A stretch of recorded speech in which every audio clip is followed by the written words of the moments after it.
câmera dele, no pezinho!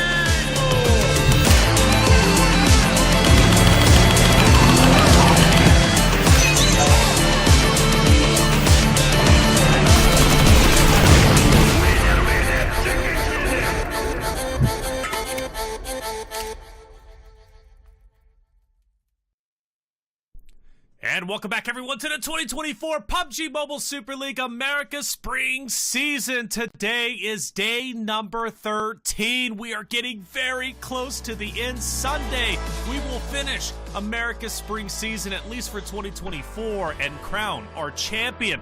But the road to champion is still there. The road to top 4 is still underway. The fight is only going to intensify as we continue through our double points day. Today is going to be Group B. Team Liquid, All Glory Gaming, Be Bold, Super Lazy, Reflex, representing North America. Hey, all 4 of these teams have to pull off an iNCO Gaming. If you were here yesterday, you know what I'm talking about. I'm Taylor Reflections Noble, joined by Mustache Dave and Spider Tiff. Today is the day for Group B, and I'm excited to be back with the both of you again, right? It's been a little bit. Dave, how's everything been? Hey, going well. Looking at these teams, doing some math. Yeah, some of these teams, they're going to have like a massive come up, but that is exactly what these double points are for. So I'm looking forward to it, man. Happy Friday, by the way, both of you. Happy Friday. Happy Friday, Tiff. Looking great as always. I know you're feeling great because you are back. Some more PMSL action, right? It's always good. Good time, especially to spend your Friday. Yeah, it's the best way to spend the Friday because last time I was on the broadcast, we had some knife fights. Production was telling me they've been consistent throughout the week, so you've just got to keep giving me all the details. More knife fights, y'all, please. More knife fights or less knife fights, depending if you're losing them, right? It depends what end you're on, and there's always someone who's got to bring a gun to a knife fight. That's unfair. Just keep it pure. If you're going to knife fight, just knife fight it out, okay? Don't bring the AK, whatever you end up having. That happened yesterday. An AK rolled up, and it's like, you just ruined the fun.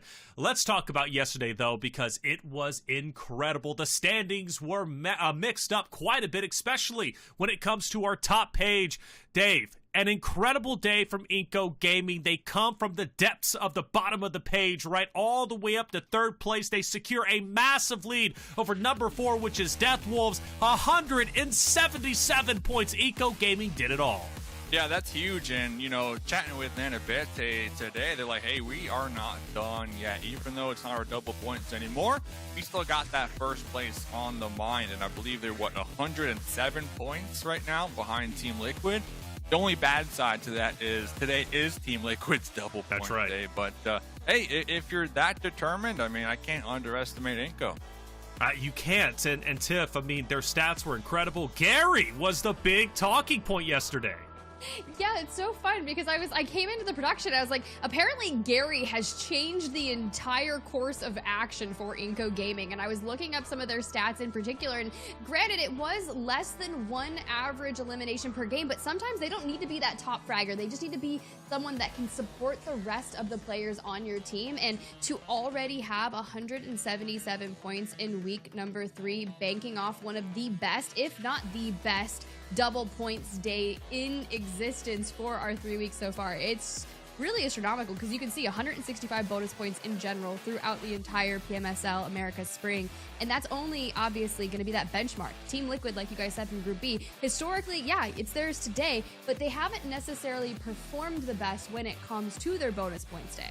That's right, and you know, something to take note of, iNCO Gaming was the most consistent bonus points team. Team Liquid going for double points today. We'll see how well they do. Let's take a look at 9 through 16. This is where the real job begins.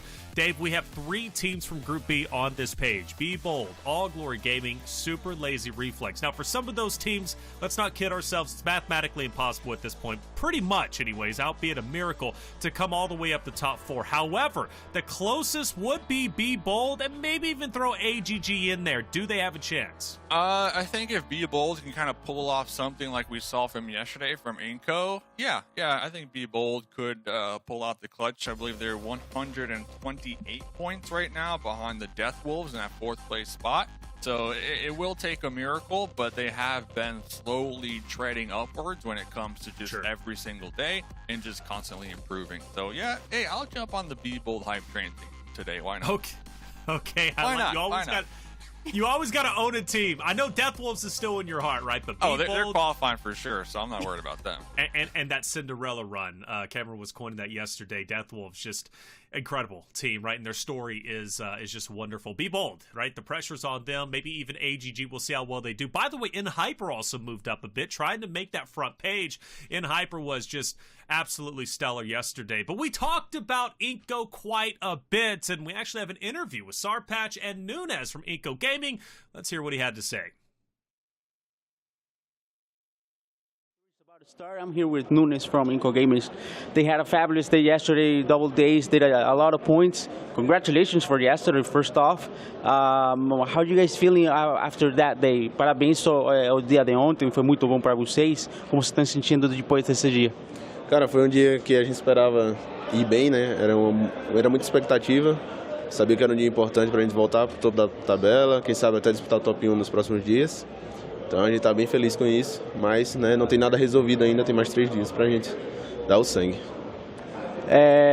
They were very expectant of that day. That day had to be good for them because they wanted to be able to be fighting for the spots for quali, and who knows, maybe still fighting for the top of the table. They're very happy for it, but there's still 3 days to go, so they're still fighting for it. Garrix entered yesterday, and I mean, it was a spectacular day for you guys. How do you think that impacted the game for you? O Garrix entrou ontem e deu tudo certo com ele. E como você acha que isso foi importante para vocês? Então, antes do campeonato a gente já vinha treinando a rotatividade de line, né? Tipo, todos os dias alguém jogava ou o outro ficava fora. Então, tipo, pra gente foi tranquilo fazer a mudança. Não foi algo que afetaria nosso desempenho, até porque o Garrix também é muito bom. E ele estava pronto para isso. Ele nos ajudou muito com a comunicação, ele tem uma comunicação bem ativa, então acho que isso ajudou muito a trazer mais confiança para a equipe e foi importante. He says that they've had some rotations throughout the tournament, so it wasn't something too new. He says that Garrix helped a lot with the communication yesterday as well, but they're all in all very happy with everything today. 3 more days, and you are almost done, qualified, if not, maybe even fighting for something up there. So congratulations, parabéns, mano. Vocês estão, foi muito bem ontem, e estão muito perto já, mínimo ficar aquele 4º lugar, sim, ou pelear por algo mais lá em cima, né? Então, parabéns. Obrigado. Vamos brigar aí, tem mais 3 dias, não dá pra achar que tá tudo ganho, então vamos pra cima, buscar essa vaga e quem sabe brigar pelo título nos últimos dias. Maybe we can fight for the title as well. Bro, good luck. All right, let's go. Hey, thank you for that interview, Sarpatch. Nunez, right, saying, you know, communication with Gary, it was there, and it did make a big difference. Communication is key to operate as a full force, and iNCO was that full force yesterday. I'm curious if Gary will be playing today. But from iNCO Gaming now over towards Team Liquid, a team trying to separate or distance themselves from Alpha7.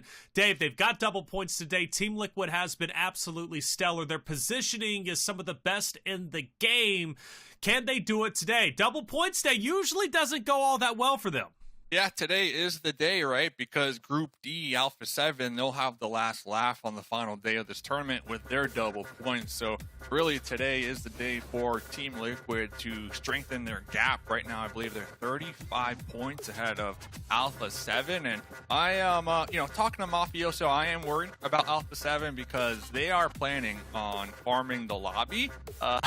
So if I'm like one of these bottom teams, I'm being a little concerned. At least that's what Mafioso said. But yeah, with that in mind, Team Liquid, they need to 1000% take advantage of today's double points. Taking a look at that head-to-head, right? Alpha7 is just behind that of Team Liquid, Tiff, but mainly because of the winner-winner chicken dinners, where I believe Team Liquid has at least, 3 or 4 more of them. Yesterday, Tiff, pay attention to this. Yesterday, SLR was in a 1v1 against Chief, or 2v1 against Chief, and Chief worked the both of them. I have no idea what SLR was thinking that moment. Chief just going crazy. Sometimes it's just taking different fights and maybe just being patient and outsmarting it. Regardless, whatever worked there for Chief, that's what we love to see. But for Team Liquid, they're going to have to be on par today. A lot of what Dave was saying, right? Especially when it was 3 winner-winner chicken dinners separated. It's 35 points, right? So clearly 5 eliminations, 3 10-point winner-winner chicken dinners. That's not a lot, especially if Mafioso is already saying, like, A7 coming in swinging today, that has to be scary. That you really have to. I mean, we were just about to celebrate Revo's 100th elimination the last time it was on the broadcast, and I was like, yo, will we see 200 from him? He's sitting at like 135, so we've got, what, 3 more days to make that happen? Let's do it. And it can absolutely happen. I know we'll be kind of comparing and contrasting, Revo compared to Mythic in just a bit, but I want to talk about bonus points specifically from last week, Dave. When it comes to Team Liquid and their bonus points, again, they don't necessarily do the best. However, they did get 2 winner-winner chicken dinners on their double points day, managed to get 86 total points, and those elims, the average elims is very impressive compared to the other rosters. It's the curse of the bonus day, right? And we were kind of making jokes about it, but now it is the last week, and I think Team Liquid, they just have it all together at this point in the stage. They're a team that prioritizes the early game and securing a power position, locking it down and then allowing these eliminations to come towards them when it comes to the late game to secure the winner chicken dinner. So Team Liquid, I don't think they have any pressure on them. They are currently in first place right now. So I think it's just sticking to the game plan and, making that gap even further between them and Alpha7. Create that gap. That's it. First place. It's important. Alpha7 farming the lobby. I hope they do. And the reason why is Alpha7 has got second place before in front of their home crowd. They want first place, right? The return to glory is here and now for Alpha7. But Team Liquid is looking to shut them down today. Although a scary prospect for everybody. Alpha7 does have double points when it comes to Sunday, right? So they're going to have the last laugh technically. It's always scary to think of. But as far as double points go, hey, we've got 3 incredible teams. We've got AGG, B-Bolt, SLR, of course, Team Liquid, all going for it. What could we expect from double points today? Because I'm personally curious about it, Tiff. I mean, now that I think about it, I want something really spectacular. We always talk about underdogs or maybe some teams that are just fighting to get higher up in the leaderboard, because at the end of the day, if you don't find yourself near the top 8 or with striking distance to qualify and move on, or even to the survival stage in 4th place, but also you have to think about every time you tick up that leaderboard, you're getting more money for your team, your squad, your organization. So when you think about these bonus points for Group B, this is your last chance to make that ditch effort to really bolster up on the leaderboard. I'm looking at squads like B-Bold in particular. If I'm not mistaken, they were struggling to find their very first win. They got that last week, and they were able to win the last game yesterday on Erangel. So if you're already coming into that with that kind of momentum, just let it happen. Let it fly on the opening map. Well, we do have a special content piece, actually. We get a chance to hear from the different players going for double points today and what is going to be going through their minds. So let's hear it from the teams going for double points today.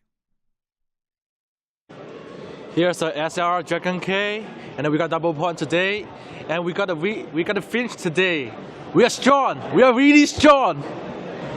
Hola a todos, soy Fran, jugador de B-Bolt, y hoy tenemos puntos dobrados y vamos a intentar hacer las mejores partidas para sumar lo más que se pueda este día, que es nuestro último día de puntos dobrados de todo el torneo. Go B-Bolt, go Latam. E aí, rapaziada, aqui é o Chief da Team Liquid e hoje tem ponto dobrado, só bora. Hola, soy Guapo de AGG y hoy tenemos puntos dobles y vamos a darlo todo.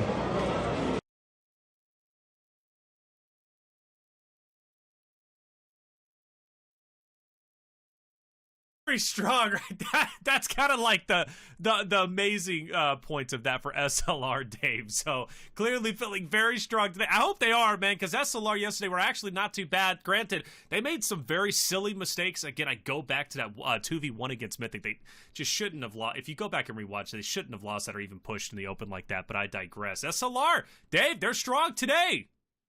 Hey, that's all you want to hear, feeling confident, feeling strong. I think now that we are in the last week and it is their last double points day, talking to a couple of these players on the second page, like their game plan shifted a little bit. It went from being top 4 qualifying to just being on that first page and not being on the last page, right? So I have to assume SLR kind of shifting their goals here as well, setting like a realistic mark, and they're just looking to finish strong here and show up for the region in this tournament. Considering they didn't have kindness here as well, I think that'll be an accomplishment. I think so. SLR, can they be the best North American team? That is the question, and Hyper currently owns that spot. Now, Tiff, I want to focus the conversation towards Dave's favorite team. At least maybe not today. B-Bold takes that spot. But Death Wolves, okay? Death Wolves yesterday were lights out. In fact, on Miramar, map number 5, they picked up the most eliminations we have seen in the entirety of America's spring season. I'm talking 20 eliminations, a 50-plus point game. It was absolutely nutty, buddy. And I loved every bit of it, Tiff. Death Wolves, they are looking to go big today, even though they're not getting double points. Yeah, it's just pretty crazy, and I love that we're starting out here with Rataboy on the screen, because you look to it, we are just outside the heavy hitters of Revo, Mythic, Chief, Ayala in terms of your eliminations per game average. So being able to really step into that front and be supported by a lot of your squads and hold down that 4th place. Now, granted, I want to see them unseat iNCO Gaming. I do want to see them lock straight into the top 3 and let it fly. Live up to that name, Death Wolves. Live up to the name, Death Wolves. Well, let's find out if they are going to be bringing depth today, or is Mafioso and his crew from Alpha7, like Dave said, going to run and farm the lobby. Two distinct things, but either way, it comes down to eliminations and the winner chicken dinner, and both teams are going for gold. It's a big day today for Group B. Once again, Team Liquid. Let's see how far they can distance themselves from Alpha7 for AGG, B-Bold, SLR. How far can they go up in the standings? Let's get game 1 started. Mustache Dave, Spider Tiff, take it away. Hey, let's go. Thank you so much. But here we go, Dave, in the plane line. We can go ahead and check that out. You can see, basically, we're going to be kicking things off on the northern side of Erangel, cutting it straight from west to east. And honestly, that's going to make getting down south to military base, where some of our squads love to roam, pretty tough.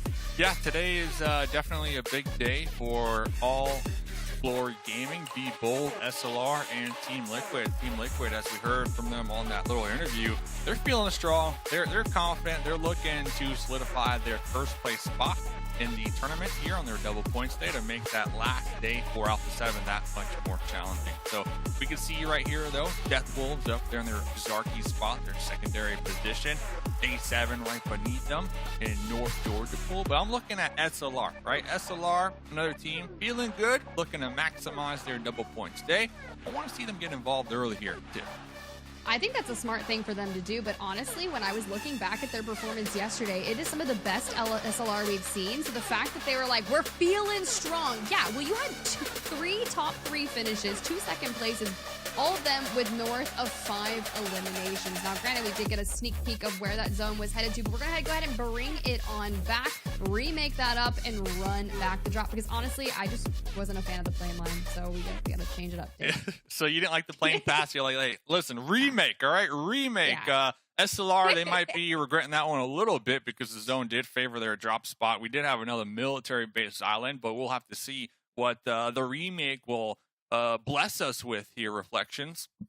I'm sad, honestly, because I love that zone. Well, first off, we get military, zone, which means we're going to have those 2 choke points on the bridge, which is always fun because it's always just a discombobulated mess, at least for some teams. For some, it's very controlled, right? They control the bridge fights very well. But Death Wolves typically runs military, you know, and when the zone goes military, like Death Wolves has a pop-off game. So I'm thinking, like, we just spun this narrative up. Right, Dave, for Death Wolves, and like here they are, they've already got zone, things are looking nice, and like you mentioned, SLR, we spun up that narrative, but it is what it is. Maybe we'll get it once again, but I do like that zone. Hopefully we get it for at least a remake. No, without a doubt, we'll get it again. And you know, Group C, those interviews were great though, because even though some of these teams are on that second page, we're still seeing just their all around vibes are positive, and that's what you want to see to kind of kickstart your double points day. Looks like all the players on the same page, giving each other high fives, just feeling good, and they're ready to play some PUBG Mobile competitive here today. PUBG Mobile competitive. I've really been enjoying it. I have, like, this America Spring season has just been phenomenal. But let's talk, since we're getting towards the end, and we're waiting for, obviously, the remake to go through, let's talk about the world stage, right? So, Tiff, top 4, that brings you to the world stage. Now, top 3 brings you to the group stage, right? You still have to go through groups. And then the 4th place brings you to this qualifier, which Hot Stukes and Dave has been saying, like, you do not want to go to that qualifier because it's going to be incredibly, incredibly difficult. The world stage hits a lot different, okay? Especially LAN. Now, the good thing, Tiff, right, they've been playing on LAN. So they've got that, maybe the jitters out of the way. They've got that experience. For Alpha7 Team Liquid, I don't doubt them by any stretch of the imagination. But what do you think it's going to be like, right, on the international stage, playing for a bulk of the prize pool, which is $3 million? Tiff, that hits different. I mean, that's massive. That is just money that you do not scoff at in any way, shape, or form. Now, granted, we're looking at $220K just for the PMSL America's Spring right now that you're competing for. So if you lock it up in the top 3, maybe you win the entire thing. You lock in first place, you go home with 44 grand, and you're advancing onto those group stages where you can start playing with the international. You bring in all those other teams, and you have to realize that just because you won this PMSL America's Spring does not mean that you're going to be able to take that to the international stage, because all of those different kind of regions that you're going to be going up against internationally are going to play so different. So I feel like, but you bring in the confidence from playing on stage already, you kind of let it all breathe and figure it out just on day number 1, and then you just keep moving forward. Just play the game that you know, stick together. The communication that you've worked on for the past 3 weeks in person, that's the whole thing that you're going to have to do. And if you're not in the top 3 right now, you better do everything that you can to get there, because like you guys said, that survival stage is something that I wouldn't want to go through at all. Not whatsoever. Dave, what is the international stage like, though? How different is it, right, from like your regional tournaments like we currently have just with Brazil, Latin America, North America? What is it like to play on the international stage? I mean, you said it. There's $220,000 on the line for the Americas, but $3 million on the line for the world stage. And not only that, like, you want to be crowned the best player in the world if you get the MVP role, and the best team in the world. I mean, that just has its own like prestige to it, right? But kind of going back to like the qualifiers, I've always been a fan of getting more games underneath your belt, right? So like if you're going to the survival stage, I look at it as like a good thing. Obviously the RNG is a little more, against you because you have to qualify again. But you get like the practice in, right, for that next stage. You're going to be a little more warmed up, right? Because after this week, I believe the main stage starts on July 26th through the 28th. So you are going to have a little bit of time off to maybe chill. And if you're a couple of these players in Brazil, go on vacation, finally relax a little bit before the world stage happens. But yeah, regardless, both lobbies, they're going to be exciting here. I think so. Whether it's America's, whether it's international stage, it's going to be nutty, and I cannot wait to see it. But let's focus our conversation back to the MVP race, which is also taking place. We've been following this from week 1 to week 2. Revo took it, and then Mythic all of a sudden came out of nowhere, and they take it. Tiff, Revo still leads the way with 135, but Mythic is not far behind at 124. So he can absolutely catch up, depending on if Alpha7 looks to farm the lobby. I mean, you guys said it. Dave was like, they're about to put on the farming hats and just go to town out there in the fields, taking up eliminations if they can. But if I'm Mythic, well, first off, we have 3 members of Team Liquid out here on the top 5, which is just a crazy difference when you think of the rest of the teams in the lobby that have been playing. But if I'm Revo, knowing that Mythic is on my heels by 9 eliminations, I'm going to do anything and everything that I can. Now, granted, we think back to the last time Dave and I were both here together last week, vying for that 100th elimination. Took him multiple games, which was very uncharacteristic of what we had seen from Revo in the past. And now that we've already got that behind us, let's go ahead and focus forward on breaking 150, 160 today. But if I'm Mythic, I'm straight going for it. I think so. You go for it. But who's number 5 at this point, Dave? Is that a Death Wolves member, Queso? Yes, sir. And right behind him as well is Rataboy, number 6. So we got 2 Death Wolves hot on the trail when it comes to being up there on the MVP race. Now, it is going to be a challenge. Obviously, Revo is going to continue to slay, and Mythic as well with Chief as the 3rd best slayer in the lobby. But hey, Death Wolves, they're showing up, baby. They're showing up, baby, and Death Wolves, man, my favorite team. Again, there's your favorite team now. Huh? Hold up. What happened? Week 1, I thought it was FURIA. Week 2, I think, I don't know who you said. I've been saying Death Wolves. When did you leave the bandwagon? I've been saying Death Wolves since day 1 I was on this cast, all right? Now it's your favorite team. Hey, I respect it, though. Welcome to the squad, man. I'll give credit to Dave Tiff, like he has because he likes animals. That's the only reason why. It had nothing to do with the players. It had nothing. Okay, it had nothing to do with the players, Tiff. It had nothing to do with anything like that. He just likes making animal sounds and supporting animals. Which, hey, animals are cool, Tiff. What kind of animal sounds does he make? So I just need clarification. Oh, okay, that's very typical. Well, reflections. That's the test. Are you really a Death Wolves fan? We need to hear. We need to hear it, man. We need to hear it. That's how you get in. Oh, the full screen on me? Come on. The pressure's on, man. Prove yourself. Are you about to howl? Woo! Okay. He's in it. He's in the Death Wolves Club. If I step outside right now, all the dogs and wolves, coyotes maybe, they're going to be right outside, ready to wait and hand on foot on me, I man. respect just like it. DoorDash orders, okay? I respect They're going to be right there, dude. Death Wolves, they got to be my team now. They got to be my... But hey, their Cinderella story is actually pretty miraculous, right? To come out of qualifiers, to qualify for this, and now to potentially be on the stage, not only winning the bulk of this $220,000 prize pool, but also an opportunity at $3 million is just... Yeah. So the Death Wolves, though, the qualifiers, they're kind of similar to the North America Titan Gaming, right? Where Titan Gaming, they had like 100+ points gap between them and second place. Death Wolves did the same thing in their qualifiers, except for the difference here is Death Wolves are continuing to show up while Titan Gaming kind of slipping down there, not really popping off at land. So I think Death Wolves have been putting in a lot of work, and it's paying off now in this lobby. So, back at you, though, for Death Wolves, they're a team, though, that's relatively new, correct? As far as the roster goes, they did at least come together for the qualifiers, right? At least as far as I know, because there's only certain teams. I think Alpha7 stayed together. I know Team Liquid stayed together because they were that old Loops roster, right? So they kind of just, adopted them and picked them up and clearly working out. They're number one at this point in time. But Death Wolves, they did form for the qualifiers, right? I believe they got their last player in there right at the end, right? But a couple of these players have been in the space for some time. But of course, it takes time to find like the perfect fit, to see the vibes and this synergy going. But yeah, they came together really recent for sure, without a doubt.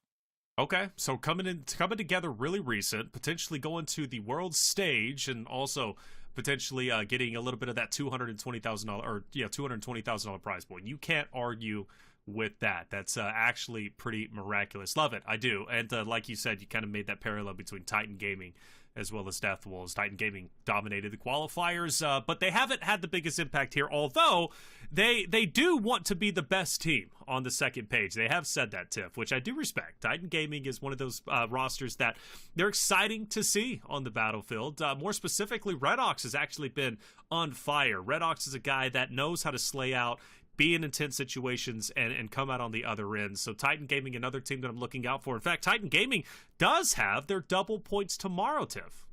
That's going to be really nice. So yeah, it's just been tough, right? They've had strokes of brilliance in their fighting capabilities and their prowess throughout the map. It's just, at the end of the day, they've struggled to really go the distance and capitalize on maybe some of the average placement, because right now they're sitting at that 10.19 average placement throughout our week. So knowing that this is great, you're kind of ironing things out. They came in, they didn't have one of their players, and they've just kind of been running ever since, doing what they can, which I think is very bold, brave, that it's a learning experience. So for them to do as well as they've done, I'm quite impressed with it. However, I love that you guys were already talking about kind of Death Wolves, and I just want to pony back on some things, because I know that they're trying to get into that top 3 right now, and their average placement is about 7.93, and iNCO Gaming holds it just above them. Their average placement is just ahead of them by like 0.5, so it's not even that much of a difference. It's more about the fragging potential. So now that we're already seeing Death Wolves like Rataboy, and then there's another member of Death Wolves right underneath them, it's like, okay, look, they have definitely woken up. So we just need to kind of keep going into the final 3 days and get ourselves solidified. It's a bit of a points jump, but I think it's necessary and it's very doable. That's a great comparison, and Dave, let's discuss that, because Tip brings up a lot of good points. The comparison of stats between iNCO and Death Wolves, which they're not far apart, right? Which should give great faith to Death Wolves and how incredible of a team they are, and they are incredible comparative to obviously the race for top 4. But then again, you look at iNCO Gaming and that miraculous day they had yesterday. More so a conversation about Death Wolves, right? Can Death Wolves? Can they be consistent, though? That's the big thing with Death Wolves, because iNCO Gaming had that big flash in a pan day, go from 8th place to 3rd place, right? Deathwolves, though, I think more so needs to qualify through consistency. That's going to be my main thing. But anyways, I'll leave you all with that discussion. It looks like we're getting ready to go into map number 1 once again. I'm excited. Let's get that military circle again. Bridge battles, Deathwolves, controlling military. Can it happen? We'll find all that out and more as we go into map number 1. Mustache Dave, Spider Tip, take it away. Hey, thank you so much. Like, here's the deal. He's hitting us up with so many questions. Consistency. Yeah. Can we get wins? I'm looking at consistency, and all I see from iNCO Gaming is from round 4 to round 12 of week number 3. They've got 3 wins, 2 top 3s, which is crazy because they only have 5 winner-winner chicken dinners throughout our entire PMSL America's Spring thus far, and 3 of them have been in this past week. So if you're Deathwolves and you're trying to claw back into it, it has to start today here, Dave. Yeah, without a doubt, and pretty much like setting them up in a good position to claim that top 3 spot come the final day, right? Because the final day, we're also in the same group as Alpha7, where we start to see those double points take effect. So as long as they can be within striking distance over today and tomorrow behind iNCO, even if they're not in that top 3, the Deathwolves they definitely have like the advantage in my opinion, because they'll know how many points they need to make up to secure themselves that spot. They're definitely, and we can see that Gary will be in for iNCO Gaming here today. The showstopper, the star. It's Gary's world, and we're just living in it. And honestly, I would love to see it just blown up so we can see him hover majestically over Erangel. But regardless, you can see that we're going to get a completely opposite circle here today. It was originally going military base, but as we run it back for a second try, north we go. Yep, it is what it is, and the Deathwolves are going to be going down there towards Nova, Team Liquid as well, military base island, that is where they dropped. Not favoring the Zarky anymore because of the new flight plan. And iNCO, they're going to be down there in Rozhok School getting their loot on. Be Bold driving towards Yasnaya to share it with Influence Rage. So the typical Erangel looting spots for at least game number 1. So everybody kind of breathing a sigh of relief, right, when it comes to no hot drops, nothing too crazy, nothing too spicy to kickstart their evening.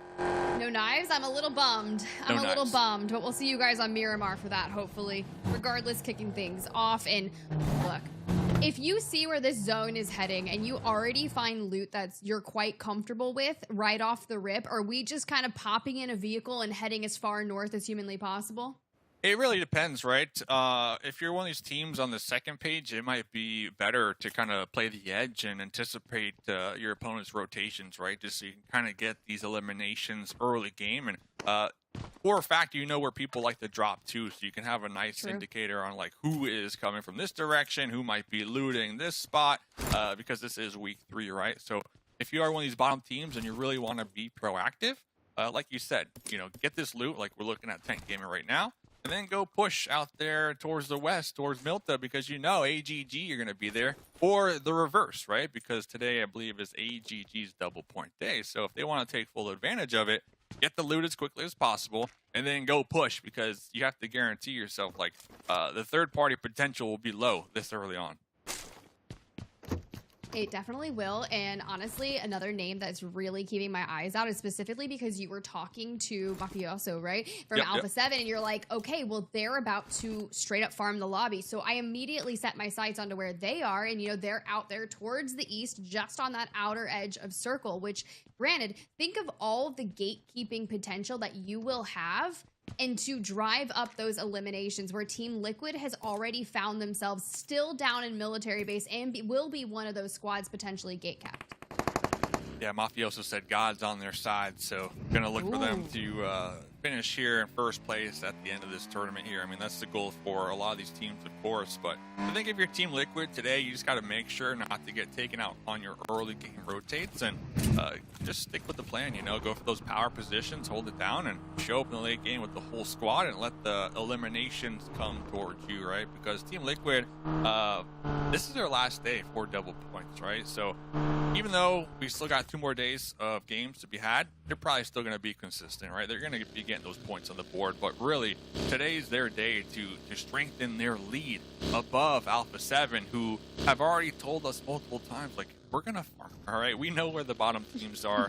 We know they're not doing so hot, so we know we could probably win our fights here. So with that in mind, it's a big day for Team Liquid. Truly is. And honestly, especially if you're Mythic and you're trying to unseat for the player with the most eliminations. Now, granted, it's been a rather slow start here on Erangel for Summer Squads as they're making their way up towards the north. We're on board here with Curlylow going northbound just past Influence Rage, but we had just seen our first player leave the lobby. We lose a member of Titan Gaming. That's going to be Doran at the hands of All Glory Gaming. And granted, they were able to just pick one off and hit that rotate and just disengage straight from there. So we'll keep in mind, stay tuned with those squads as they hit the rotate north. But for Influence Rage, 3 deep on your screen. Squad now with the vehicles, and honestly, trying to put yourself up into the north central area of the zone. A lot of our teams are really going for the coastline, that we can tell. Yeah, and we saw right there, Influence Rage already taking some pot shots downrange for, I think, Be Bold, who are going to be down here looking for their double points, right? AGG, like you mentioned, got that elimination here. They are on their double points, and after getting that elim, I would have loved to have seen them just full-on commit, right, to the Titan Gaming push, because you already know you have the numbers advantage, and it is your double points day. But yeah, we'll have to see. They are going to have to be making their approach into Circle 1 here shortly. And I guess the same could be said with Be Bold. You know, you're getting shot at across the way. You know there's a team over there. Do a little scout action. You can see no one's around for the time being. Get involved. You know, you want to get involved here on your double points day if you're one of these bottom teams, because you got such a climb. For Be Bold to be in that 4th place, the survival stage slot, they need 128 points as of right now.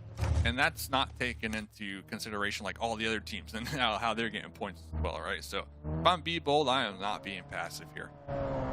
Yeah, you gotta be bold, right? Live up to the namesake. You cannot be passive. There's a reason the name is not that. But that is tough when you start speaking about 120 or so eliminations, that you're assuming that no one ahead of you will be going up as much as you are. So you have to do triple the work to even try to move up some of those positions to get into that 4th spot. And honestly, Deathwolves, iNCO Gaming, and even FURIA, who kind of fell outside that after, you know, a lackluster day yesterday. It'll be tough for them to kind of answer back and make up that gap.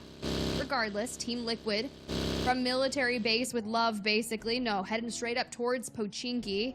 That's the rotation, and honestly, they should be uncontested throughout their journey forward. Entity 7, though, they had some shots that were going underway from SLR, and they've decided to kind of hit back towards the east, away from any kind of real contention. But so far, a lot of our team's almost allergic from each other right now. Yeah. Doing the cheese touch strat, right? Not wanting to get near anybody, which is a little bit surprising for me, just because this is the last week and it's do or die, right? Like, that's just the mentality. And I know for a fact, talking to some of these players on the second page, like Star from Hyper, for example, their mentality is just play like you have nothing to lose, you know? So with that in mind, there's one thing to say it, but then there's another thing to actually show it, right? True. So, about to see. That is true. As we see, Blue is about to complete here on stage 1, and then we'll be moving on potentially further north. Team Liquid has not made it in just yet, and even Deathwolves very far out still on the island. NRG kind of controlling a large majority of that outline there. But as you see the pull come through towards the northeast, I'm just looking at Alpha7. If they keep the north clear of this circle, man, they're in for a field day. Yeah, it looks like they're going to be in their vehicles, sending it a little further down south here. I'm really trying to see like who is opting to just full on commit to Yasnaya. Looks like SLR, they're going to be on the west side, E7 on the east side, then Be Bold pulling right down to the north side. So we already got 3 squads committing to Yasnaya, and well, we'll see if we get that urban combat finish here. A couple of these teams hoping and praying that these circles continue to set drawn up. I I hope it does, but honestly, I'm seeing FURIA hit the widest wrap north, which is terrifying because you also have Team Queso trying to do the same thing. And like I'm saying, if Alpha7 can keep their northern area clear and not let someone just kind of descend on them from that ultimate high ground, because you can already see Alpha7 on the right, Observer's doing a really great job to kind of lay out their control of this compound here. And I think it is going to be solid because anyone that decides to come in from that north, they are going to be caught out in the open. And honestly, Revo is just going to be chomping at it, just trying to take angles. You know they're ready. But for now, we just kind of have to wait it out. This doesn't look like farming to me, though. Hey, they're planting the crops, all right? They're planting it and they're waiting for it to be a rainy season. But yeah, I mean, FURIA love the play from them because they're in a position, they're only 7 points behind 4th place, the Death Wolves, right? So playing it a little slower is the strat, in my opinion, you know, for FURIA. You don't want to go for those over-aggressive plays. You don't want to go for those risky rotates because you would hate to lose 1 or 2 squad mates in the process. So FURIA playing this one nice and slow, and I'm all for it. Slow and steady wins the race, so I am told, but the goal is to be in the top 4. At least 4th gets you to the survival stage. 3 kind of sends you straight to the group stage as Death Wolves there, ticking down on the health because they are hitting a rotation out through blue also. Very far out on the west side will be kind of coming in towards the shooting range. Will they continue on further north? I'm not 100% sure. It's all Death Wolves at this point for their decision making, but in terms of Influence Rage, who have positioned themselves nicely up here, kind of in the north. Now, granted, not the ultimate north per se. We do have Hyper split above them, Team Queso, as well as FURIA. But for now, let's check in with Royals of War. Looks like they're going to be on their rotate down here in the south, possibly clashing with AGG and NRG. AGG, double points day, so they would love to have a couple eliminations get fed their way. NRG have slowly been improving here day after day as well. Yesterday, yesterday they were having some solid games and solid performances, but let's get to this fight here. NRG trying to take out Pops right back into the whip. Fate has to hit that reposition. I love that you were about to say something nice about them, and next thing you know, they just get annihilated by a vehicle. Fate going there for the full thirst. See what they can do. Pop bomb back in. Doesn't necessarily make that through. Specs still down. Smokes come through, try to hit the res. J7 back up on their feet. But for now, you can see Melgar out in the distance, and Fate is probably going to go straight hunting. Yeah, huge loss right here for game 1 for AGG. Hopefully they can kind of like just wipe this one from the memory banks and not let it affect them for the rest of the 5 matches here today, right? Because they are in the double points and only 1 elimination point so far. Not the way you want to start, so now they're just going to be trying to survive as long as possible. So we do have some water in play. Might be able to get some good placements, but big fight right here. Team Liquid and A7. That's actually crazy that the 2 titans of our lobby have found each other already. An opening knock straight on to Mafioso. They said, you want to farm the lobby? All right, we'll take you down first.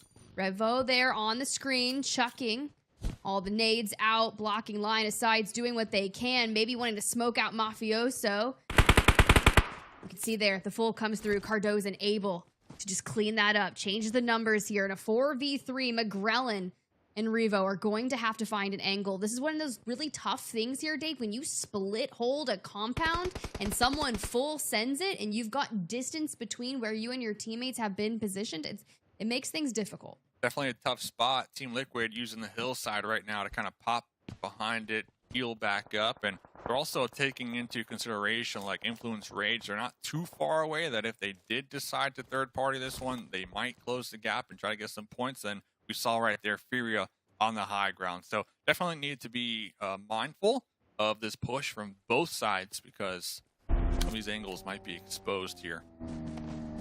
Death Wolves finally making their approach. They full wrapped all the way north onto FURIA. Just above, you can see them in the distance here. And I love that we're just going to look to play angles on the hill for now. Not necessarily committing towards that positioning, but looking for something that's a more controllable and a better approach. for now, you can see it's going to be NRG Galaxy starting things off with 5 eliminations as they've rotated on to Entity 7. We'll just see how FURIA decides to maybe fend off here for this potential push. Next circle pops too, so all these squads up here no longer in the play zone. FURIA and both Deathwolves and Hyper will need to make a play here eventually. Deathwolves, we already see them in a couple vehicles. They might be opting to avoid this fight. We see some smokes out there, but looks like Obscure, one of their squad mates, actually getting caught off guard from Hyper. Gonna be flushed in the process as well. Well, that's not a good start if I'm Deathwolves, already down to a 3, and Ayala not done from Team Liquid, sets their sights back onto Team Queso, but hits the fall, and oh, good. I was gonna say, how are our ankles feeling after that one? How far was that? But we're okay for now. Still, 2 eliminations on par. Chief out here getting rogue, driving up the hill. Straight back to it, but as you can see, that circle pop that you mentioned, man, NRG here on the very southwest, but job's not done. We're still going to be firing straight into Deathwolves now. Here comes the Deathwolves here, just straight up sending it, trying to get within the new play zone and avoiding the sightlines from Alpha7, and we can see the collapse here. 2 members of Team Liquid are going to be bleeding on out. Now is your chance, Alpha7, to push out, get the grenades, get the Molotovs, get the flushes, and wipe them out here. Team Liquid down to just 2. And it looks like McGrellin is trying to get an off angle from Alpha7. Oh, and here comes the grenades. This is wild. 2 members. We just did a split, right? We pushed straight onto Deathwolves. We push on to Alpha7. We're just like, okay, no, Alpha7, I heard you, but we're going to go ahead and raise the bar here. And with Cardozan once again falling down the mountain, still being okay, taking that chow to the Deathwolves, who are down to 1 player left in the lobby and have only taken 2 eliminations, but just a stroke of brilliance. Team Liquid has found themselves 5 eliminations, looking to hit that res. If they don't get that back up, they're down to just 1 player, so we're looking to get them at least a duo for endgame. Yeah, I feel like Alpha7 definitely could have pushed out, got a little more riskier. Obviously, you don't want to get taken out. They lost 1 in that push, but Team Liquid being on double points there, would have prioritized trying to flush them out a lot more, putting a lot more stock in that one. But NRG now going to be showing up here, taking shots up range to FURIA. You got 1 squad mate of iNCO and Abete driving around here as well. So we just have a bunch of players all jammed on top of each other here because the zone in the south is very difficult right now to make your approach in. And Hyper down to just 1, so that's unfortunate. Yeah, but they're out of blue now and into a clear, looking for maybe a rather stealth approach. FURIA, though, back on it here. NRG on the other side. You can see Becker falls there at the hands of J7 Archers and just trying to hold angles and see what they can do. Malaz, the 5 HP on the other side, and the tree is not going to be enough cover. We love angles like that. Talk about cheeky there for NRG Galaxy to eliminate FURIA, which is honestly, if you're Deathwolves, everything that you need. NRG are actually popping off 13 eliminations, so over 2,000 damage done right here. That's crazy. And they still have the whole team alive. Next circle does go up. They're going to have to move just a little bit, but they're going to be right behind A7 Team Liquid, so they can backfill that one, third party that one, and then just use their position pretty much because they have the numbers advantage. I mean, Fate's already on 5. That's crazy. That's crazy. Like, it is GG's. I mean, look, you're going to take the words out of my mouth straight up because it is a strong start. Checking in just briefly there with the last player from Deathwolves and iNCO Gaming, Nenabete on the screen. It's Team Liquid on the other side, just being the dynamic duo left in the lobby. iNCO Gaming eliminated. Okay, here's where the difference maker starts to occur. Deathwolves is still up, down to a solo, and that's okay because you've wrapped up 2 eliminations. My question is, how far can you get in the placement points? I'm looking for a top 3, so you have to hit the ratting strat. Yeah, and they are going to be in the play zone as well, so just kind of hide and hope and pray that NRG don't spot you and flush you out and allow NRG to kind of be like your bodyguards, essentially. Looks like NRG did spot out Carrillo down range in that tower. Looks like they're going to be doing a little bit of scout action too from Fate, who is in the play zone. Might have had an indicator of Team Liquid's position, but this is NRG's game to play right now and game to win. They are just feeling it. They got the high ground, they got the vehicles, they got the utility here. Ooh, but SLR, they've got strength and they've got angles, and we are just looking for them here for Be Bold on the opposing building. Be Bold double point stay too. Yeah, that's kind of wild. Same with SLR here on your screen. Both teams could benefit from this, but if you start attacking your own, just make sure that the other teams that are on double points can't get any well-needed. But for SLR, they're only on 1 elimination and it's down to a duo. Be Bold, they've got 3 up, 1 elimination. So we're kind of in the same boat here, not up to full force. But this is tough because you're just kind of holding down buildings, right? Now, granted, it all depends on where that next circle is going to pull towards, because we kind of have this culmination of teams in the north that are more spread out, but then you've got about 4 teams that are still in the south. SLR, Be Bold, Titan, Team Queso. So those squads, depending on where it pulls, are all just going to collapse upon one another. We'll see. Next circle is going to pop here very shortly. Be Bold just holding it down, trying to take some shots down range. We'll love to see Be Bold looking to clear out. Get some eliminations in the pocket. But talking about getting eliminations, NRG looking to clear out the north here. A little bit of spray down action. A little speed bump in the road. Spec trying to group back up with J7 and Fate here. Stop. No. Unlucky. Unlucky. What? No. Was that intentional, or was that just like, hey, there was a player here, I just got another point? You know, wow. I don't know if maybe that was the initial intention, but maybe we saw an ankle or something. We see the prone, we just spot an ankle, and you're like, I think I see something, so we're just gonna drive over it. But regardless, no more placement points in the potential pocket for Death Wolves. They have fallen, and now we see that circle pull come through. I like actually where Team Liquid is positioned, because you have to think about it this way. Where is Alpha7 going to head towards? And NRG is going to have to rotate at some point. There's a crate just south of them. I wouldn't be surprised, but for now, 9Z, Influence Rage here, getting mixy. Connor has already fallen. Law, still positioned just up at the top also. And the player advantage is going straight from Influence Rage. They've got the angles. You can call him Obi-Wan all you want. The swing has to come through straight on a shoot better out, taking it to him.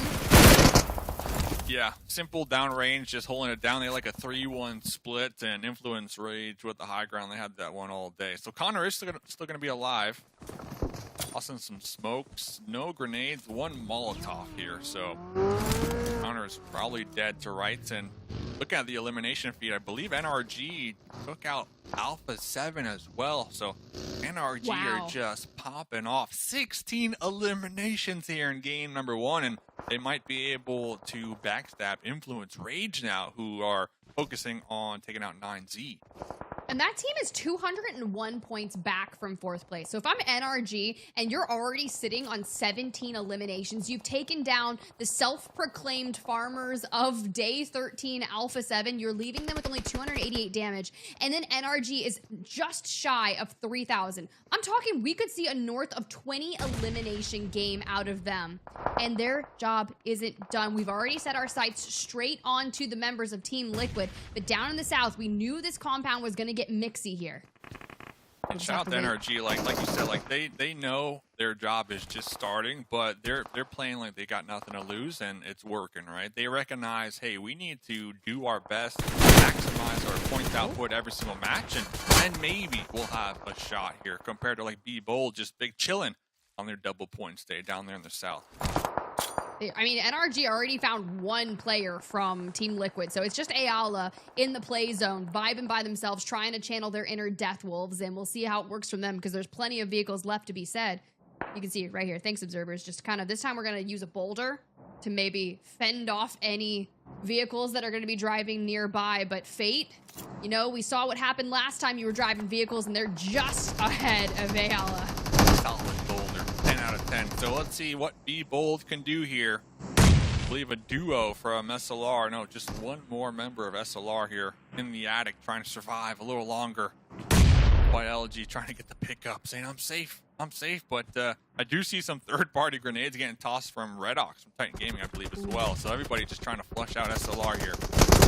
Gotta do what you gotta do. We knew this was gonna happen here. I mean, we're in the play zone, but we're just not done. Huoshan is gonna be the only one up from SLR, and yep, goodbye is right. Titan Gaming are gonna go ahead and take out SLR on their bonus points day with 2 eliminations. And you said Redox was kind of just opening things up, starting to really find that flow. Well, picks up another on 4 eliminations so far, but Be Bold kind of chilling here on 3. It's also their double points day, so they'd like to maybe wrap up some more, but not if NRG Galaxy is 4 up, still in the lobby, getting wild, looking for 20. Redox 1v3s this with the MG3. I believe Redox. You got this, but Ayala still behind the boulder. He's like, yeah, there's a whole squad right there, fellas. I'm just gonna chill for a little bit and hope and pray the NRG push in the north and fight with Influence Rage, and then maybe a third party. But this is still big. Team Liquid, right, still alive. Double points day, so they're looking for placement points. I just love how active Ayala is prone, and every time we see NRG Galaxy just kind of moving to side with their vehicles, we're just kind of crawling further over, and there connects the nade. Maybe they don't get 20, and Influence Rage is going to challenge them straight through. We're already going to open things up with that, making it a 3v3. We'll just have to see. Be ashamed to see them get cut short of 20. But for now, this is going to be the biggest threat to their game. Fate answering back with some frags of their own, and it connects straight onto Milovan. Big nade, and Ayala can totally third-party Fate right now, but deciding to just be passive. So Fate, 3 more grenades to go, trying to flush out Influence Rage and allow the revives on their side here for NRG. Still looking for more. I mean, we got nades for days. Still 3 more to go. We just need to go ahead and hit the fools. There goes straight to Law. Own it and down. Well, let's see. Only 1 more player left of Influence Rage. It's going to be Federal on your screen on the low ground here. Smoke and some parkour. Mountain Goat status, but we'll see what we can answer back. Trying to hit the angles up north, but it's only a matter of time before NRG Galaxy just full sends back on 2. Now, looks like we got 2 up, so that's great for them, but still a 3v2. Team Liquid still up. 9Z still in play. Only 1 member of each of those squads. Oh. Here comes the backstab, yep, from Ayala behind the boulder, getting that revenge for their teammate getting flushed a little earlier on. There goes J7, the off angle. Taken out right there. That's dirty, but you know what? That elimination is worth 2 points because Team Liquid is on their double points day. So we're getting further into the placement points and racking up eliminations, because anytime that he can grab one, like honestly, if we pick up Federal here, yes, NRG Galaxy will probably clean up the rest of it, but at the end of the day, we're getting 2 points for every elimination. Yeah, and Ayala going to be taking shots at Influence Rage as well, but now here comes NRG from the high ground. DBS is locked and loaded. They tried to press over the hill, but just in a couple shots here, Malaz forced to heal up the time being, get the reset. Next circle is going to pop here in just about 6 seconds to go. Then the center's up. I love that we're looking for that angle, but that boulder is the MVP of this lobby, but it's not going to do enough. Fate able to grab the angle and just looking for the last one straight onto Federal, but honestly, the angle's looking better for them, but Malaz wants to peek. 9Z, the solo, has been found out. Ayala picking up more, third-partying straight onto Influence Rage. Fate also down. Does Ayala clutch this up? Yes. This is a 1v1 for the century here. Fate already down. You've just got to get close enough to Malaz. 5 eliminations right now in Ayala. Can we get the pickup behind the tree? That'll be crucial. But don't let the reset come through. Don't let it. I think we're too far for the nade. Too far for the nade. Yeah. All right, we need a 1v2 here. Malaz is going to be able to hit the res straight onto Fate. Now, we don't have any nades in the hand of Malaz now. 1 more for Ayala and 2 Molotovs here. Ayala already making the push. Grabbing more cover, still rotating out. We have 1 more molly, 1 more frag. These need to be the best nades you have ever thrown out. Let it cook straight into Fate's line of sight. Does it work? No, it doesn't. And they're just biding their time with this heal. Mind you, if we grab, they get the 20. But if Ayala wins this 1v2, it is a clutch up on their bonus points day. Last snaking it right now, trying to get the off-angle surprise attack, but Ayala keeps picking up utility here. Another Molotov, and now the MG3, the squad wiper. Let's see, 1v2, Tiff. Oh, there it goes. Molly straight onto Malaz, though. And we grab the knock. It's a 1v1. Ayala versus Fate. Fate looking for angles, but this crate is providing so much cover. We already start positioning around. Can we connect? Oh, come on. Just a few more HP left on Fate. We're taking the chow, but Fate wanted that. Sat there with the DBS and says, no, you don't get this. 20 eliminations for NRG Galaxy in a magnificent winner chicken dinner. Holy, talk about clutch right there. The DBS, the slugs to put a stop to Ayala with the MG3, the squad wiper. 10 eliminations for Team Liquid. Over 2,000 damage done, plus the second place finish. I'm pretty sure they're going to be happy with their results. But NRG, all right, 3,600 damage done. 20 eliminations to start their Friday night. Insane, isn't it? I mean, come on, 13 eliminations by stage 5. It's like, what is going on? Where's this energy been from NRG Galaxy? I love it. I really do. NA on top. That's just all I gotta say, at least as of right now. That matches the record that we witnessed yesterday. So from Deathwolves, right? And funny enough, like, it's just back-to-back days. That just simply doesn't happen. I was hoping they would get more than 20, but hey, we'll take 20 anyways. Tiff, I was getting a bit worried, though, in that 1v2, because Mythic yesterday against SLR, he clutched up in a 1v2, and I'm getting kind of flashbacks, and I'm like, NRG, don't make the same mistake, right? Do not let another Team Liquid member, in this case, Ayala, make a big play on you and clutch up the 1v2. Luckily, Fate, he holds it down. Yeah, I guess Team Liquid just has this insane clutch factor that they were trying to channel in from yesterday as well, this time with Ayala. And honestly, what are the odds that you push that tree and they're just sitting there with the DBS just like waiting? Because at the end of the day, you already do so much damage. You're like, oh yeah, I can take this straight to them, right? You know, NRG Fate versus Team Liquid Ayala. And Ayala gets close and Fate's just like, you've activated my trap card. Boom. Done and dusted. Got my 20th elimination. I mean, look, that's a win right there.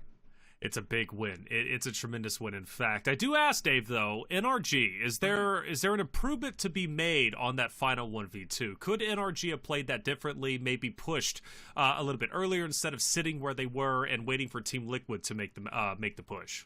I don't think so.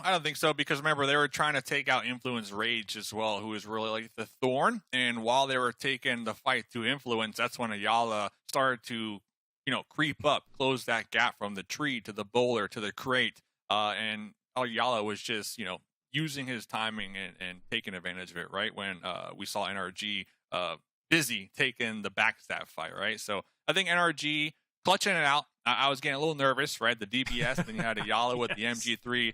I think if Ayala would have pumped the brakes a little bit, because remember, it was the final zone, so it centers up, right? So the blue zone, it would have touched Fate first, so that damage would have played a key factor. Plus, with the MG3, you got the range. But I think Ayala just feeling it, wanting to close this one out, kind of pushing towards Fate with that shotgun. But no, I think they played it perfectly well. Well, I think they got the victory. That's what matters, right? And I love that they're getting the Dave stamp of approval. Tip, this gives my approval, though. 32 points from NRG, 32 matching that of Team Liquid. Now, Team Liquid's on double points. NRG's not, but either way, they both get 32. It just took a little bit more work for one team to get 32 over the other.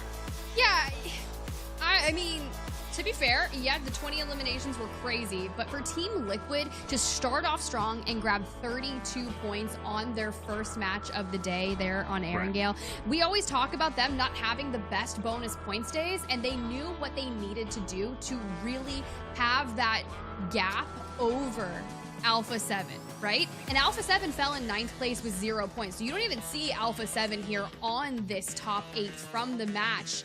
And for someone that needs to answer back ahead of their double points day later in this week, I think it's actually on the final day. You don't want to leave anything to the final day. Team Liquid's like, no, we're stepping up to the occasion. We're starting off strong. We're going to keep moving. We got this. We do. Gotta keep moving. By the way, I do believe it was 20 eliminations. If it's 22, I'll get clarification because, Dave, that means that it was a record. So that would be huge. I do believe it's at 20, though. We'll make sure that we find out. Now, Alpha7, they walk away with 0 eliminations, 0 points. And a large reason for that is actually NRG, who ended up putting them into the grave. Confirming, by the way, NRG did get 20. So tying the record yesterday of Death Wolves. Big improvements needing to be made from Alpha7, but also from our Group B, AGG, B-Bold, SLR, right? You know, how well can they continue to do today? AGG only gets 2.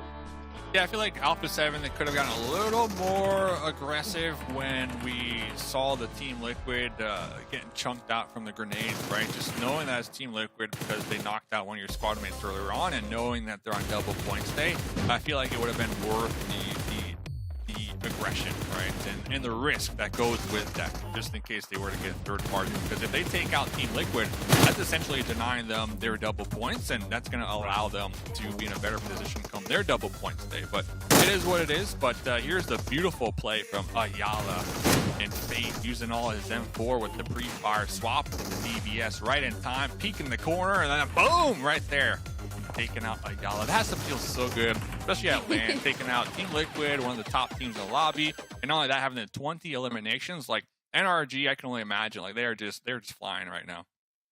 They're incredible. They got to be feeling good. Malaz, 6 eliminations. Fate with 6. J7 with 5. Spec there with 3, but still had a considerable amount of damage. Everybody did their part. So it's a massive opening game from NRG. A big opening game from Team Liquid, though, to separate themselves from Alpha7. Hopefully they'll keep this energy up. Tiff, after all, this is the best start Team Liquid's ever had on their double points. So maybe the final week, right, it's hitting different for the rosters. They understand this is their final chance to make an impact.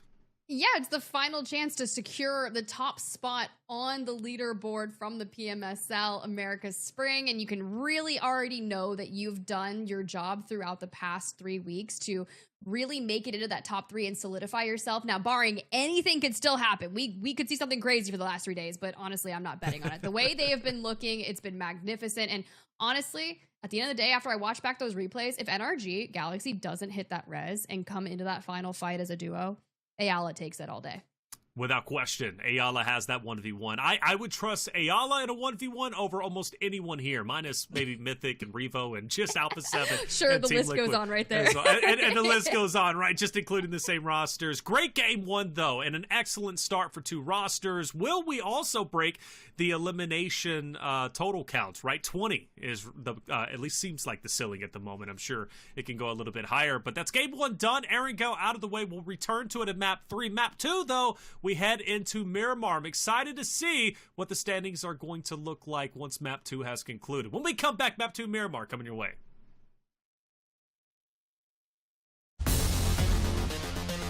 Hi everyone, PUBG Mobile Metro Royale Chapter 20 is coming soon. Curious about what new content there is? Let's take a look.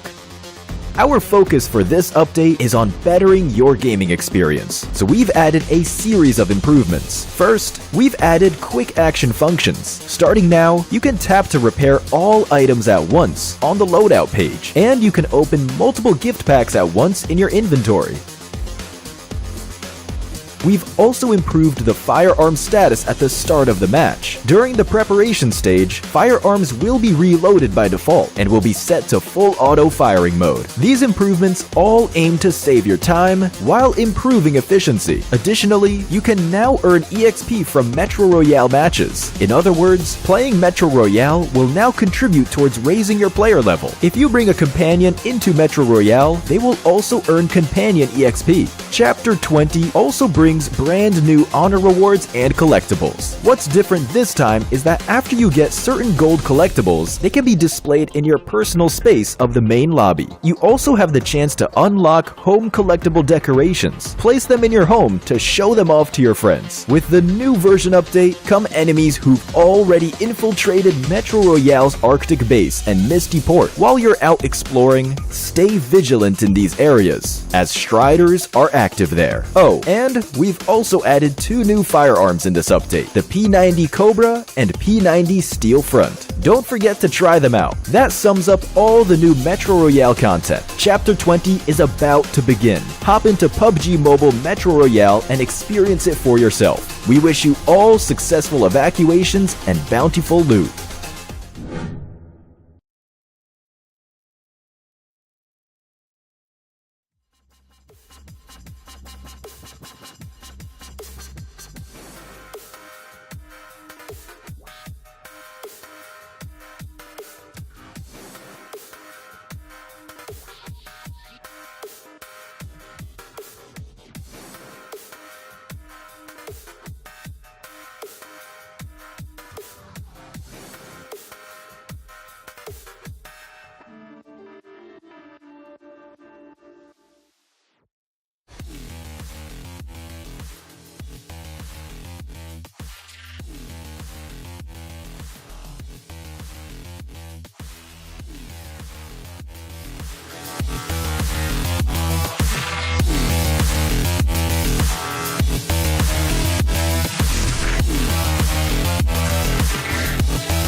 The PMSL Pass is active today to the 30th of June. There is a message pinned at the top of chat with the code and a link. Redeem the code with the provided link to earn 20 points in the new PMSL Pass event and be that much closer to earning the Dark Arts Gentleman set and Dark Legend UMP 45. And welcome back, everybody, from the break for the 2024 PUBG Mobile Super League America Spring Season, day number 13. I'm Taylor Reflections Noble, joined by Mustache Dave and Spider Tiff. We're about to head into game number 2. It's on Miramar, but already we've had 2 stellar teams and highlight performances. NRG Galaxy being one with 20 eliminations, picking up 30-plus points, but matched by Team Liquid in second place with 30-plus points themselves. So both teams going up the leaderboard or maintaining what they got. Team Liquid obviously still in first place over Alpha7. So Dave, we head into game number 2. I'm excited to see how the rosters are going to do, especially for NRG, if they can keep that energy up. I know you talked to Mafioso from Alpha7, who was going to be farming the lobby, but apparently something got lost in translation because the message went to NRG instead. All right, let me see. So I was reading the DMs. I said, first of all, what are the game plans? What are we looking like here? I said, God's on our side. We're getting number 1 in the lobby. So I said, okay, check. Love it. And then I said, when should we expect Alpha7 to start to farm the bottom team? So like I kind of indicated, like you should. And then he said, watch and find out. Like, watch and find out. So I guess maybe I interpreted it that it's going to start in game number 1. But watch and find out can mean anything, right? It could mean today. It could mean tomorrow. It could mean on our double points day, right? So I'm going to watch and find out, and it will happen eventually, all right? So eventually. I have a sneaking suspicion, though, we're going to be casting over Alpha7 in like 2 years, and they're just going to farm the lobby, and you're going to bring that up again. It's like I found out! It's like it finally happened. I have like white hair. It's like I finally found out, I love it. That's right. I love it, dude. It's Alpha7. Let's see if they can continue to, hopefully, farm the lobby. I do want to say, though, Tiff, for North America, though, there was 2 great stat lines. Actually, as far as the elimination leaders from day number 12 and day number 11, it was all North America. So yesterday was Hyper's baton. They were just tearing it up. Hyper went on an absolute tear and were able to go up the standings quite a bit. Day 11 was Titan Gaming's Doran. So North America, at least on the tail end, has stepped it up a lot. I don't know why they waited so long, but they're finally doing it. Look, if your back is against the wall and you have nothing left to lose but just move up that leaderboard, you are going to get mixy. You are going to take challenges. You are going to do everything that you can to just chow anyone and everything. All right, well, here it is. Map number 2. We're heading into Miramar. Let's see if NRG can keep that energy up. We'll find out shortly. Mustache Dave, Spider Tip, take it away. Oh, let's do it. Give us Miramar. I'm so excited because if we are kicking things off with the energy that we just witnessed in drop number 1 on Erangel, if it comes through to drop 2 here in Miramar, and honestly, just looking at the plane pathing already, things are about to get spicy, Dave. Yeah, without a doubt, then Miramar is the place to get spicy, right? NRG, 20 eliminations, and the whole team kind of putting in work, right? Spec with 3, J7 with 5, 8 with 6, and then Milad's with 6. So everybody having their fair share of a taste, you know, of eliminations here today. And Titan Gaming as well. Getting some goodie limps on the board, right? And it looks like Wancho, the coach, is going to be on the sideline here today so far.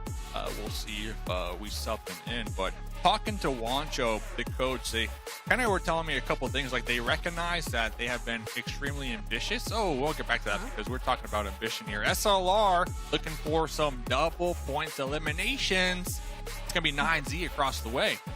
Give us a hot drop. Give it up. Let's go. White LG on your screen there with the hay bale already looking to lay siege on the building here to 9Z. You can see they're cooking a nade up. And, well, the last time I saw SLR in a building try to chow this, man, things got wild. They took control of the stairway, just really held it. But White LG goes there for the push, immediately repositions, and we take it straight back to him. Goodbye, Connor.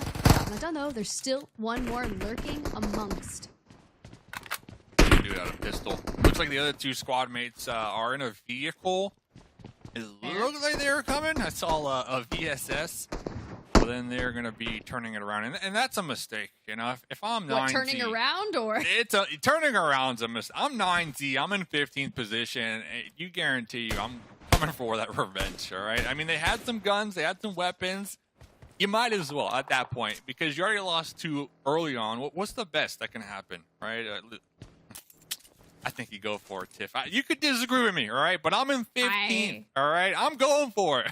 At the end of the day, I'm going to agree with you, and here's why. The placement points really aren't anything that much that's going to do a world of a difference when I'm outside the 12th place mark here. Like, it's just not going to be enough. For Hyper, we're looking to get mixy on the bike there, and we're going to run into some boulders, and, you know, it's fine. I used to race dirt bikes. I know what that's like. If I hit a boulder on my bike, let me just tell you, I'm going over the bars. So the fact that we're staying on the 2 wheels, perfect. Very much like a video game. I love it. So yeah, 9Z. We'll see. We'll see. They're going for placements. They're going to be centering on up. Hopefully they don't stumble across AGG, who have their double point stay. Where's J7? Sorry, I don't want to interrupt you. I just saw in the Elim feed my man J7 took a fall. Oh no. Are we back up? Are we living? Are we cursed after game 1? We should be back up. We should be back up. Yeah, that's going to be down there towards the south where they like to drop Los Higos, those 2 islands.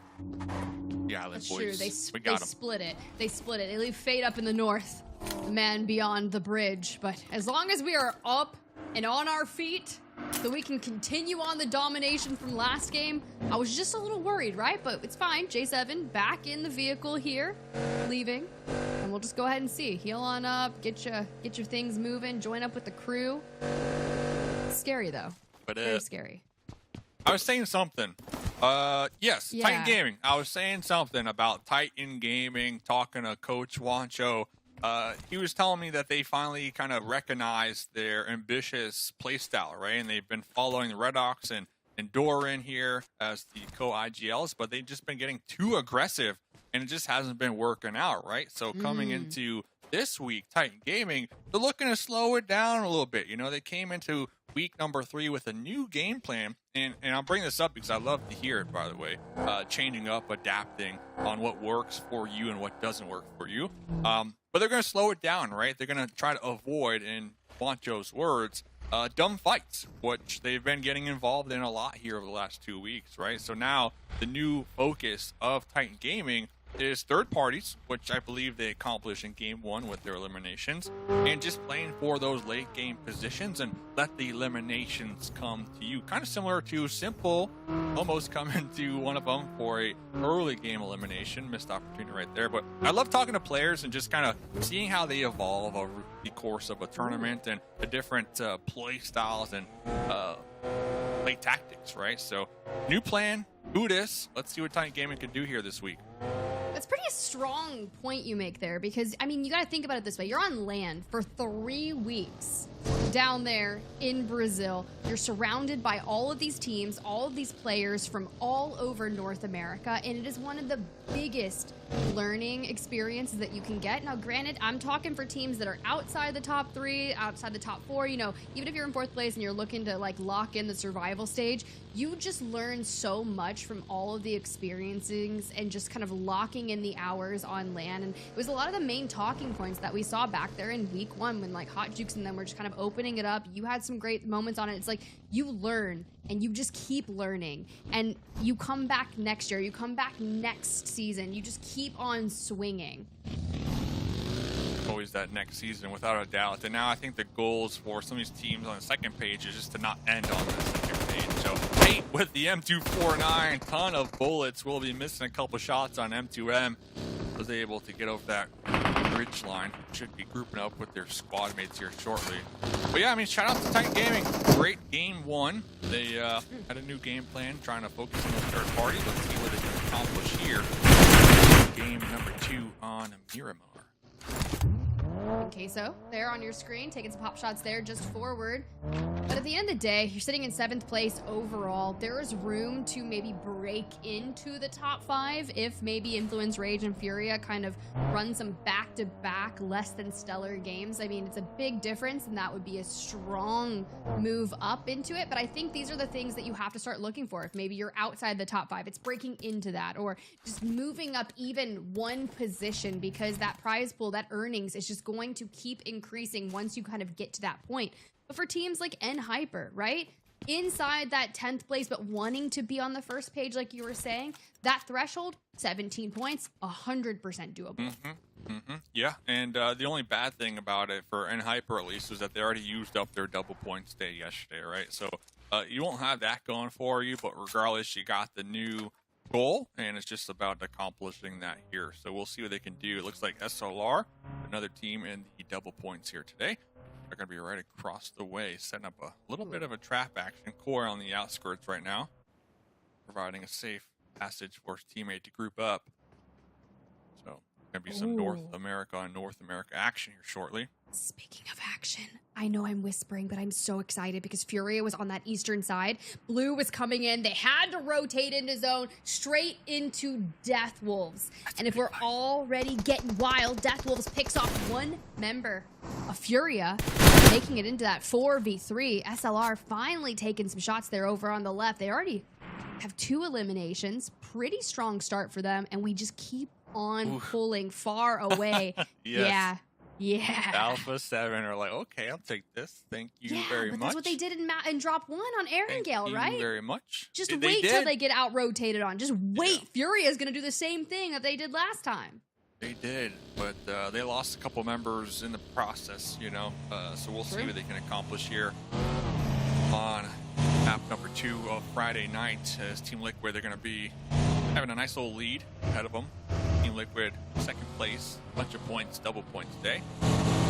Alpha7 hopefully trying to put a stop to that here. But yeah, Furia and Death Wolves, those 2 teams fighting for that 4th place survival slot right now. I believe like 9 points apart from each other, so that's very close. Risky. Yeah, that's close. Very risky. It looks like Furia, they were able to leapfrog around Death Wolves. Death Wolves will be opting to rotate into this new circle. A little slower than them, but both teams going to be healthy and alive.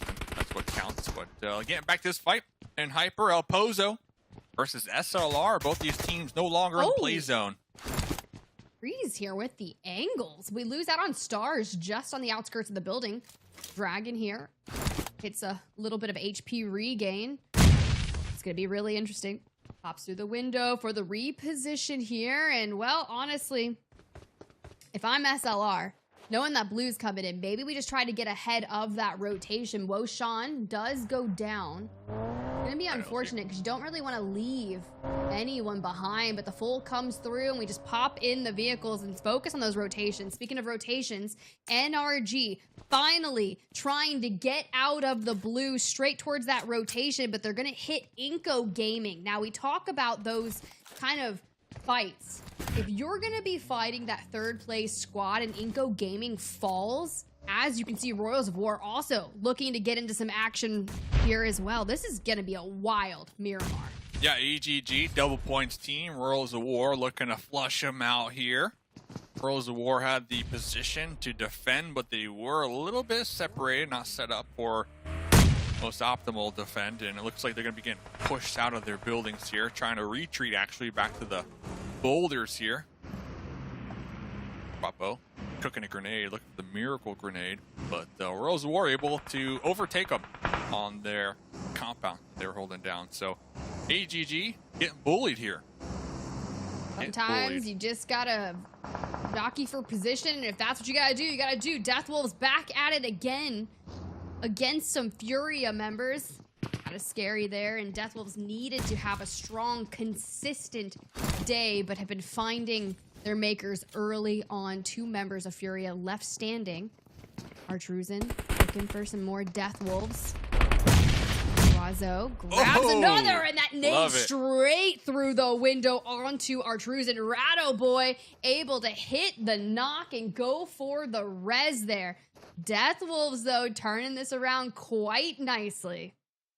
And 1000% intentional. They knew who they were up against. They chased them down. You know, we saw both these teams rotating in their vehicles all the way out there in the west. So Deathwolves trying to hunt down FURIA, because remember, FURIA are going to be right behind them, trying to close the gap to overthrow them on the 4th place overall for the survival stage position. So now Kowalski, the last one alive, just kind of trying to survive and thrive out here. But the Deathwolves, I love this heads-up play from them, targeting their opponents here on game number 2.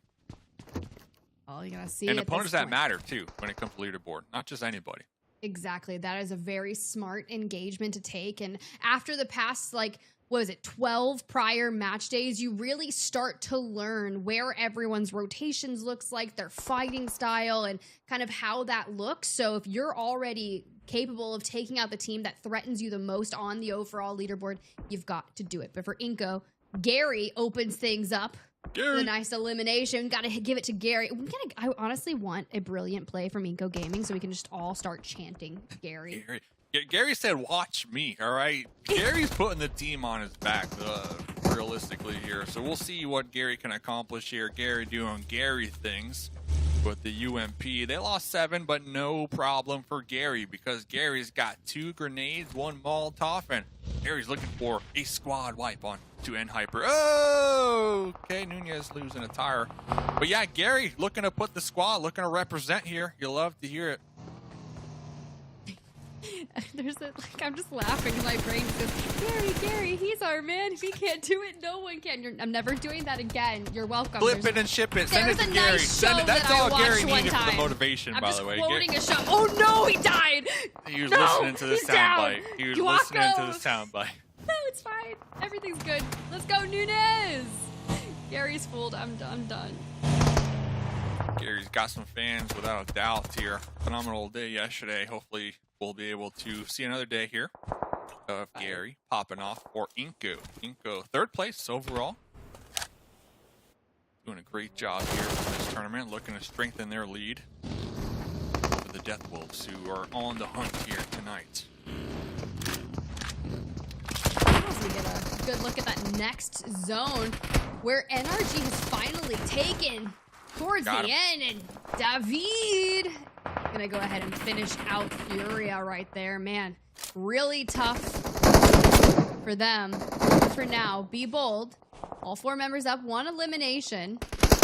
Team Liquid already starting to get into some mixy here with Deathwolves, who have just been on the fighting trajectory for Miramar here today. Yeah, all Love four of this. these teams, Be Bold, Death Wolves, Team Liquid, and Influence, no longer in the play zone. So it looks like Death Wolves trying to wait it out, take out Be Bold before repositioning. They're going to be popping some tires, taking that utility out. David is going to be stranded, but Be Bold, Barozin up in the front lines. Molly, that's one way to flush him out here. Now here comes Be Bold knocking at your door.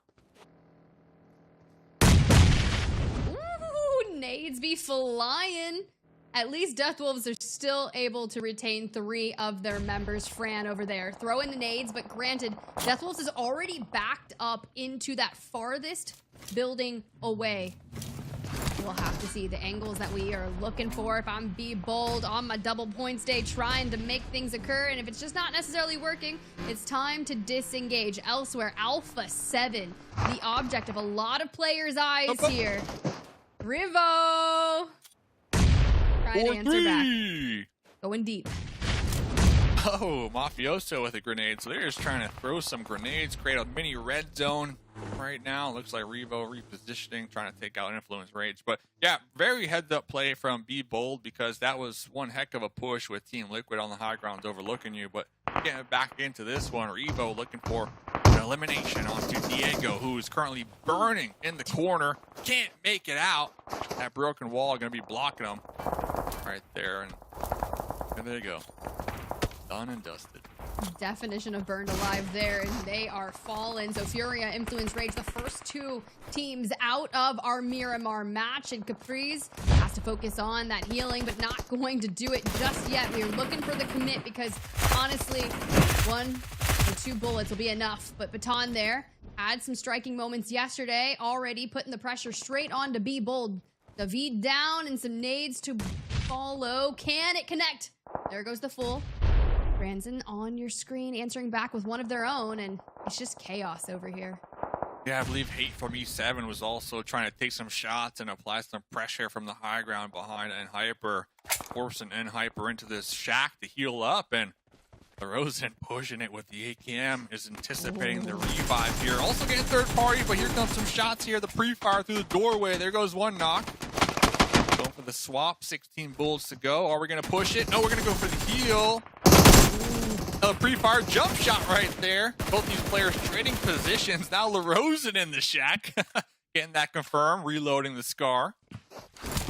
Ooh, if that angle came through, that would be crazy. But this flip of the position is allowing Stars to overlook Baton. And where are you going to go from the nade? It's only a matter of time. Straight outside, still at 50 HP. And here comes the push. Baton able to finish it on out. Be Bold eliminated. Just before this, though, Death Wolves have fallen. Only 4 eliminations. So iNCO Gaming, that have that third place kind of locked in, just 66 points ahead of Death Wolves, will be able to start really ticking up that leaderboard and increasing that gap even further. Very sketch fight right there from Hyper, but they are going to continue to survive with the duo and 7 eliminations. Very sketch fight. But yeah, listen, FURIA getting taken out early on, so Death Wolves right behind them, so Death Wolves won't have to worry about a team overtaking them on the overall leaderboard. So that's, you know, the bright side, I guess you can say, of Miramar getting taken out here. But looking at the current play zone, AGG, double points team, going to be over there on that east side. But once again, Team Liquid, Alpha7, I mean, these two teams are just magnets. Going to be right on top of each other. Ooh, okay. Let's see what that... About to keep tabs on that. Yeah, because that picture-in-picture really starts laying the trajectory of what this end game for us is going to look like, with 12 squads still up 34 total players. And well, for now, I really like the position that Royals of War are holding, because at this point in time, we have the space that AGG clearly wants. I did see NRG start going rogue with some nades, 600 damage on the board. Head on over to them because, well, you've got to take space, and we want all of it from Team Queso. Great, doing some intel gathering right there, almost getting taken out. Malaz, 2 grenades, trying to throw it in the dip, trying to get the pickups, but the third party from Colgo, Royals of War across the way, forcing NRG to toss some smokes, block those sight lines, but NRG are thirsty for these eliminations on Miramar. Ooh, Gladys. Unfortunately, at the demise of Spec there, and now things are getting crazy. J7 is going to need to come in clutch here because Malaz falls to Milos and J7 last standing. We don't want to allow anyone to get fooled, and from a distance with that 4X, just applying the pressure, but Redox from Narnia has the craziest angle and is going to stifle any run that NRG Galaxy was looking to make here. Crazy. Team Queso is still alive, but here's the battle that we've been looking at, anticipating for some time. Royals of War now looking to take out AGG on their double points day. AGG, a couple DBSs, lock and loaded. Gonna make the breach here. That knock on to Cole is going to bring them just to 3 standing, 2 up for All Glory Gaming. Numbers advantage still on ROW's favor here. But you can just see from the roof, the push is about to come through. We got the DBS in hand, but we're on fire, and this is not good for us. Tonka grabs that knock straight onto Guapo. All is left standing on Padrino, drops Erangel. DBS here looking for angles. We do not have any health, really. We just have to play any kind of angle that we can make, bide some time, maybe open things up. Stun, but we push on in, grab a full. At least we have an elimination there. The 1v1 right now. Padrino, you look at him, he's done. Little flashbang, but Tonka up there picking up Kolgo. Can't let this go through, but it's gonna happen. Wow. Padrino got a little bandage off, but still gonna be really low in the health department.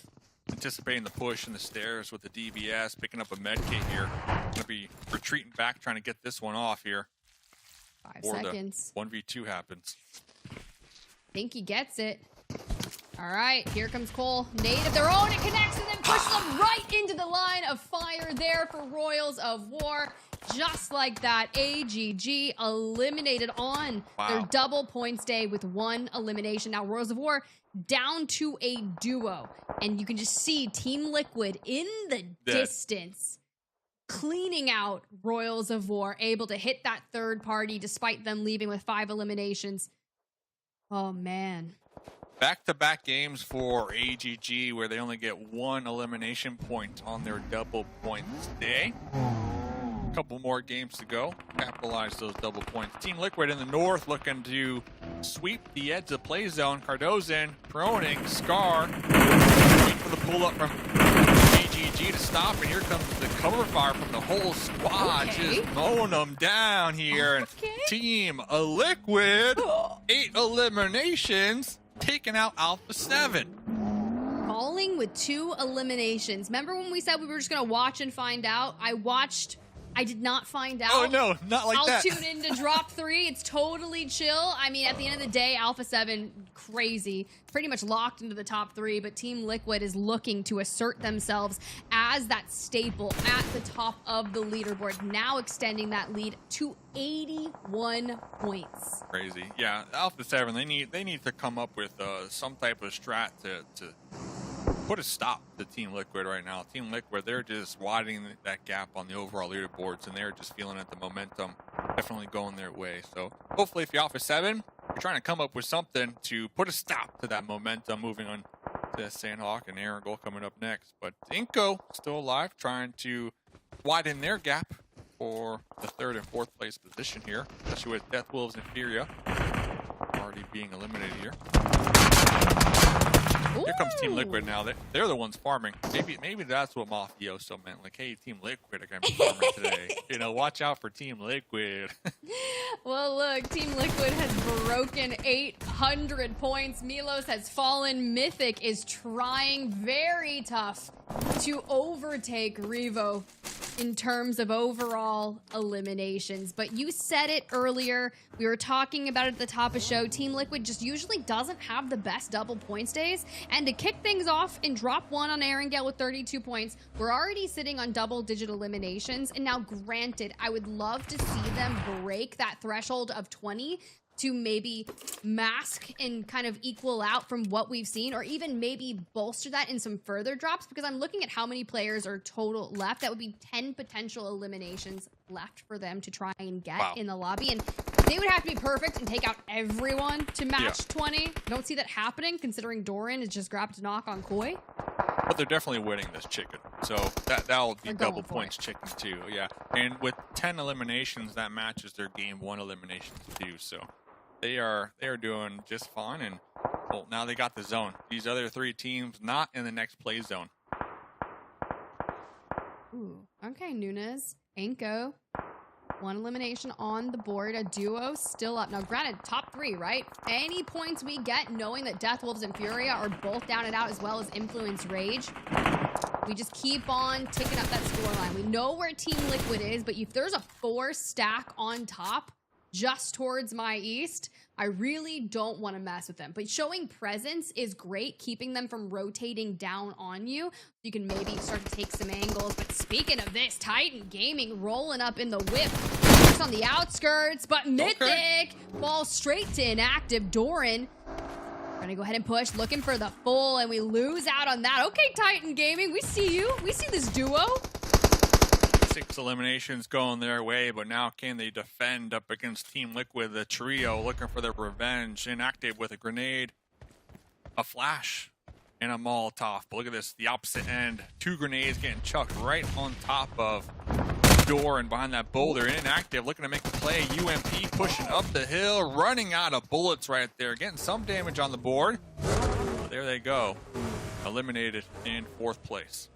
I mean, they're sitting at 13 eliminations here for Team Liquid after that. And honestly, they take down Mythic, who is on 7. Now it's Cardozo, Chief, and Ayala. And you gotta think, Ayala was that solo in Erangel that was able to keep picking up eliminations with their third parties. Now that we're down to the final 3, it's Team Liquid, trio, 9Z duo, iNCO Gaming duo, and we see the spread. It's going to be open, but Team Liquid has essentially built this wall of not only angles from the high ground, but the vehicles.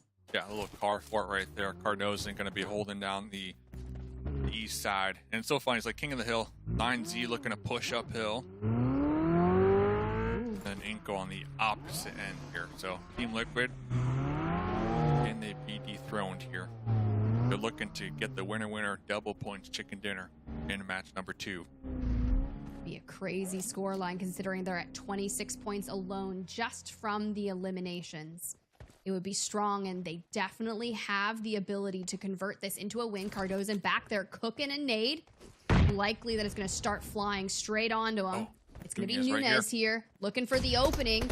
Dodges that nade, starts snaking to the left, but Chiefs catches him off guard. Ayala pretty low on that health, so keep your eyes out. Nunes, though, with the full, and then Efete takes down Chief. A little bit of a revenge arc there.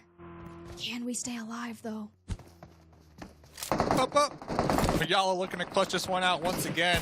Molotov will put a stop to Nenebete's uphill battle with Cardozo on the other side, trying to take out 9Z. So both iNCO and 9Z making the push uphill at the same exact time, forcing Team Liquid to take 2 separate battles here. But both these players doing a phenomenal job at just keeping their opponents at bay.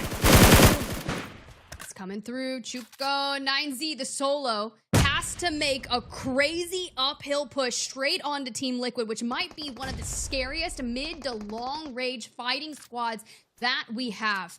Trying to work with whatever off angle we can do to hide our presence. Damage going straight on Ayala and turns it into the 1v1. Takes it straight, hits the clutch. 9Z, the winner chicken dinner from the low ground. Wow. Wow is right. 9Z. Remember, they lost 2 earlier on. Wasn't 9Z the team that I was like, yeah, maybe we should go for that revenge play early on, but instead they're going to be clutching out as duo. 2 eliminations, so they definitely had like all the odds against them. Team Liquid, though, once again, back-to-back second place wins, or second place finishes, that is. They're just so close to getting the winner double points chicken dinner. But not able to seal the deal. But regardless, 16 eliminations for Team Liquid, and the second place is another massive game. But so close, back-to-back games here, Reflections, of getting that win.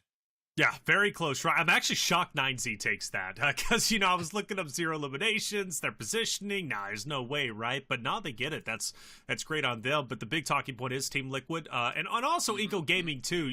Is a secondary talking point. Keeping relatively consistent, and I think as long as they stay ahead of Death Wolves right today, and they stay ahead of just all those who are trying to catch up, then they're doing their part. But Team Liquid 16 elims. We go from to have 20 in the first game for NRG, then 16 for Team Liquid. Today is hitting very hard when it comes to eliminations. Not for all the teams, but Team Liquid NRG currently leading the way, which is incredibly impressive. How did Team Liquid get to that point to have such a massive number of elims by the end? It's just all about the rotation and just taking their fights as they worked their way into zones. And it was just smart engagements, really focusing on their positioning as they approach them, which is why I'm so shocked that final engagement in that 2v1 turned out the way it did, because they just find themselves in power advantage situations. But what they do in those fights, as we kind of watch that fight back with B-Bold there as they swapped into the Shack, they constantly will split off and focus two teams at once, which is very similar to what they had done in that final zone. We'll kind of get to see it back as Cardozan starts looking at taking out 9Z, and you've got the other members focusing on iNCO, and things start to get messy. And yeah, you able to take down Nenabete, but by that time you'd already been whittled down in numbers. You can see right here, Nenabete takes down Chief, hits the full crazy, and then Chuko, Dave, this is where he's like, all right, I got Ayala. All right, yeah. I understand what's going through. Yeah, Nenabete was the player who won 9Z that game, let's be real, because Nenabete putting in so much work on the opposite end and giving 9Z that perfect window to push up and take the 2v1 up against Cardozan, right? So 9Z definitely needs to send some flowers to Nenabete, maybe a little across the land event right there, because that was Team Liquid's game all day, in my opinion. But both squads just pushing at the same time and just forcing Team Liquid to take two separate battles at the same time, which is difficult. It is difficult, but it's impressive that they continually put themselves in spots like that and can make it out of it. It just comes to show the slaying power, but also just the power of, come on, they're the old Loops roster. Remember how many times Loops would be at 2 players, right? Off the start, they would lose 2 players, then only have 2 for the remainder of the game and still finish top 3 with several eliminations. It's no surprise Team Liquid is still able to do that, obviously, as a Team Liquid banner. 44 points. Come on. He already besting their performance from game number 1, where we were on Erangel, second place, 10 eliminations. So Team Liquid is trying to pull what iNCO Gaming did yesterday, Tiff, right, when it comes to double points, and I don't know, reach 160 plus. We almost saw a record earlier. Maybe we get a record when it comes to overall points. But second page on Eventful, right? Other than Be Bold, who has the highest there on their double points day, but none of our other teams outside of Team Liquid making the most out of their double points day. It's tough, right? A lot of our teams try to have those moments. At NRG Galaxy, they picked up 3 eliminations, and they were trying. Now, granted, they're not on double points either. They just went crazy and dropped number 1. And I was like, okay, this is going to be really smart for them. They look like they're going to get some good positions in the early game. But through that mid-map, everyone was just getting crazy. And I think that's what happened with some of our teams that were on double points. And a lot of them were almost cannibalizing against each other, which is fine because you want more eliminations. It doesn't matter where they're coming from. Such as Be Bold, AGG, that's where things are starting to get mixy. Let's take a look at our overall standings. Obviously, Team Liquid's going to be in first. My lord, 829. I cannot believe that they take a 109-point lead over Alpha7. That's actually nutty to me, and I wonder how high they can go. The standard now, or the new goal, I should say, not the standard, because there's a standard. That would just be, this would be a ridiculous tournament. Dave, I want to see Team Liquid hit 1,000 at this point. Can we get 1,000 by day 15? I hope so. 1,000? 1,000, bro. I think so. Look, was it 171? Yeah, it's doable. It's a long run to get to that point. It's a long climb, but I want to see it. Why not? Set the standard. Team Liquid 1,000 points. I don't know if we've ever hit 1,000 points when it comes to something. Well, obviously, we also haven't done double points. Yeah, right. Double points is still very new. Definitely helps. Listen, some people believe in momentum. Some people don't believe in momentum. I'm on the side of believing in momentum. Team Liquid, they got the momentum without a doubt. They're so close, back-to-back games to get that winner chicken dinner. And I think now if I'm Alpha7, you see a 109 is the spread. I'm starting to kind of think like, how do we stop that momentum? They have 67 points ahead of iNCO. So if I'm Alpha7, I think a hot drop might be in the books just to kind of put a stop to the Team Liquid momentum. And if it doesn't work out in your favor, you still got this 67-point kind of breathing room to work with when it comes to not getting knocked out of that top 3. So if I'm Alpha7, that's my game plan. Will they do it? Probably not. But somebody needs to put a stop to the Team Liquid momentum. I've got a point about that, and we had that conversation actually yesterday with Hot Jukes and Cameron about hot dropping on a team and trying to stop them, which I think is very intelligent, but something we don't see in PUBG Mobile. Tiff, obviously you transcend multiple BRs along with myself. Obviously, Dave, your knowledge is great across multiple BRs. So we're going to have that discussion when we come back. But first, I want to hear from Sarpatch. He's on site. We're going to talk to NRG after their massive game number 1, 20 eliminations. Let's hear what went down and how they got that many elims. Let's go NA, let's go NRG. Fate, bro. Congratulations, 20 kills, bro. And the first place, and against that monster is right there, Ajala. What an ending. Congratulations, guys. Some light. Yeah, it ended up having to be a 1v1, which really shouldn't have been, but I stayed calm and composed after the win. I was like, you know what? It is what it is, bro. You get a little. It was fake. Easy win, yes, sir. It was fake good. Man, that was a tough match, but a nice match by you guys. You were able to clean up on the mountains, come down, hard fights because you had AIMF, you had Alpha7, you had a bunch of teams, Brazilian teams, but you fought through and got 20 kills. Have you asked, maybe we can change the double points day for today for you guys? Honestly, like talking about change, we did change something. I'm not IJailing anymore. I wanted to step down so that I could be more productive around the map, and I was able to drive around, do things that I wanted to do without having to worry about leading my team, and honestly it worked out pretty well, especially during that first engagement with ROW. I was able to do what I wanted to do. I didn't have to worry about my team. I just let them do their thing, and I just got 3 knocks for us, and boom, just like that, and the rest of the match just went on. And it worked out. Yeah, it definitely worked out. Yeah. Bro, congrats. Congrats. Really happy for you guys. Let's go NA. Let's go NA. Let's go, baby. Yes, sir.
Welcome back, everybody, to the 2024 PUBG Mobile Super League America Spring Season. I'm Taylor Reflections Noble, joined by Mustache Dave and Spider Tiff. We're about to head into map number 3, where we return to Erangel after we witnessed NRG with the 20 elimination game. It was spectacular to see. We'll see if they do return to that form. Obviously, Team Liquid also, will they get second place again or even top 3? That consistency is paying off as they take a 107-point lead over second place Alpha7. Now, let's go into the conversation that we left off with before we headed into... Actually, before we do, more pertinent information, Tiff. We learned NRG Fate stepped down as the IGL, allowing him to be more free on the battlefield, which had already, like, instant results, right, in that game number 1, especially against Royals of War, picking up 3. So, no longer IGLing, less he has to worry about, and now the chains are off. He can go out and slay out. I think that's a really smart change to kind of make. It's unfortunate that it's this late that it took them to realize that may be the change that they wanted to see, but it's clearly paying off. And honestly, with 3 more match days to go after this, it's only going to be up from there. I look back to match number 1. I mean, Fate able to pick up 6 eliminations. If you already understand your role and you're like, I would rather be able to roam free, be this roaming reaper across the map and just pick up eliminations, great. Let someone else call the shots, because then you don't have to focus. You can almost like kind of turn your brain off and just listen and focus on the engagements at hand. And it's already looking good. You saw him in the interview, right? Just brushing off the shoulders. Like, I was calm. And that just speaks volumes. He's got confidence. Dave, what do you know about NRG Fate, right? I mean, Fate, he steps down as the IGL. Is that a role that he typically is in? Is this something new that he's no longer IGLing, or was this like an experimental phase for the America Spring season? He's, by the way, real quick, I got an issue. How come you guys both got plants? And where was my memo of the plants? I think Spider Tip, you got a new setup this week. Where was the plant memo? Yes. All right, I'm feeling left out here. Not gonna lie.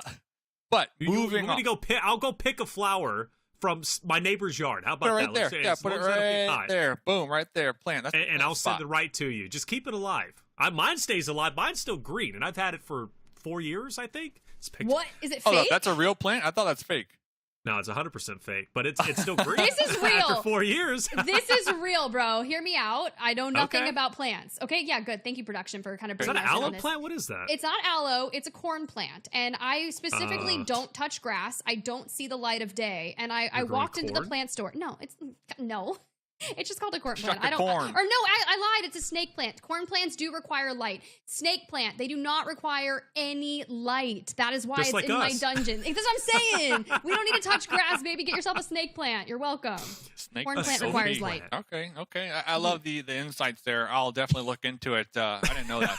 But going back to the question, all right, because you asked me Fate. What about Fate? Something about Fate.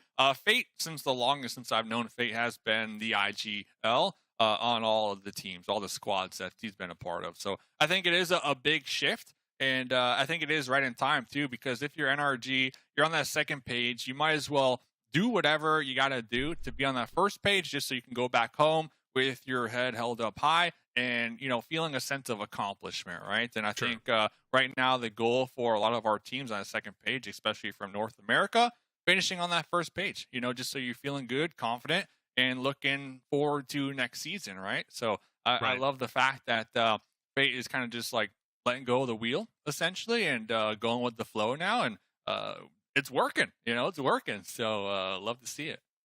Yeah, I've seen this adjustment made throughout esports and multiple titles, and it does make a difference. Again, having less to worry about, because when you're IGLing, right, there's just so many factors that go into like where you got to guide your teammates, where you have to guide yourself, what's taking place, and it really does distract and take away from your natural ability to be able to gun your opponents, right? And Fate's confidence is apparent in the interview, and Tip pointed that out, right? Brushing off the shoulders, like, I love that type of energy. That's the type of confidence you need as a competitor. You need to have an ego as a competitor. I fully believe in that, right? At least as long as you have that ego that stays on the battlefield and, it doesn't extend outwards. But to be a dominant player, to be a dominant competitor, representative of Fate's interview, like that's perfect for me. I love seeing that. I did, and making that adjustment speaks volumes about him, and gives me great faith that NRG Galaxy moving forward, even after this tournament, could potentially have a long and great run. That 20 elimination game for game number 1 was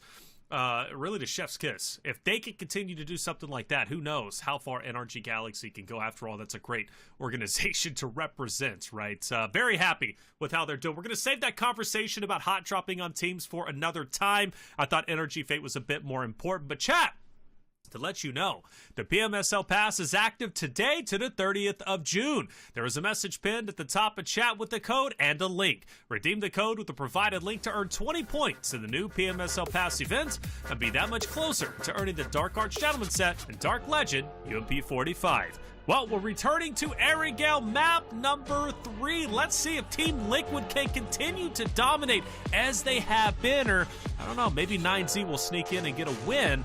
With only 2 eliminations, all this is possible and more. Mustache Dave, Spider Tim, take it away for game number 3. Oh, let's do it. I want a military base zone, Dave. We did get a look at it early on. Unfortunately, it did not manifest through. We went hard north in drop number 1. But with our plane pathing here, you can already see that we are going to be cutting from that area in the southwest up to Severny. So for those zones, I need some predictions. Yeah, and I feel like this would have been like the prime time for Alpha7 to drop Team Liquid. They know Team Liquid are going to go. Team Liquid go to military base. Like, that's their spot. The plane allows them to easily float over there. I feel like this would have been the prime time, but yeah, looks like they're going to be dropping over there. Death Wolves going to their secondary drop spot, if I'm not mistaken, and Alpha7 North George. So everything kind of just according to plan, essentially.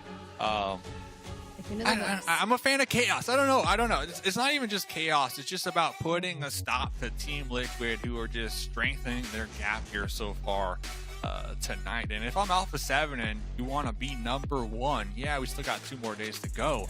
But with just the fact that Team Liquid are popping off here today, really feeling it, has me worried, right? When it comes to Alpha7 and trying to be that number 1 in the lobby.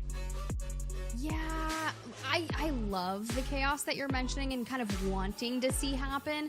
However, just given the past 2 drops that we've witnessed from Alpha7, maybe they're not feeling hyper confident in terms of taking that hot drop straight to them on military base. Now, granted, Hyper starting to really amp up their performance. The past drop on Miramar, now I'd love to see them kind of bring that back to Erangel. And as we got a look at where that next circle will be pulling to, the large majority of our teams are still on that western side of Erangel thanks to that plane path. So for Team Liquid, yes, they've got military base. They'll be able to start from the northwestern side of military and kind of anchor all the way through. Now for teams that maybe take a weird rotation down towards Island, I don't think that would make sense for them, but if you want to run that coast and not necessarily cross over the bridge, so be it. But you're going to have to deal with Team Liquid, who is just inching ever so closer to breaking a match result elimination record.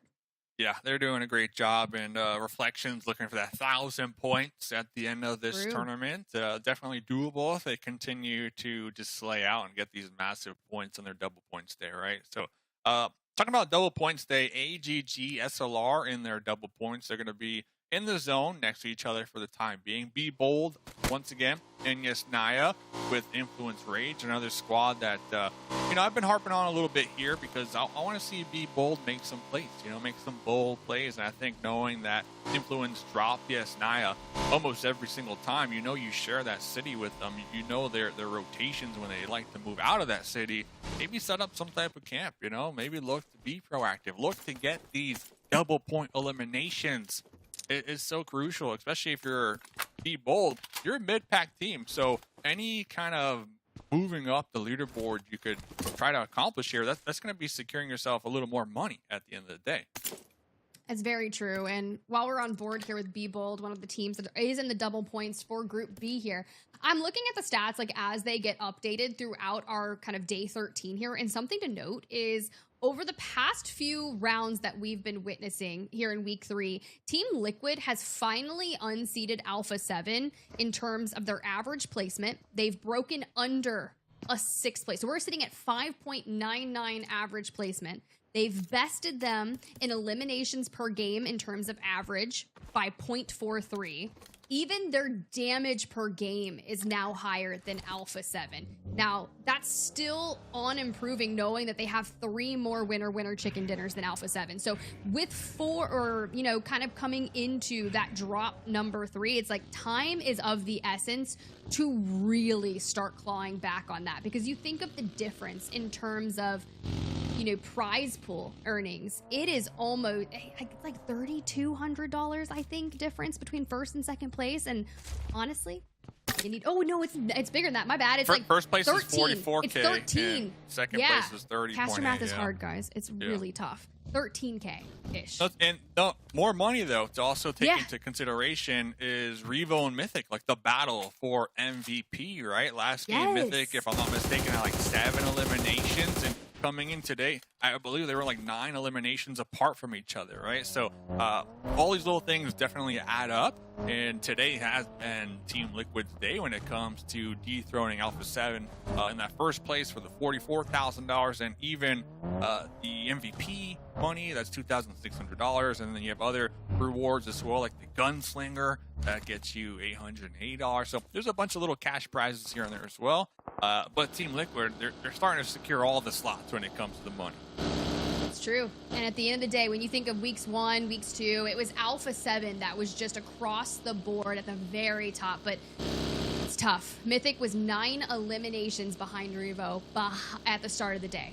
So, you know, things are changing because they haven't really been able to catch a lot of eliminations throughout this. But we have Alpha7 on your screen, hitting that rotation out of the northwestern side, looking to rotate straight towards the center of Erangel. And Mafioso, man, I'm watching. I'm wanting to find out what Alpha7 is up to today, and I'm ready to see the farmage. Gotta see something. Gotta see something. And looks like Alpha7, they're going to be in their vehicles right now, looking to reposition up in the north. Happened behind, I guess, Naya with Be Bold influence. They might actually clash with the Death Wolves here once again. Death Wolves not going to Zarky, actually going to Severny. So with that in mind, Alpha7, they might be caught off guard. We'll have to stay tuned, as a lot of these teams right now just trying to center on up. FURIA going to be dead center, and Shelter, I believe we saw them play this position a couple times here so far over the last 3 weeks. They're going to be comfortable. Be Bold still like in a little Clown Fiesta mosh pit with Influence Rage. They might be sending it towards Prison that Hyper currently locking down. But one team not stressing, circle number 1, circle number 2, is Team Liquid. Military base all to themselves. That bridge right now free and clear. They are big chillin'. Big chillin'. Ooh, and the shots in the distance here. But I love that you call that out, right? Military base, they've got 2 options, right? Whether if they're going to go up the bridge on the western side or the eastern side. You hit that bridge on the eastern side, it's very atypical to one of the first games that we had ever witnessed from All Glory Gaming, kind of on their double points day, taking a win on Erangel back in week number 1. They were able to just isolate themselves on that eastern side of the circle. Now, granted, this is more of a circle that's pushed over towards the eastern side to still include power and such, so they're not necessarily holding the ultimate east. There are teams that can still wrap behind them, such as Hyper, but for Alpha7, who is on your screen, and they have really just anchored down in that northeast, I'm nervous to see, because it's very strong with what we've witnessed them on drop number 1, drop number 2, but being able to hold on to that now that we've seen that circle pull just even kind of a centered up, that is tough, because you've got Death Wolves. They're scary to fight against. FURIA, they're mixy. You never know what they're going to bring to an engagement. And All Glory Gaming really holding kind of that coastal bridge side. But look at Team Queso. Yeah, definitely going to be difficult for that rotates over there through Prison and Lumber Mill, especially with Hyper repositioning, trying to get a power position actually now. We'll have to stay tuned with that one, because SLR looking to make a push here. Taking out Royals of War. Wow.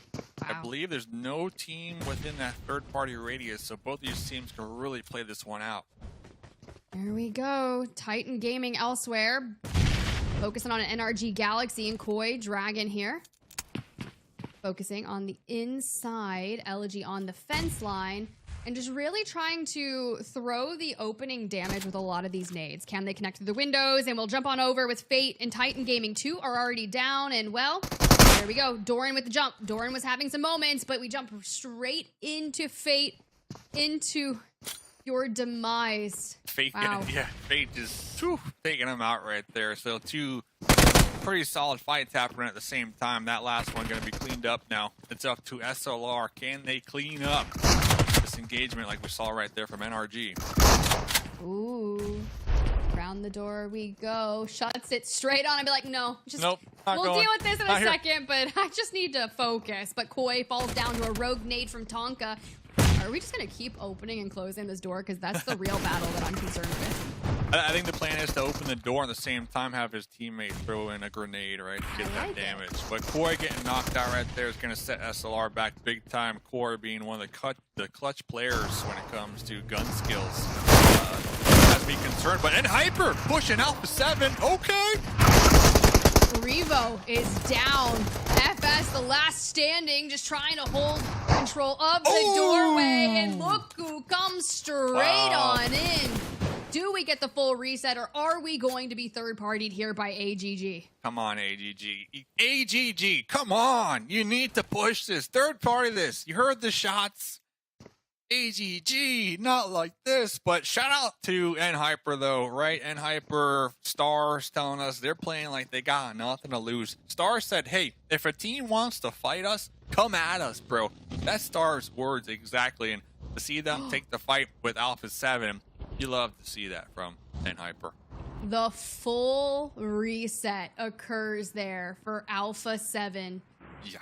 AGG, yeah, they're going to watch the VOD and be like, oh, we should have pushed that. Probably. It's hard to know, right? You got to think about it. You hear the shots, and then you start inching closer towards that, and you're like, well, it's done. Do we take this advancement onto them? Because we've already left some of our players out looking towards where Team Liquid is, Guapo in the south. But for now, Revo focusing, getting back up to full health, grabbing the loot, resupplying on nades galore, and sitting with 4 eliminations. And now you can see that they've really isolated themselves on that eastern side. There's no one that's on their total opposite now. Someone could hit a wrap. We could see that from Team Liquid. We could see it from AGG. But granted, Team Liquid still needs to rotate through AGG, who was relatively spread out. They're going to be focusing on grouping on up, and Influence Rage is trying to control the north.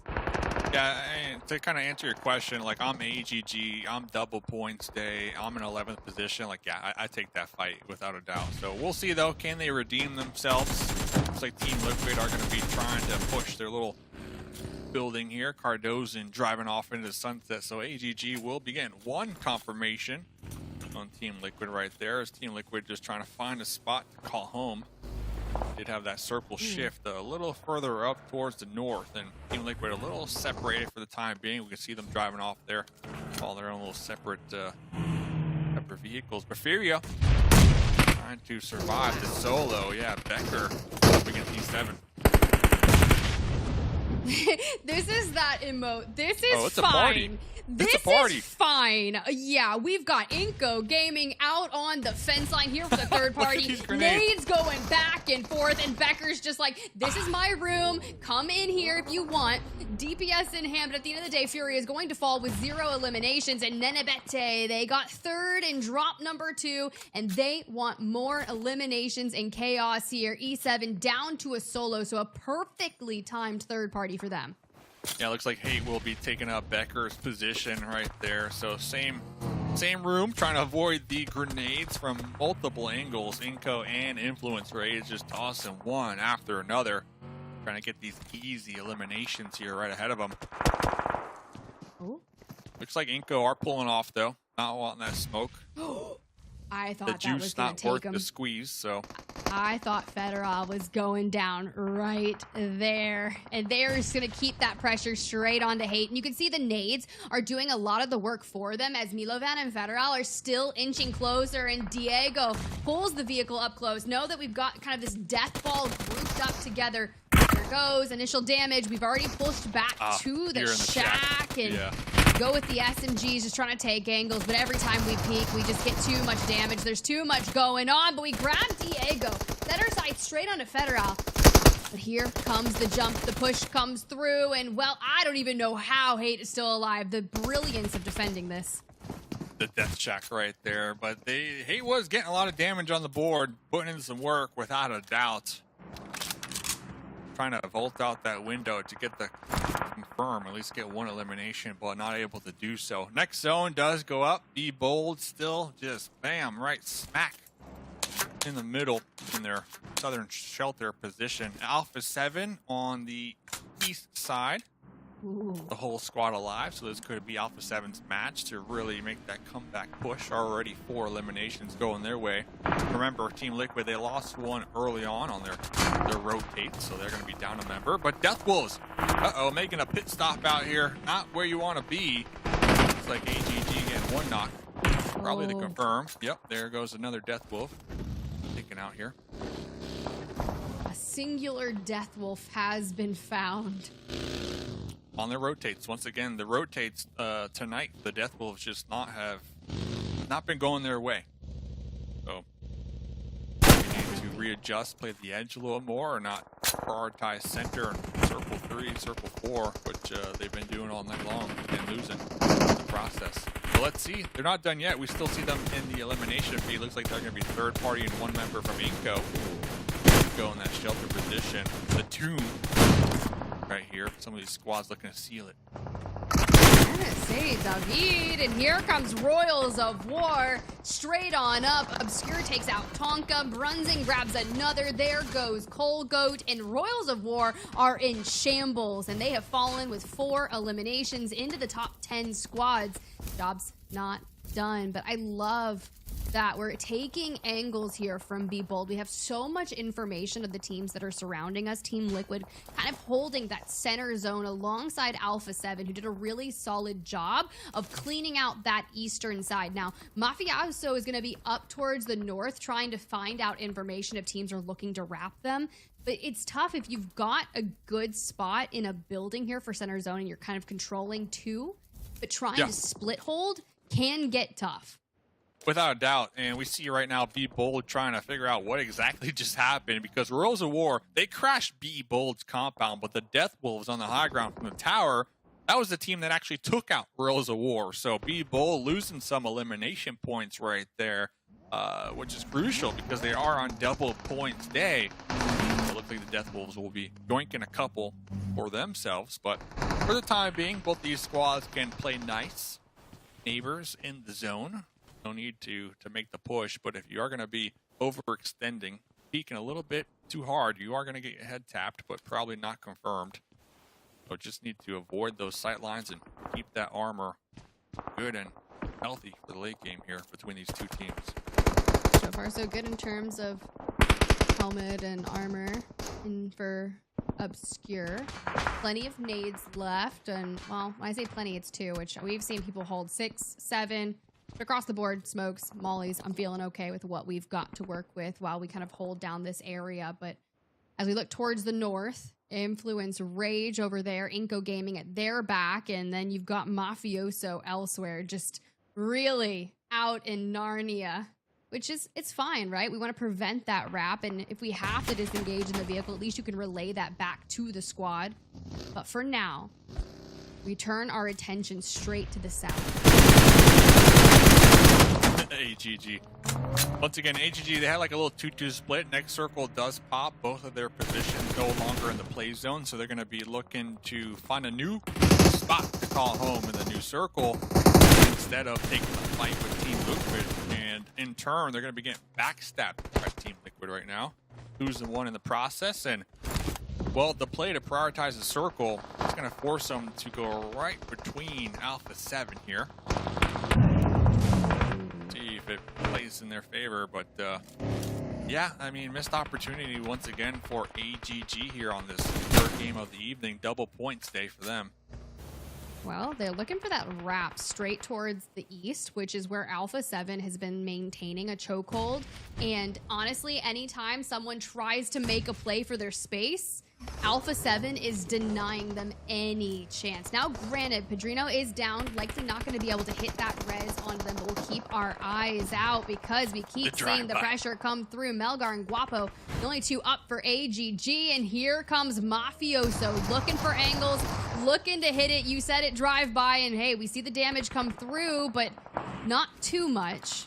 Have to disengage, pop into blue. We're last standing here, and we just want to make some use of our double points.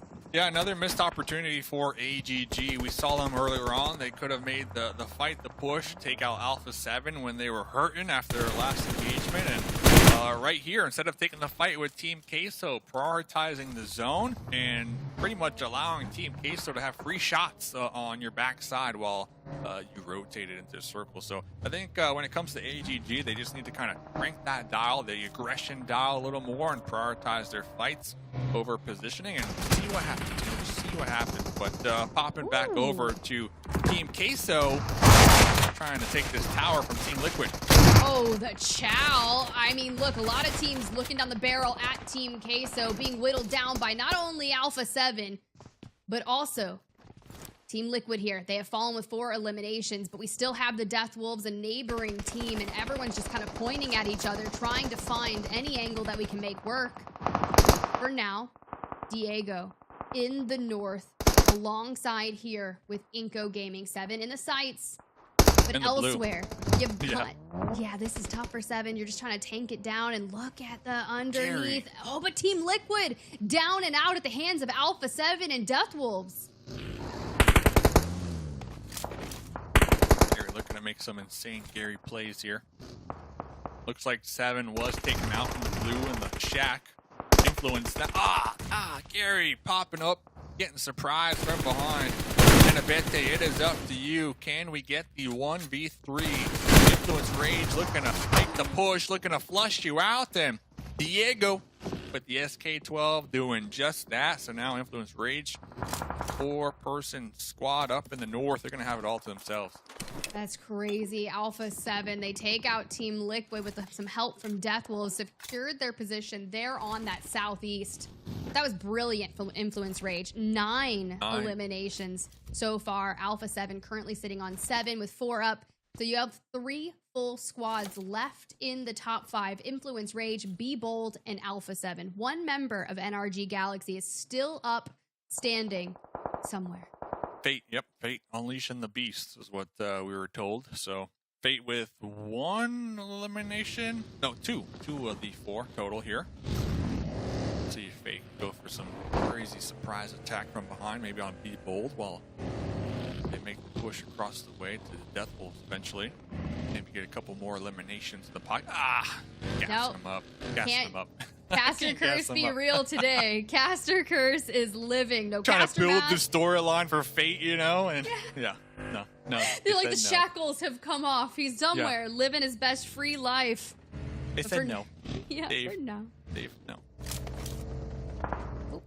Alpha7 here, vehicles, and honestly, Revo still trying to hold tight on the overall eliminations board. Now that we know Mythic and Team Liquid are no longer left in the lobby, we can sit on 2 eliminations and really try to kind of extend that. But as that circle continuously centers up, as we look on where we're going to start our journey, Death Wolves are going to have to worry about Be Bold. That number advantage that they have just by 1, because Death Wolves will be the only trio left in the lobby. Yeah, and they can definitely squad wipe Be Bold as long as there's not like a third party. So we'll see. Alpha7 playing this one nice and slow over here on the east side, trying to stay alive, trying to secure the chicken. They know it's crucial for them to get this win to start to close the gap. You know, with Team Liquid here getting taken out in 7th with only 3 eliminations, this could be Alpha7's game to get at least 20 points on the board. Maybe 15 to 20 around there. Influence, though, this is their opportunity as well to start to close the gap between Death Wolves. So we got two storylines cooking right now when it comes to closing that gap. In terms of teams that have found themselves, you know, outside the top 8, outside the top 9, Be Bold on their double points day with 4 eliminations, looking for more. But Alpha7, maybe this is the time that we're finding out about the farmage, and they just need to harvest the crops from all that they have sowed here in match day number 13. You know a lot about plants. No, I honestly don't. I do not have a green thumb. I have killed so many plants in my life, and I've tried really hard to keep the one that I have in my office alive. I'm getting a snake one, by the way. You good should. shout out right there. Yeah. You should. This is Pickles number 1000%. 2 behind me, so. And it's number 2 because the first Pickles did not last long. Oh, no. Oh, no. Self-report. I tried. But I believe Be Bold, you know, can survive a little longer here. Next circle does pop. If I'm Be Bold, you gotta clear out the tower that the Death Wolves is holding down. You just have to. Looks like Influence Rage now repositioning. They're also gonna have sight lines on both Death Wolves and Be Bold. Meanwhile, Alpha7 on the high ground, just soaking it up. The only team in the play zone right now. Such a good game from Influence Rage here. I'm quite impressed now. Mind you, this is a team that needs to overtake Death Wolves for 4th, right? That survival stage slot. And Death Wolves, they're having a strong performance to try and hold on to that. And granted, not keeping pace with Influence Rage in terms of eliminations just yet, but Alpha7 has already fully tried to take some eliminations from Be Bold as they make the play straight onto Death Wolves. Looking for angles here, but Alpha7 is going to provide them with some assistance. DBS in hand, Rattleboy has fallen. Can we find an angle over here from Guazao? Both these teams really know where to go. We see the smokes out here, and that's to block the sight lines from the third-party potential from Influence and Alpha7, who both have clear sight lines on both the Death Wolves and Be Bold. Two of the Death Wolves are going to be holding it down in the building, not overextending, and they're going to be surviving a little longer than Be Bold right there, who just got shredded, picked apart. But 4th place when it comes to double points, so they'll get some on the board here. I'll be 8 placement points, not counting their eliminations. Ooh, and look who owns all of the space in the zone. It's Alpha7. Death Wolves have to come in. They just have to. They have to move. Yes, they're trying to reset as a duo and maybe smoke them out and try to like cut off any kind of angles, lines of sights. And McGrellin is like, I'm going to use every tree that I can to get closer. But at the end of the day, Influence Rage, they've got a vehicle. They've got 2 vehicles.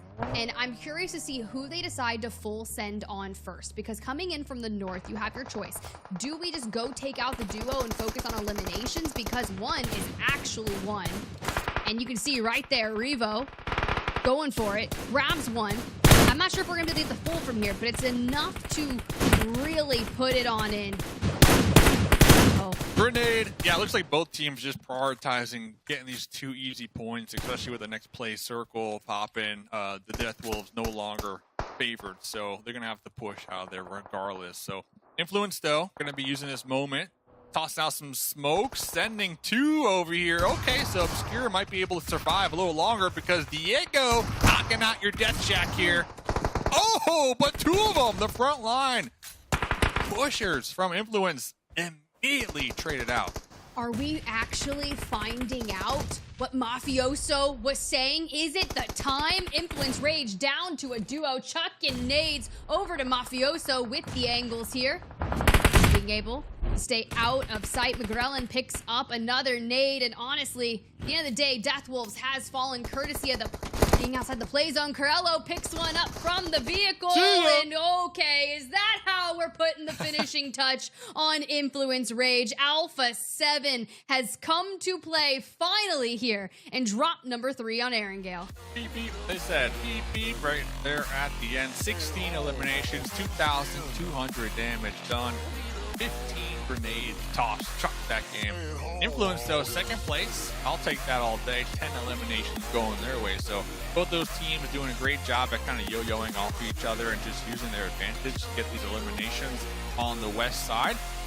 End of the day, solid performance for both of them. And with Team Liquid going out early this game, this is like the best possible case for Alpha7, right? To try to start to close that gap between that 1st and 2nd place here, Reflections. Yeah, absolutely, and a great job from Alpha7, getting blessed by zone. 3 zones in a row from stage 6 all the way to stage number 8, and I believe ultimately 9 too. It's like Tiff, the zone just continually collapsed onto them, which was massive, and I really think that's what dictated the winner. I mean, you had a great number of players still left for Death Wolves. Influence Rage was also in a power position. If any of those other teams, like for example, Alpha7 wasn't blessed with zone and they had to rotate up, I think they win it. So really, that is one from zone. Alpha7 getting blessed, but ultimately slaying out the most, right? So it was a give and take. Mafioso, like you said, coming true with his prediction. Yeah, definitely did work. Mafioso himself, 5 eliminations. Revo picks up 5. You got Carrillo on 4 and McGrellin with 2. Now, granted, you mentioned it, right? You're like, zone kept centering up on them. And now, a lot of what they did in the early to early mid game really just set the stage for the course of action that we are about to witness. Anyone that was challenging them for space or trying to wrap behind them, Alpha7 maintained control of the entirety of the eastern side every stage that we witnessed on the back half of this game, and that just allowed them to take space and keep denying it from people. And then you have moments like this from Mafioso working around that shack and towards the end game getting crazy in the vehicles. I need that. Those more moments, more chaos. Well, chaos is what you guys started with, and chaos is what we did get towards the end, right? Which is always great to have that premonition early on. 26 total points for Alpha7. That's going to close that gap just a little bit. Granted, it was 107, right? So Team Liquid still sitting pretty comfortable in first. Influence Rage, though, that is a big win. You know, Dave, you mentioned it best. Influence Rage trying to close that gap between them and Deathwolves. Now, granted, they only get 6 points profit from this game alone, but they'll take it. Influence Rage is a team that we very much are going to be looking out for tomorrow for Group C. Yeah, without a doubt. I think if you're Influence Rage, just trying to improve game after game and set yourself up in a nice position on the overall leaderboards to really capitalize on the double points day. Can't say the same for Be Bold, though. I mean, we're talking about a squad double points day. Really fumbling the bag right there. I mean, they're going to watch the VOD. They're going to recognize they could have made the push, taken out Alpha7 early, 4 eliminations. I'll take that. Thank you. And also, go back to your compound. Be set up to defend up against the Deathwolves, who casually just kind of rolled past you. And then on top of that, the Deathwolves stole your eliminations because Worlds of War, they crashed the Be Bold compound, right? So Be Bold, double points day. They're just losing so many points left and right. And I think it goes back to them just kind of being a little too passive, in my opinion, when on your double points day, it's the last week, right? You're in right place. You gotta spice it up, right? We gotta go for these aggressive plays and not stick to the game plan that got us here in the first place for the last 2 weeks. Well, that insult to injury, too. They were also in 9th place, and they had the biggest gap out of the entirety of Group B outside of Team Liquid to try and catch up right to the top 4. This was their day to make that happen, and only 3 games left. Maybe they can close it a bit, but it's looking a bit unlikely at this point in time. Influence Rage, though, from their game will move up past FURIA. So disappointed to see FURIA's performance yesterday on double points. They could have done so much better, but unfortunately, they just simply did not. I think we're going to see a trend where they continually drop down, but it did open up the door for Influence Rage to move up, which is exciting. I mean, Tiff, again, Group C, they go double points tomorrow. The big goal is to reach and to obviously achieve top 4. Influence Rage is very close to at least catching up to the 4th place spot. Yeah, I mean, if you're sitting 15 points back out of 4th place, Deathwolves have to do everything that they can to maintain 4th. And when you're coming so close to the end of our series, sitting here day 13 of 15, time is not on your side. And when you start running down to just mere, like, you know, double-digit drops, it's scary. It's scary out there. But as we move to the back half of this, Be Bold getting so close to being able to be on that first page. I'm talking just 13 points separating them and Royals of War. Well, it's something, right? Being on first page, I think, is a big accomplishment. And I've been kind of praising that for, you know, the likes of Hyper, NRG, Titan Gaming, SLR. I want to see an NA team on the front page, but I'd be perfectly happy with Be Bold being there as well. It takes a lot of effort to reach the top 8. So, hey, Dave, I know. Get out of here, man. Hyper doing that. Right? Did you see Hyper make the push on Alpha7 that last game? Right? Hyper, they're trying it. They are trying to be first page. Be Bold, they're sleeping, man. It's like they don't care about the first page. That is true. You know, this is the thing, man, is like there's so much I want to talk about there in these segments, but I only have so little time because we're so quick to getting into the games. But that was definitely a note that I took. I was like, Hyper pushes Alpha7. Yes, they get eliminated, But, like, I appreciated that so much because I'm like, they're making an effort where teams, sometimes they don't make an effort, right? And you see that so often, but in Hyper was going for it. And you got to respect the cojones to make that push onto Alpha7 of all people, who ended up finishing with 16 eliminations. I love it. I have more points to bring up, but before I do, we're going to take a quick break. We have Sarpatch, though, who had a chance to sit down with 9Z's Choco after their Map 2 win against Team Liquid. Let's hear what Choco had to say.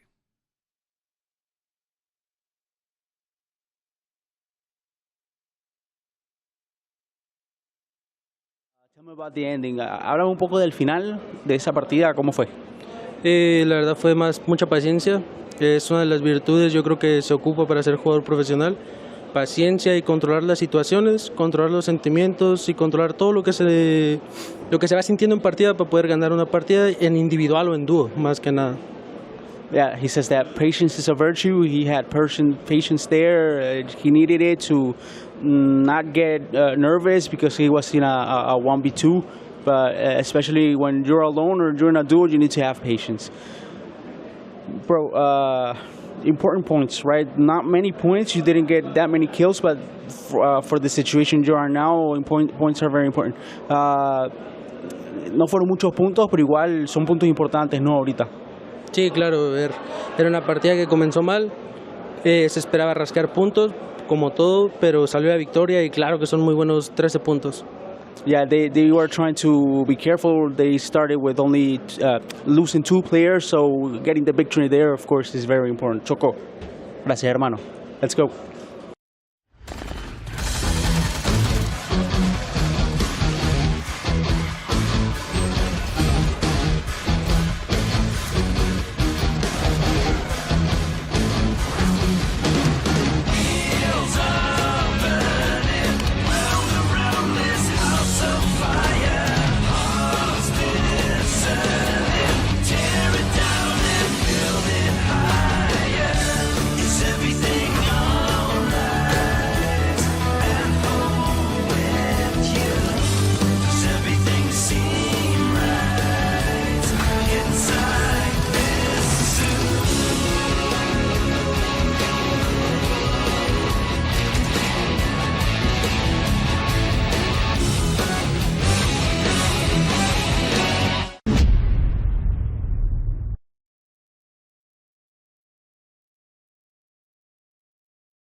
PMSL Pass is active today to the 30th of June. There is a message pinned at the top of chat with a code and a link. Redeem the code with the provided link to earn 20 points in the new PMSL Pass event and be that much closer to earning the Dark Arts Gentleman set and Dark Legend UMP 45. And welcome back, everyone, to the 2024 PUBG Mobile Super League America Spring Season Day number 13. I'm Taylor Reflections Noble, joined by Mustache Dave and Spider Tiff. We've reached our halfway point, about to hop into map number 4. We're going into Sanhok. It's only played once a day, but just as impactful as the rest. Dave, what up? I will say, let's say this, right? Be bold, right? Be bold. Be bold. Big chillin'. Wait, hold on. We something changed. What? Nothing changed, man. What are you talking about? Nothing changed, really. Nothing changed, man. Be bold, be big, chillin'. What's going on? What's going on? What's happening? Where you at right now? A rainforest? I'm where I've been. He's got the some whole time, monsteras? man. I've been here the whole time. I gotta water the. See this right here is a caterpillar plant, and I gotta water it like twice a day. This over here, that's Significus, and they're ultra rare. No water necessary. So these are just plants that I've been growing for some time now, and I can't believe you guys are just now noticing it. That's crazy to me. That's insane. What the heck? You know, actually, funny enough, when it comes to plants, I looked up a corn plant. And I was like, what is a corn plant? Because the only thing I know about corn is a corn. Popcorn, growing corn, you know, like fructose. And I did. I looked it up, but it's like 7 good things about a corn plant. And it was like, oh, it brings good luck, good energy. I was like, sweet. Let me look up a snake plant. The first article that I see is the 7 disadvantages to owning a snake plant. And I was like, oh, okay, let's read this. What's number 1? What's number 1? Oh, God, I don't remember what number 1 was, but down the list was brings bad energy. Oh! You're lying, dude. You're lying. I swear to you. I swear to you. Bad energy? So it was like corn plant, good energy. Snake plant, bad energy. Oh, Who has a snake actually, plant? I'm feeling it. Looking at his reflections. Look at it. It has a bad energy aura now that I look at it. It looks evil. Look it up. What's it looking at? What's going on, Spider Tiff? Why you got the bad vibe plant right behind you? What's happening? It's the only thing that's going to survive in here. The corn plant was Pickles number 1. Pickles did not survive. There's not enough light for the corn plant to live here. So it sits in my living room aside my money tree, which also is a nice plant to have in case you guys in chat care. Yeah, you're welcome. What's a money tree? That explains my setup. Look it up. I want a money tree. I actually need a money tree. So money doesn't grow on trees. But Tiff, you've clearly broke that system. Money does grow on trees. Now the snakes grow on the snake plant. I don't know. The bad vibes, though. You know, need to get better trees. Be bold. Hey, Be Bold.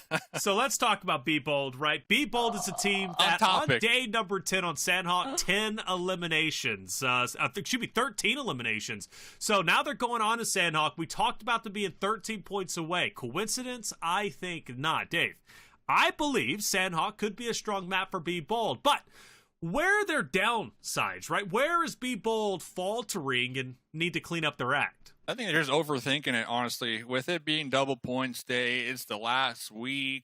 You know, we're starting to hear from these players from other squads on the second page, like it's do or die. It's all or nothing. We want to do our best so we can leave, like we said last desk, with our heads held up high. You know, it's just not overthinking things. I think that last game was a prime example of Be Bold overthinking every single decision. You know, we saw them in their vehicles. They were looking to take the fight. They changed their mind, made a U-turn. They're not taking the fight. They're going from this compound to that compound. Just play some PUBG Mobile, get some eliminations, third party, get involved, and take advantage of your double points. I think that's all it is. They're just overthinking it here today. But it's so hard not to overthink it, right, Tip? It is, but the last week. It's the last week, and you're already on the second page. You know, like you just gotta let it loose. You know, pull a fate, man. Take the hands off the wheel and just let the PUBG Mobile guys do what they got to do. Well, you know what? You do bring up a good point, Tiff, right? I mean, like, it is day 13, final week. You're on the second page. You need to throw a Hail Mary pass at this point in order to get on the first page. And then even more so, right? You need to score a touchdown to get into the top 4. So for Be Bold, I mean, I think take a page out of Mafioso's playbook, right? From Alpha7, just full sends. Or even in Hyper, who challenged Alpha7. If it doesn't work, it doesn't work. You're in the same position you were before, right, Tiff? Or take a page out of Team Liquid's book and be really consistent today for your double points. I mean, at the end of the day, you're talking Sanhok. Things can get mixy on this one map that we witness only once a day. And you look towards what happened yesterday. And that was Team Liquid taking a win on Sanhok with 19 total points. Now, granted, they haven't found that winner chicken dinner yet again on their double points day since that back-to-back in week 1. Can they start here? Can they start here? They need to. I mean, this is game number 4. You've got 3 more games to make an impact for your group if you're in Group B. Obviously, we're talking about Team Liquid, who's already made the most of it so far. They could stop now and still be happy. AGG, Be Bold, SLR, right? All 3 of those teams need to make an impact, but can they? We're going to find out right here, right now on Sanhok. Map number 4, Mustache Dave, Spider Tip, take it away. Oh, let's do it. Look, at the end of the day, I'm pretty sure it's Team Liquid that has the money tree that is in their hotel rooms. They go back after a day at LAN and they're just like, I'm manifesting all the good vibes. That's what we know. And honestly, your green screen with the plants was crazy. I loved that so much, Dave. Team Liquid, they book an extra seat on the plane for the money tree. They bring it with them. That thing is definitely working. So we'll see. Team Liquid looking to get that money, 44K for that first place position here, and then make it to that next lobby. That's $3 million. But talking about making that shmoney, we got Hyper and E7 in the runes. Let's go. I see a knife. I see a weapon. I see E7 kind of opening things up there. The trades going back and forth, and Deblim on the high ground. Stars with the climb up. Looking for some of those angles, and there it goes. Franco takes some damage. Caprice grabs the full onto Joaco. Hate is the only one down. Joaco fully limbed. Deblim and co. Have to stand things up. Stars goes down. Look at Caprice on the high ground. Deblim just kind of snaking their way along the building side. Are we gonna see the full push come through? It does, through the angle. The DBS goes hard. Oh, okay. We're not done yet. We still got Hate. We still got Hate and Franco trying to put in some work right here, trying to take out Hyper. How many times have we had this rematch though when it comes to these 3 weeks? I feel like at least 4 times, just the back and forth. And honestly, who is going to be the victor of Ruins? Looks like Hyper might be sealing that here with their numbers advantage, 3v2. At the end of the day, E7 wins this. And I say that because Hyper is in 10th place, and if they fall here, they really cannot make a run on Sanhok to get into, that front page, similar to what we want from Be Bold. So at the end of the day, I don't know if any of these teams are winning anything. It's just the battle as the days go on, as the weeks go in, and we got the player cam coming through here. Super focused here. You've got to be. Focused. Look at this, Franco, barely any health here. So unfortunate. As the DBS and the Tommy gun. Franco, if you want to take out Franco, you need to push down here to their... Oh, actually, you can just throw a grenade as well. Yeah. That would be the easiest way. But honestly, some other teams are going to be lurking on a horizon. Now, you think of maybe potential third parties that come through knowing that this is occurring in Ruins. But do you even get anything from that? And honestly... One team that needs to do that is Be Bold. I know I'm kind of harping on them here tonight, but they are south of the Ruins, and knowing that these two teams fight here often, they could capitalize on that. See, here with Franco, though, you kind of have to bait at the end of the day. You've got the shoddy in hand, and so does Stars, so we have to be very weary of close-range engagements from that, but there's a lot of sharks that are circling in these waters. You can see 9Z in the vehicles just in the distance now. Granted, still a bit away from this actual thing here, but they're going to roll up pretty kitted out compared to what we're witnessing from Hyper and E7. Yeah, I'm surprised Franco even made it out of there alive. I felt like Franco just had their back against the wall, and 3 Hyper players had them pinned down. But Franco now on the outskirts right here. Still no health, so he's going to be low in the health department. And now we see downrange 9Z on the hilltop trying to third-party the Ruins engagements here. Choco on the front lines. Look at them. Yep, just eagles in the sky trying to pick apart the scraps. Us the way. That's so interesting. You start to really think, considering where that circle has positioned themselves, that's not going to help this standoff that we're witnessing here in Ruins either. It's centering up kind of towards this. Be Bold has already moved into a neighboring POI, and well, it looked like it was good, but it's just going to miss by a few inches. Ooh. Just kind of listening into the footsteps here. No. Oh, there goes the third party from 9Z. Yep, we were calling that one out. All right, Stars.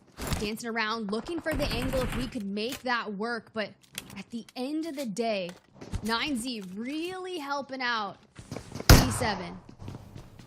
8 now inside the ruins in the temple. Sees the smokes, anticipating the revive here. Franco was able to find a bandage. DBS lock and loaded. There goes Caprice across the way.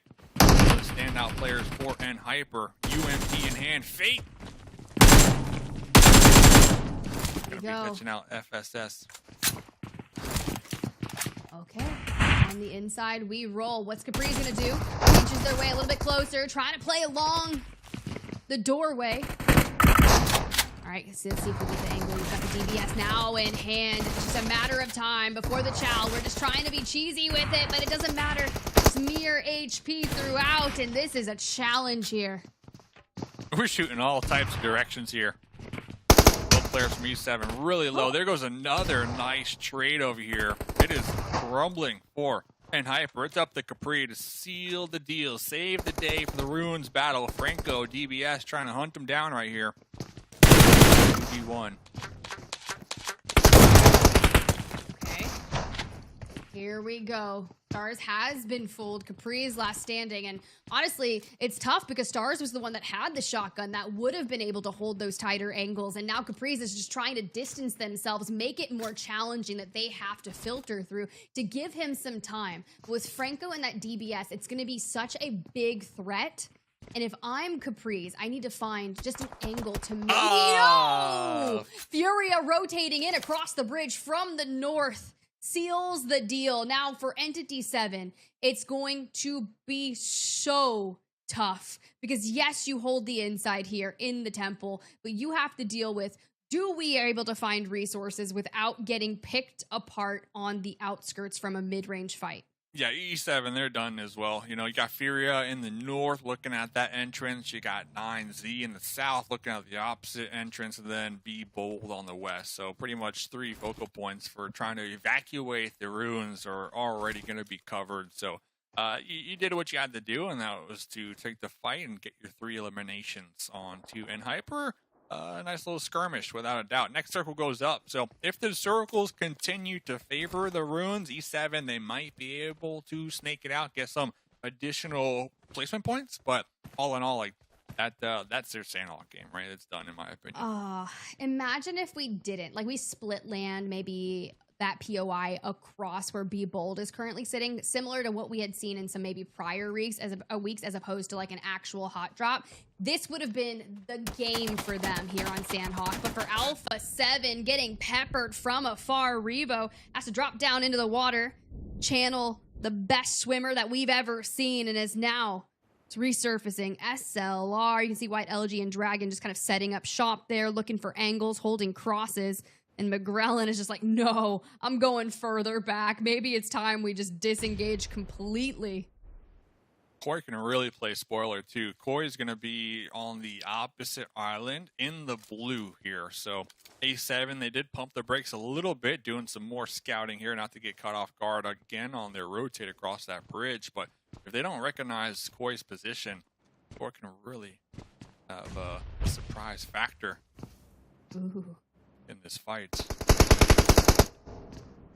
I love that we're like not necessarily wanting to commit the frag until we get more information, but we're ready to cook when needed. Elsewhere, Titan Gaming playing spoiler here on Sanhok to Death Wolves. That's going to be really unfortunate for them, knowing that they were working to jump over iNCO Gaming after a massive game day yesterday. Still 66 points, and now Death Wolves only has 1 left here. Titan Gaming, oh my gosh. Just like that. A clean fight against Death Wolves. Yeah, and I did like that we saw the player cam. They weren't looking too disappointed, kind of, you know, clapping, getting a little more hyped up. And that fight was going to be all the way up there in the north. So Titan Gaming coming out on top of that one. They should be able to rotate into the play zone now. Death Wolves, though, they are going to have to watch out for Influence Rage, who are still alive, a team that is hot on their trail when it comes to overtaking them on the leaderboards. But getting back to this battle, SLR, we're talking about confidence plays. Taking out Alpha7, that's confidence all day. I believe Koi trying to make the push now. The alternate angle. Alpha7 fully committing to this fight now. They need to. Honestly, Alpha7 SLR off of a has nice to game move. too. We are in the blue. We're being held out. We have 2 total bandages here. There goes 1. And at the end of the day, Alpha7 is backing up, taking control of the space, of the bridge, knowing that SLR will eventually have to rotate through. And Carrillo, Koi, you called it. You said Koi is going to be the hero of this play. Hits the flank, takes the knock, gets the full, turns the number advantage straight towards SLR. Yeah, that was the play right there. Mafioso, McGrellin, they might just opt to just go to the play zone now. Leave Revo here to fend for themselves potentially. But Dragon popping in the vehicle here on the roof, getting traded across the way from the M4 McGrellin. Dragon's going to be done for sure. So it's all kind of falling apart now for both these teams, committing to this blue zone engagement. Meanwhile, Nexical pops. Team Queso big chilling near Camp Alpha. This is going to be a good game for Influence Rage as well when it comes to closing that gap behind the Death Wolves, who were already eliminated. That's actually a really good point. Influence Rage had a strong performance in the prior drop, and if we can keep up that momentum, which you said big fan of, right? I don't remember. Believe it. You know, some people don't, but for me, I would love to see them be able to do so, especially if we're already on that eastern side. You've got a couple of warning teams that are going to maybe look to make a play for your position. Could be Royals of War, could be AGG. We'll just have to see where they all decide to make their entrance in. And for now, NRG Galaxy started off with a 20 elimination.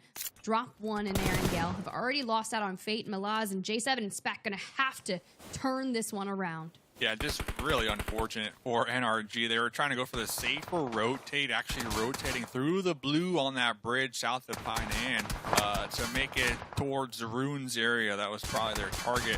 Unfortunate for them, Alpha7 have been in this area for some time, locked in their own engagement. So pretty much just getting caught off guard for free right there. Could be able to pick up Spec. But just unlucky losing the vehicle and losing Fate in the process. Said he wanted to be free on the map, and well, I didn't know he was going to be free elo for another team here. With Spec, doubles down, gets back up, a couple HP to go, but is able to grab a knock, will fall to blue, but SLR is going to use the time that NRG Galaxy is taking away from Alpha7 to hit a full rotate around this. Yeah, it looks like SLR, they hear the shots on the shoreline here. I'm really trying to see, are they going to stop to make the third-party push, or are they going to prioritize the circle? And you know what? Their meds probably not the best. They've been dipping into the meds for some time now, so it does look like they're going to continue to go into the circle. Only thing is, Team Liquid are going to be waiting right there. So both these squads still locked in this battle in the blue for the time being, and looks like just one more player alive for NRG. Ooh. Now, here comes the chow, and it's gonna be Revo to deal the finishing blow, but we're still only up for 2 on Alpha7, and SLR found Cardozo, finds Ayala. And this is tough because Team Liquid currently on 3 eliminations, wanting more, wanting to solidify themselves. You heard Reflections earlier. He wants to see a team hit 1,000 before week 3 is over. And if we're getting closer to 850, getting closer to that number, I love that. Getting close, and talking about getting close, Influence Rage getting close to ramping up their eliminations here on this Sanhok map. Nice little spot there on the shoreline because we start to see a couple swimmers in the water, possibly Royals of War, depending on where this next circle takes us. We already see AGG and their double points on the shoreline as well. So Influence Rage in a nice little power position, holding down the east side, in my opinion. Oh no. But honestly, this fight, yeah, Alpha7, I'll say they came out on top just because they had some eliminations. They were able to take advantage of it. But at the end of the day, like all those teams, SLR, Alpha7, pretty much just a throwaway Sanhok map, in my opinion. At least you're grabbing some eliminations like you mentioned, sitting on 4 currently for Alpha7, and just like that, Titan Gaming fall with 5 AGG. Well, this is going to be a tough one for them. Guapo goes down, Federal.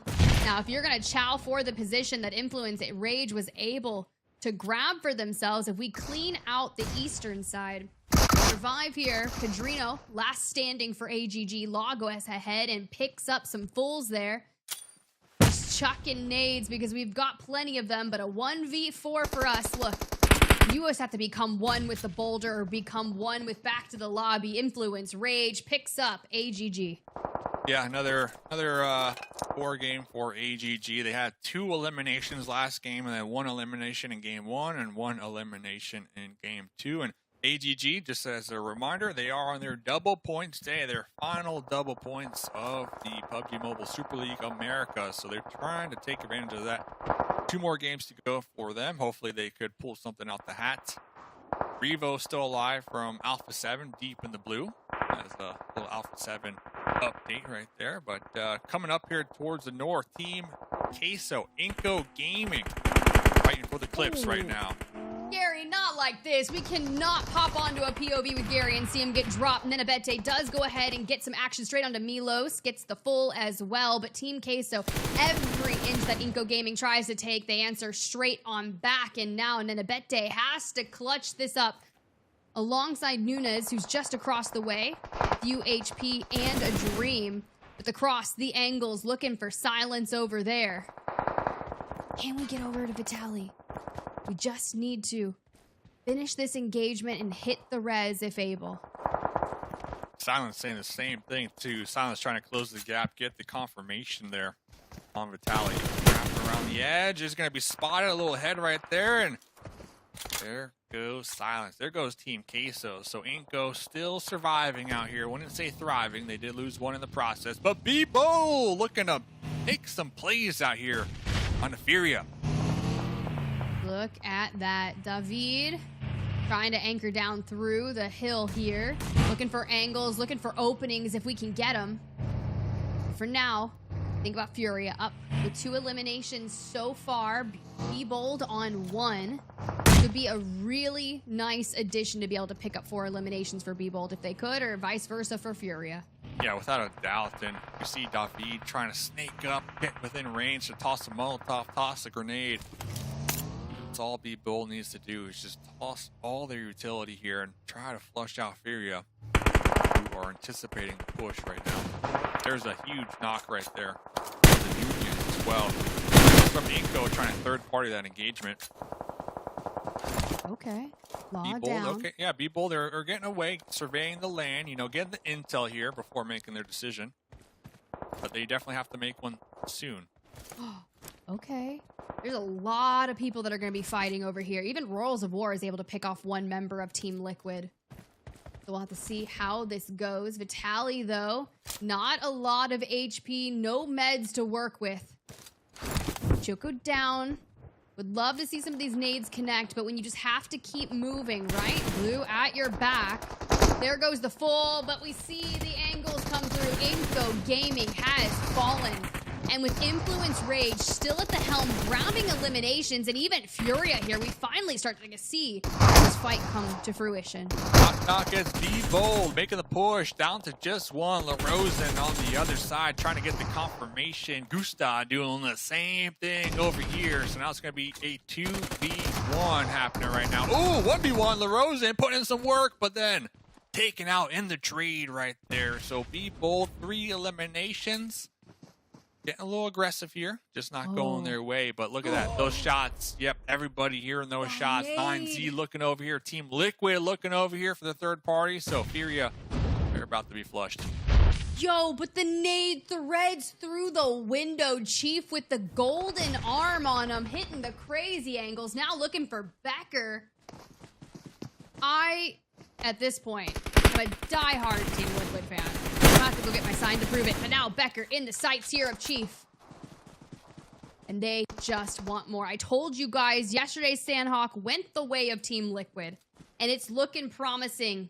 The biggest threat for them is going to be Influence Rage. The 4 members of that squad still standing and currently sitting on 7 eliminations. Now, mind you, this is a squad that has been working very hard to break into the top 4.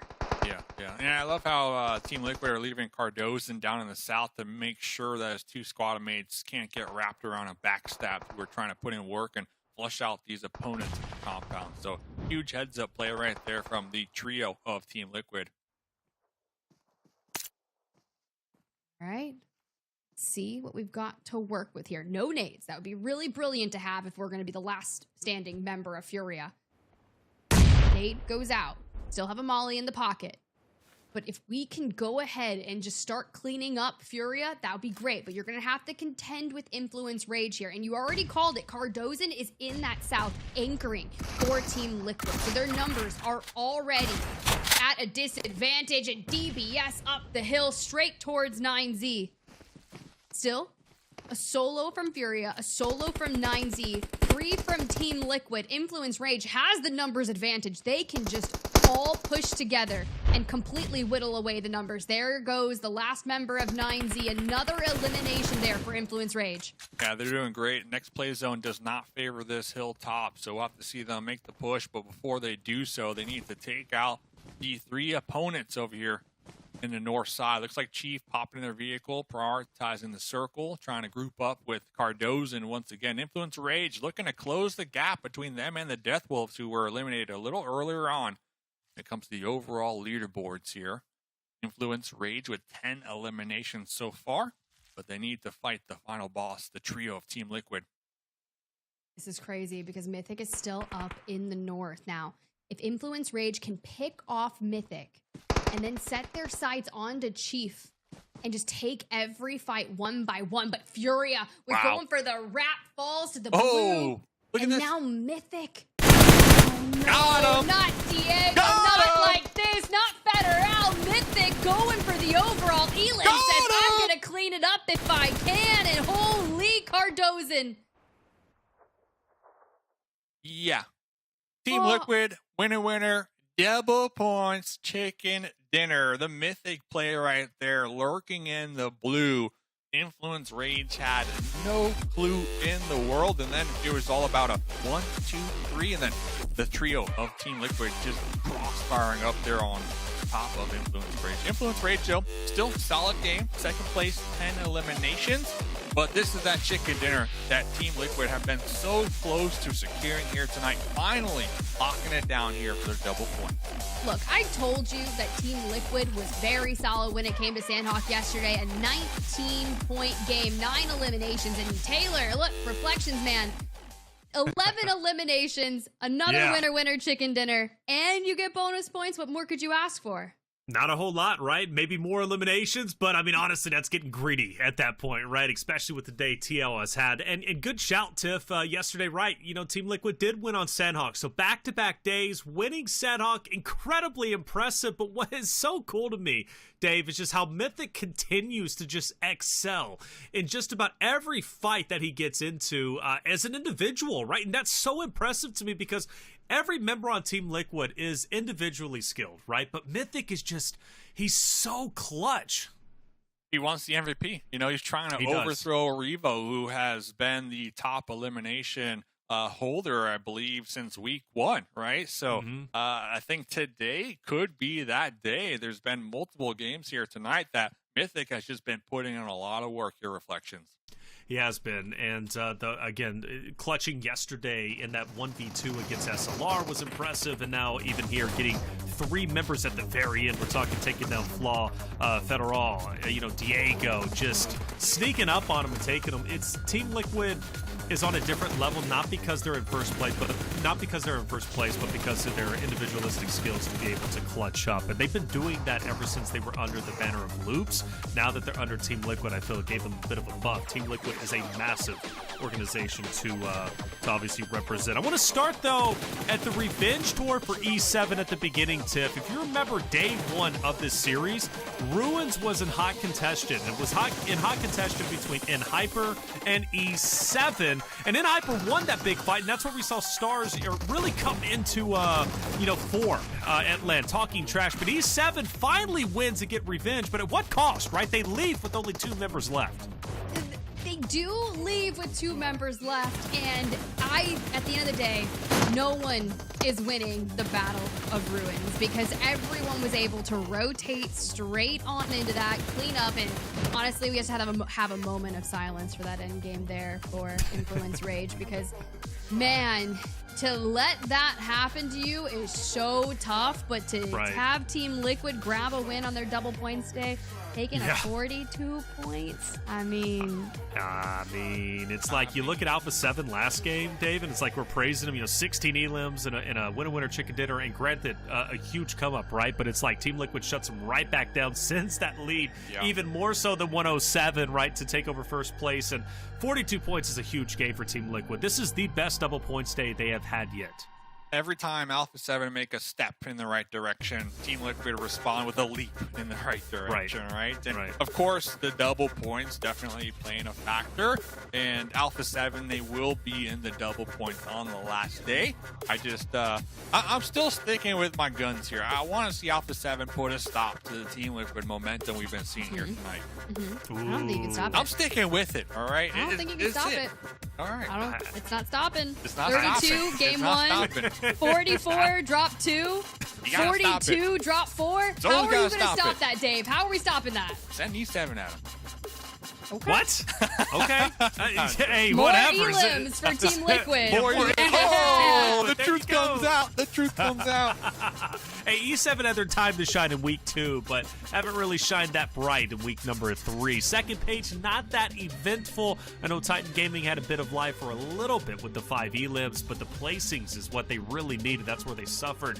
Team Liquid will continue their lead, 879. 2 more games to go. We won't reach 1,000 today, but I swear I want to reach 1,000 by day number 15. The dream is still alive, especially at the rate Team Liquid is going at.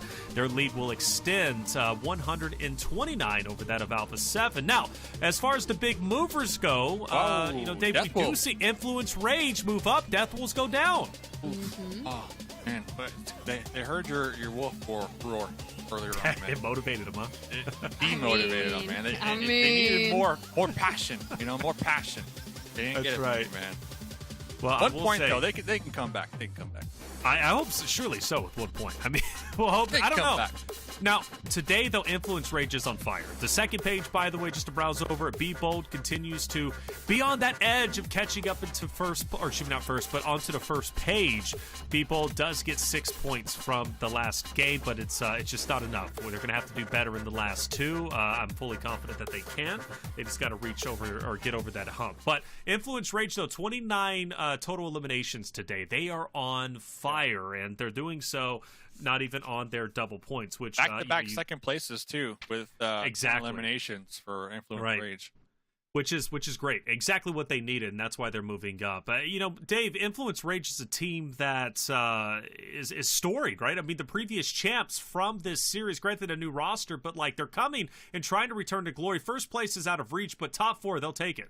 Yeah, without a doubt. I mean, this is a team, they got a track record, right? So they got what it takes. They got the experience, and now they're fighting for that survival spot, and they just were able to claim it. So there's going to be a lot of ups and downs between them and Death Wolves until the very end here, Reflections, without a doubt. Without a doubt. The race to top 4 still continues. I'm loving every bit of it, and I hope you are as well. Make sure you hit that subscribe button if you're enjoying it. And also, if you're talking on the socials, make sure you're using hashtag PMSL Americas. Well, that's 4 games down, 2 more to go. Miramar coming up after the break. But as we go into the break, we've got Sarpatch on site to talk to Alpha7's McGrellin. Let's hear what McGrellin had to say. All right, guys, here we are with Magdalene from Alpha7. Congratulations on the victory, a very important victory for you guys, especially since Team Liquid is double pointing. They didn't do that many points, but you guys did. So tell me about how important that is for you guys. É importante porque o TL não fiz muito pontos, eles estão fazendo dobro ponto, então jogo assim para vocês, quão importante é? Acredito que não vai trabalhar as 3 últimas quedas para tentar uma mini ticketzinha, né? Para conseguir amanhã e no dobro de ponto no domingo ficar tranquilo. They're going to work to get another victory today, have a good day today, have a good day tomorrow, and on Sunday have double points and get champion points.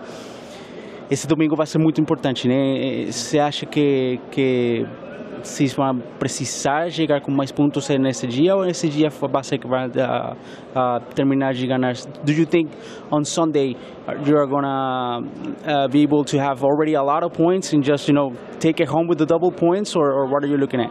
Acredito que vai ser tranquilo, acredito que não vai trabalhar hoje, mas a última queda é amanhã, que amanhã a Team Liquid também não dobra. Chegar no domingo e com esse título na mão, fazer muitos pontos para conquistar esse título.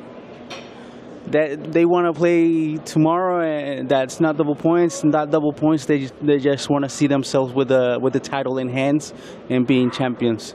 Thank you very much, sir. Best of luck. Let's go back.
Welcome back, everybody, to the 2024 PUBG Mobile Super League America Spring Season, day number 13. I'm Taylor Reflections Noble, joined by Mustache Dave and Spider Tiff. That's 4 games done. Just got out of Sanhok, where we saw a big victory coming out from Team Liquid over Influence Rage, who's been absolutely stellar today, moving up to 4th place, knocking Death Wolves down. They have a 1-point lead, but we're about to hop into map 5, which is Miramar. Last time we left off of Miramar, it was 9Z coming out with surprise victory. Despite losing 2 early on, they take the game with 2 against that of Team Liquid. We had an interview with one of the players. It was nice to hear from them. Their mindset, business as usual, they said.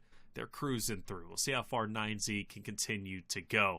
But Tiff, it's finally time to start the conversation I tried to start a long time ago before NRG Fate's interview took priority, right? Let's talk about how teams can stop other teams. Now, yesterday, Hot Jukes, Cameron Davis, we were talking about how can teams rather stop other teams in PUBG Mobile. And Dave's kind of been playing around with this conversation a little bit today, and that's why I want to talk about it.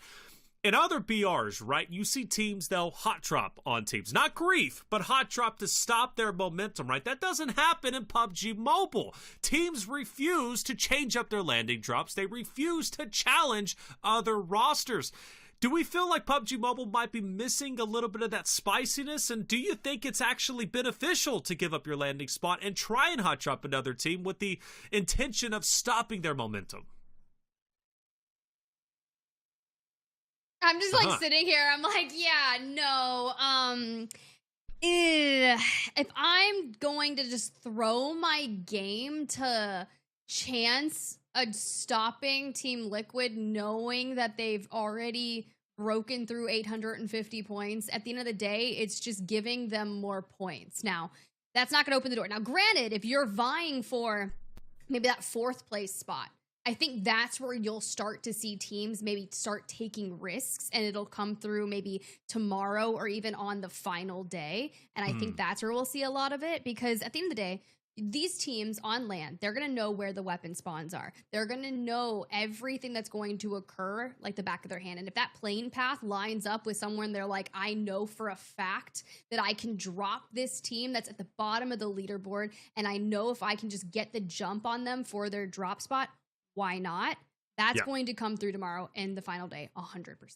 And that's where the conversation was yesterday. It wasn't necessarily about Team Liquid or Alpha7. It was more so about the race, the top 4, right, Dave? It's like the conversation of FURIA trying to stop Deathwolves or trying to stop iNCO, who was on fire yesterday, right? Because FURIA needed to maintain their positioning, but they didn't do so, right? So that top 4 race is where teams need to, I think, get a bit more aggressive in trying to stop each other. Now, granted, you do run the risk of cannibalizing each other, and then another team just comes up out of nowhere. But Dave, I do think there is value in trying to stop a team that's gaining momentum towards top 4.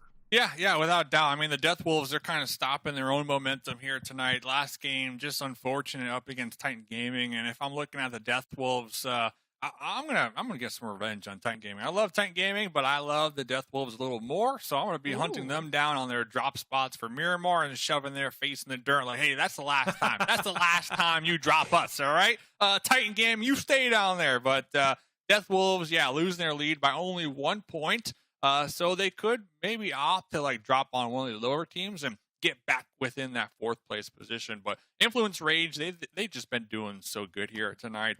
They've been so consistent, and they're heating up as well, because tomorrow is their double points day. So I like to joke and meme a lot about like these races, between 4th and 1st or whatnot. But in all seriousness, like Influence Rage is also another squad kind of similar to Team Liquid, who has just been heating up here all day, and that gets me worried for their double points day when it comes to just strengthening their gap on the overall leaderboard.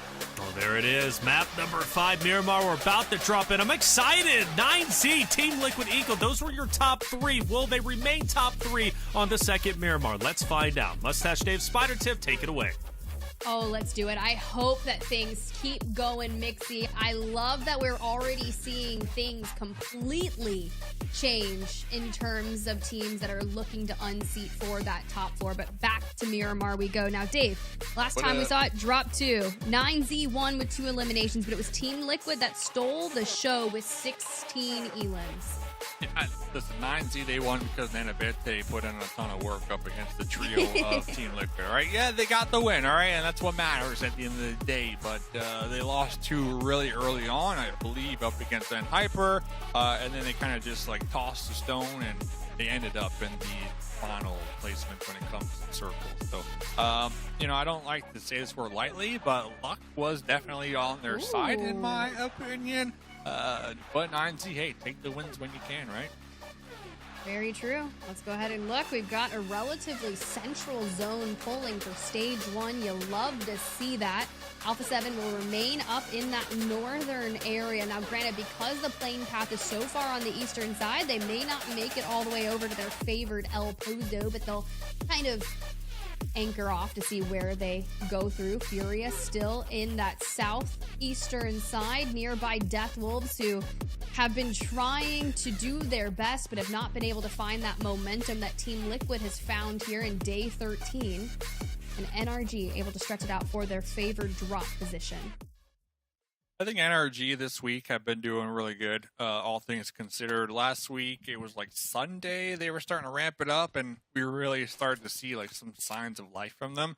And they've been able to carry on into this week, in my opinion. And then to make it even better, like they're changing up the strategies, adapting to the lobby. We heard in the interview, Fate will be taking a step back from their role of IGLing that they've been doing here for years now. So that to me is showing that NRG, they're looking for a change and looking to move in the right direction. So shout out to NRG representing North America here tonight and looking to be on that first page. see if they can do that. And honestly, SLR had a really nice showing just even yesterday in day number 12. And we were hoping to see them have just some massive moves here today on their double points day, the final double points day for Group B. Yeah.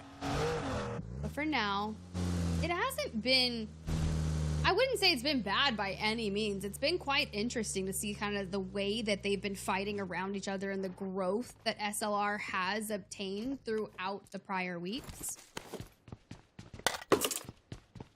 I think when we look at teams in our Group B, like double points, the only squad that really stands out to me is Team Liquid. I mean, that's hard to argue. SLR, Be Bold, AGG, those three teams really haven't been taking advantage of the double points potential, right? So they've been getting really sloppy on their early to mid game rotations, constantly losing one or two on the approach, and honestly just kind of not taking smart third-party fights when the option presents itself. So I think when we start to kind of break down like the double points whole factor of the leaderboards, you kind of gotta play a little more aggressive on these days just to try to maximize your points output.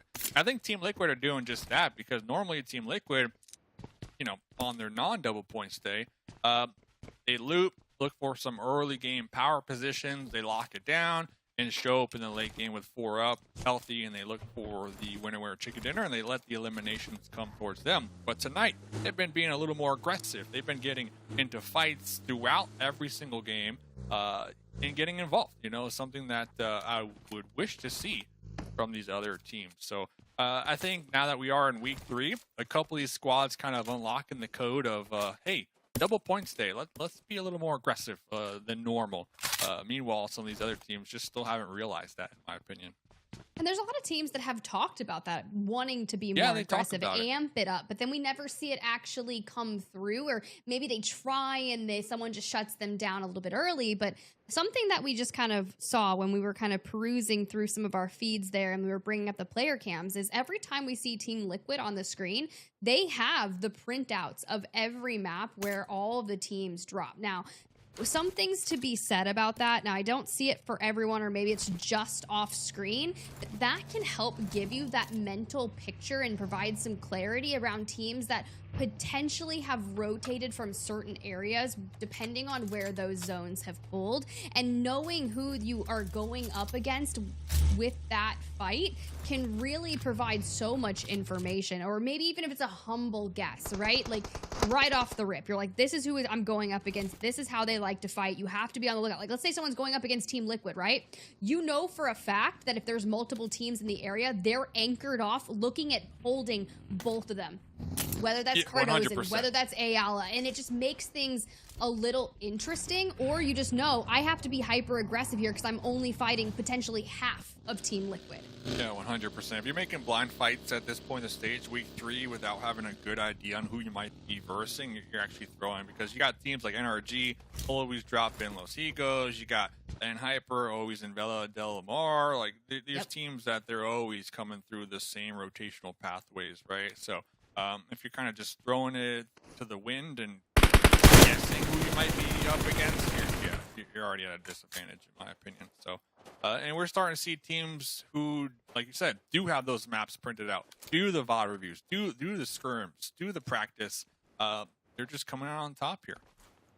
Definitely, and a team that really has a strong chance to move up the leaderboard. Now, granted, at least to 7th place, right? Just 2 points behind Team Queso is going to be Royals of War. Now, they've got the compound kind of out here in the center of this field, and there's a couple teams that are in that nearby vicinity, and though Team Liquid is great at opening things up from that mid to long range, I just don't think that's necessarily something that they need to do just yet here. We look for some different space to anchor down on, because this area of Miramar is so open, things can get very tough.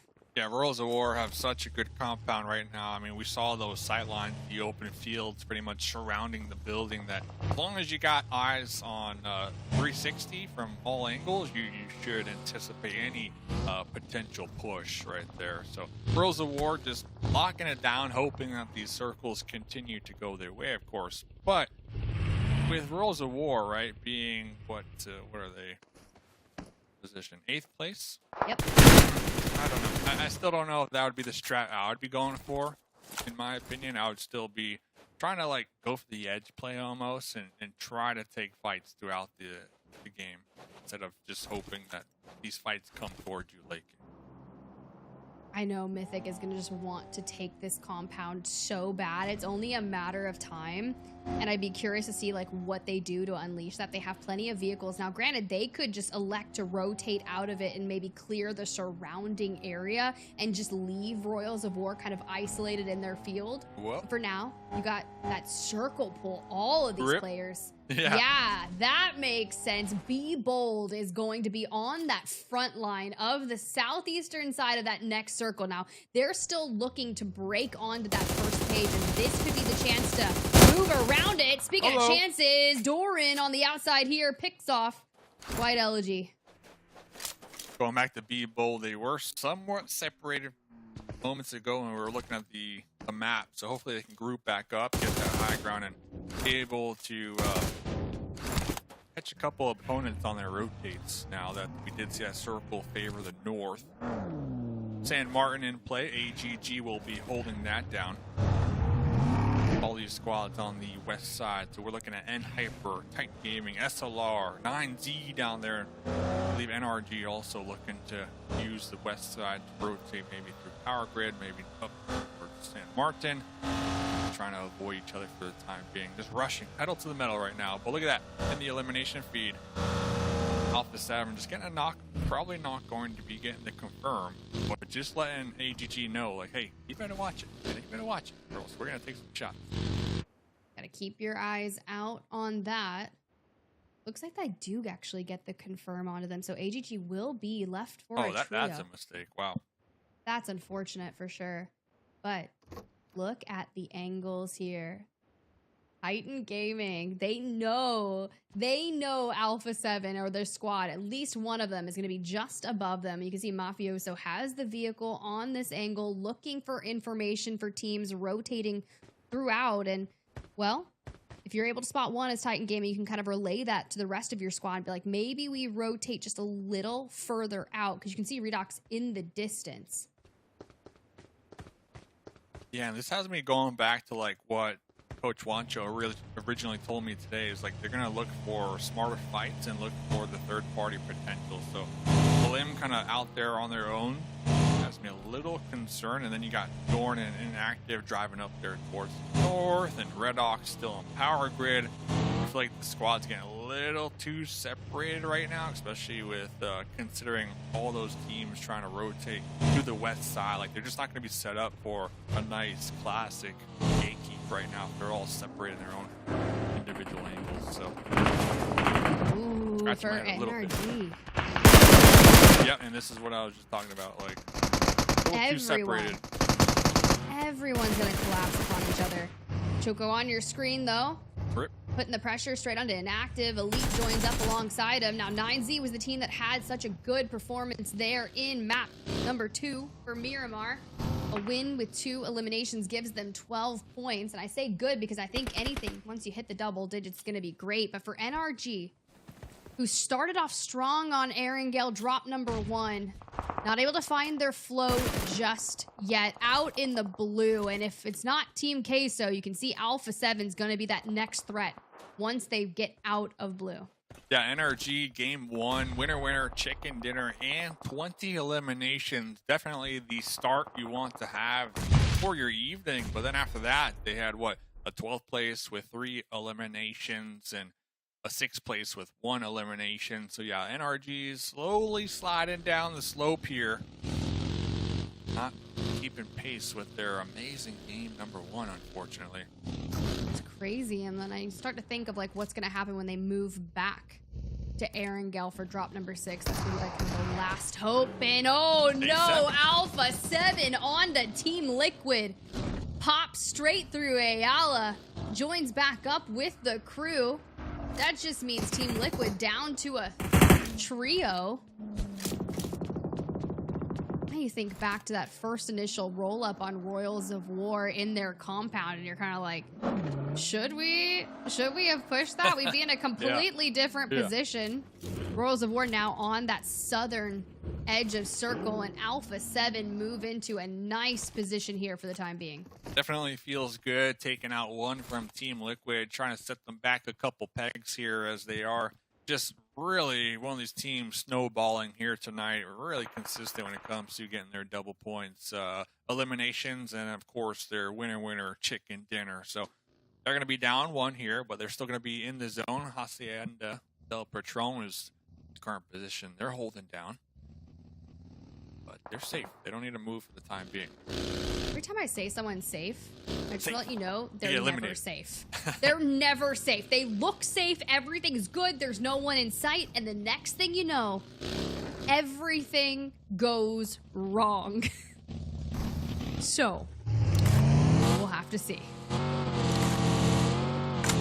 Looks like FURIA are going to be trying to group back up here on the edge, maybe even hunting down E7, who just lost one on their rotate. Be Bold still holding down the crater east of Graveyard, iNCO and Graveyard. So a lot of teams just trying to pick a spot and hoping that the next circle continues to favor them and lock it down. Let the eliminations come towards you. And talking about eliminations coming towards you, SLR finally making their breach into the play zone here on the edge, trying to avoid the sightlines of FURIA.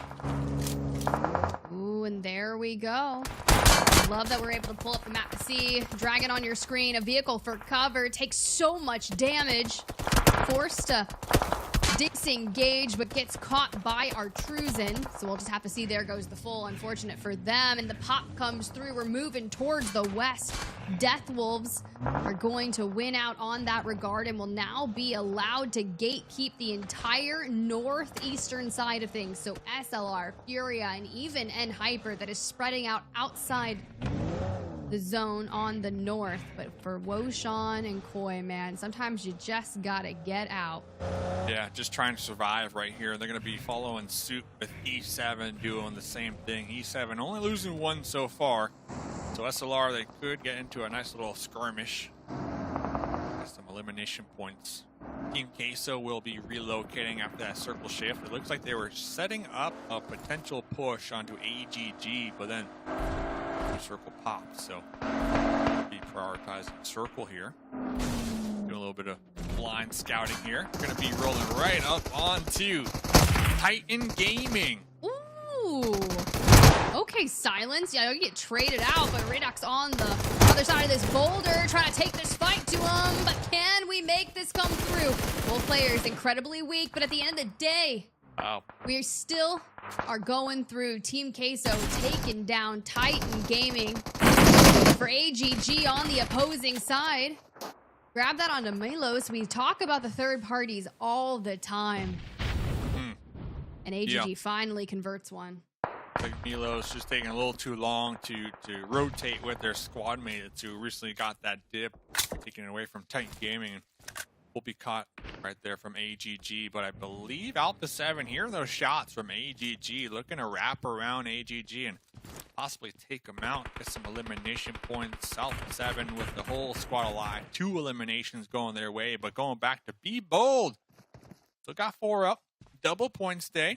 They got E7 and Royals of War in their general area right now. Okay. Nade comes through. Connects for a bit. Elsewhere, AGG and Alpha7 are just getting mixy. But for Influence, Rage pops in the car. SLR done and dusted. And FURIA starts putting the pressure straight onto E7. Only 2 players up for now. And Royals of War. There goes a third party, and there goes Entity 7. Yeah, it's all about the third party here on Miramar. FURIA are going to be doing just that onto E7. Royals of War still alive, making the potential push onto Be Bold, who are once again kind of letting these eliminations slip through their fingers, sitting on 0 as of right now. That's going to be down there in the south, but going over here to the Death Wolves. Going to be up here in the north. Oh, we'll get back to that because Royals of War finally making the push here. Just not done. Be Bold just on top of Cole here. Curious to see what kind of angles they're going to be able to take, but it doesn't matter because David has fallen and Franz just across from them. Victex on the inside, looking through the smoke. The pinch comes in and Fran done and dusted. Now, still 3 up here from Royals of War. It's going to be a nice engagement for them. Pull up the map to see just kind of the onslaught that is to come. Royals of War doing a great job at just using the utility right now, forcing Be Bold to hit that retreat. But Be Bold, little do they know, they're going to be walking right into the arms of iNCO Gaming if they're not careful. And FURIA on the opposite end, sandwiching now Royals of War, who recently just backfilled the Be Bold warehouse. It's kind of wild because Be Bold trying to inch ever so closer from unseating Royals of War. Elsewhere, All Glory Gaming has fallen, and if FURIA can take down Royals of War and Be Bold can kind of keep putting up eliminations and find themselves with a pretty good game here, it could be a different story in terms of the overall leaderboard. A lot of smokes out right now. Looks like FURIA repositioning their vehicles, keeping those tires alive. But not done yet with the push. Victex in the smoke, popping out of the soft cover with some spray from the M4. Getting lasered themselves here. Next circle does not favor this warehouse. Got to keep that in mind. So time is not on their side. Okay, well, Deathwolves, they're going to grab a knock. And honestly, at the end of the day, it's the Influence Rage Deathwolves FURIA game. FURIA had fallen out and keeps trickling in that downward trajectory, but they can stop it here and now. There's still 2 more days of gameplay after this. And we are still very close to making it towards that survival stage slot in 4th. That is the true battle. But Influence Rage has been climbing after iNCO games. Strong performance yesterday to put them into top 3.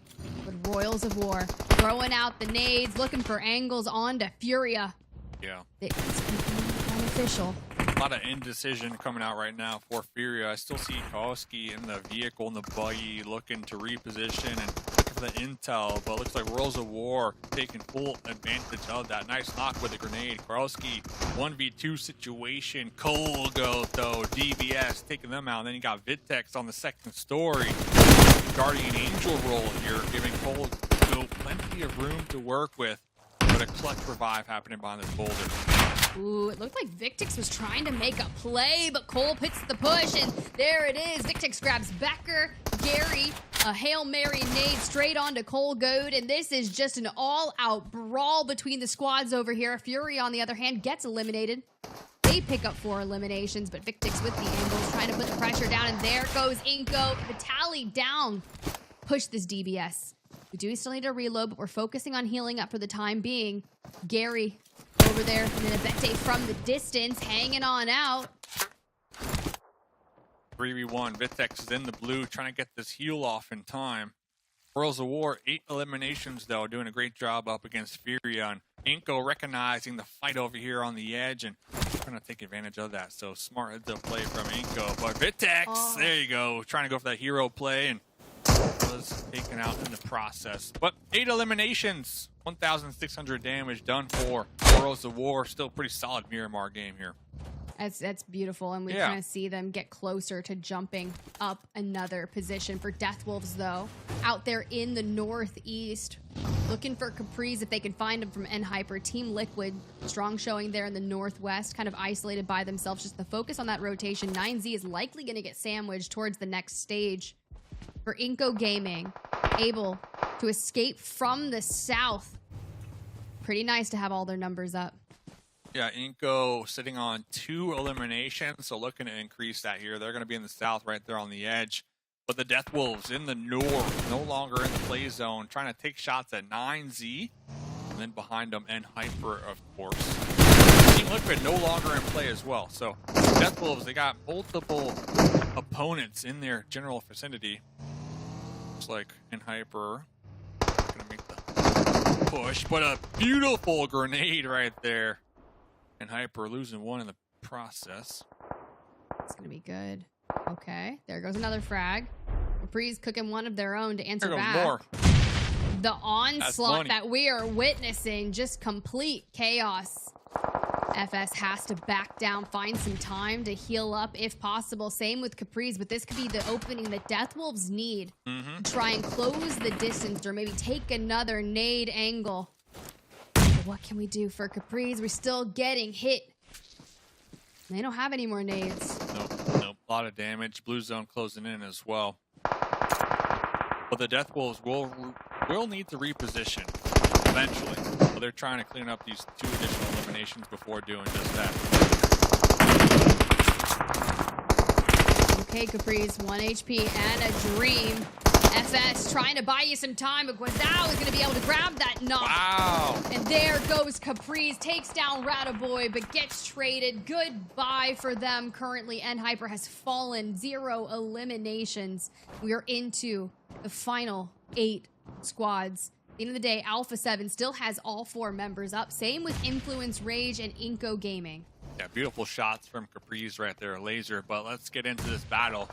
Alpha7 on the defend right here, tossing out those smokes to make sure they're not third-partied from Team Liquid downrange. iNCO, though, trying to crest over the hill, trying to open this battle up with some grenades using their utility here, and sending Nemesis on the off angle. Ooh. Just threads between Vitaly and Nunez. Now, I'm iNCO Gaming. I want to pick up as many eliminations as possible because you have to realize Deathwolves in 4th now, toggling between that with Influence Rage. Now, it's like a 70-point difference in that 3rd place, but knowing that you've already burnt through your double points game, okay, it's gonna be tough, and Carrillo is not the squad. Alpha7 is not where you want to be going up against right now in stage 6 because it's the biggest threat that you've got towards this end game. This fight is inevitable. Oh no, I see some knocks over there.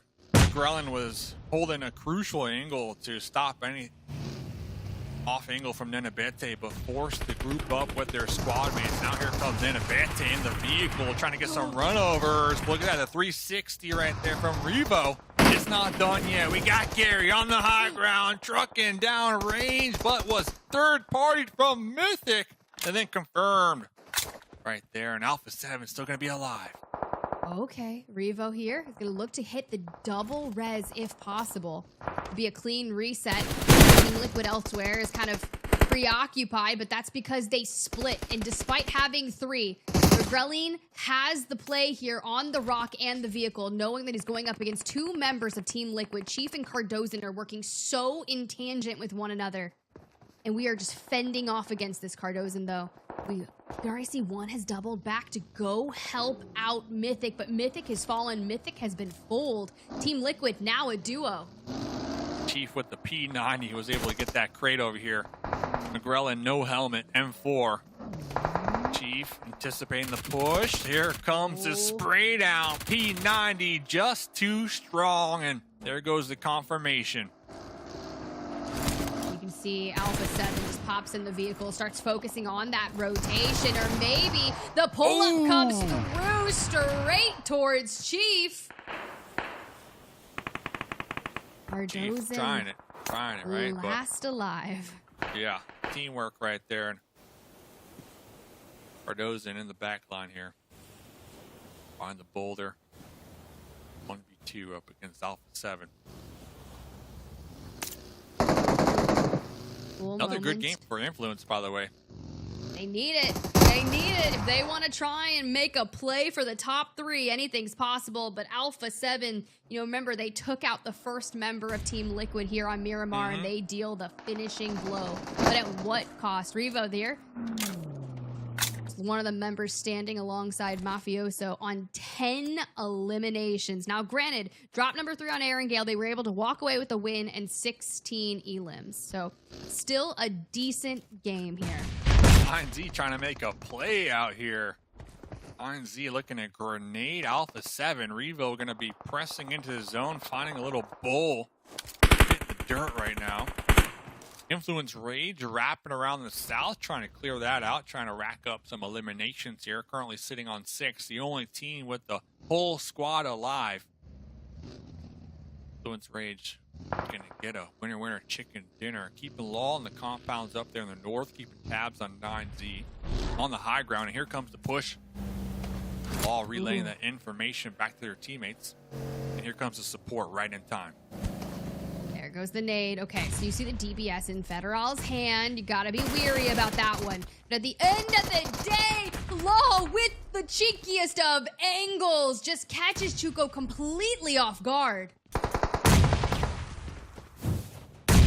Okay. This should be it for 9Z. At least they're working together, but that doesn't work when you walk into the barrel of a shotgun. They are going to get a confirmation, though. On to Law. That's how you start things play. up. Team Queso falls elsewhere. If you work in synergy, Milovan, though, is going to be able to grab that opening with a nade, and there we go. You said this should be the end, and 9Z has fallen. 7, they got the pickup, trying to retreat, trying to get back into cover, get the heal off. Have a buggy to work with, but Influence Rage looking to seal the deal. Federal looking at that off angle. Diego doing the same thing over here. Looking to collapse onto Alpha7, the duo that's still alive. 11 eliminations going their way. But the winner wearing chicken dinner in the fingers right now of Influence Rage. Revo gets taken out by Milovan. Is that how this is going to be? The cleanup crew is here. Influence Rage take drop number 5 on Miramar. A stellar performance with 11 eliminations. 11 eliminations, and right there we saw the run over and the quick swap to the back seat to get the spray down right there. So that's game sense, and Influence Rage, I gotta say, once again, strengthening their lead up against the Death Wolves, who they went out in 7th position with only 4 eliminations. So Influence Rage looking to end today on a high note. One more match to go, but tomorrow will be Influence's double points day, which if I'm a Death Wolves fan, which I am, I'm getting a little concerned. I'm getting a little concerned because the Death Wolves really haven't been putting up too many numbers here tonight when it comes to eliminations and placements here, Reflections. Step it up. Now, the good news is they do have their double points still to come, right? So that is at least a good notion. However, Influence Rage have been on fire. 40 eliminations today. 29 before, plus the 11 today, or plus the 11, excuse me, in the Miramar and the win. My goodness. If this was double points for Influence Rage, I mean, they would have 80 bonus points alone just off of eliminations, which is just nutty to think about. Not to mention the 2 back-to-back second places, the 3rd place in Erangel map number 1, and then obviously the 1st place in Miramar. I'm getting iNCO Gaming vibes, Tiff, at this point, right? iNCO Gaming was like this yesterday. Influence Rage is like it today. You're not wrong. Influence Rage understood the assignment. They know where they've fallen. They've set the stage for how they want their last 3 days to look here in PMSL America's Spring. And, well, you gotta think about it this way. Influence Rage, they've still got double points tomorrow in Group C. And if we're already opening things up this strong, even if you cut it in half and just have a repeat performance tomorrow, they should be able to do enough to leapfrog, considering iNCO Gaming already burned their double point. And I say burned, but I mean, they just used it, right? And they used it impressively well. The best we've seen from any team. And it would just be crazy if they put such a stellar performance on their bonus day to not be able to hold on to it. It would be impressive and depressing at the same time, right, for iNCO, who, like you said, put up some of the biggest points, but the reality is they still had a large gap to climb up, right? So even though they get all those points, it's not like their position is guaranteed, because we knew how tight the race was already from 4th down, or even 3rd place down. So I'm loving this run from Influence Rage without question. Now, 9Z, though, you know, they don't get the victory, Dave, but, like, they still have a great second Miramar. You know, 1st place Miramar number 2, or number 1, Miramar number 2, they come around and get 3rd place. It seems like 9Z just understand Miramar. They got heart, all right, Reflections. They got heart. And, yeah, like you said, Miramar, that is their map of preference. The only thing is, like, 15th place, 2 more days in Miramar.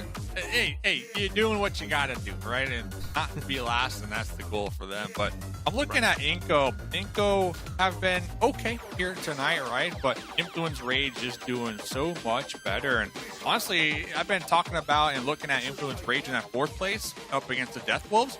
But with the performance tonight from Influence, I'm starting to look at like a top 3 from this squad, honestly. If iNCO continue to kind of slide down and lose their lead, of course, the lead, there's a nice, chunky gap between the two.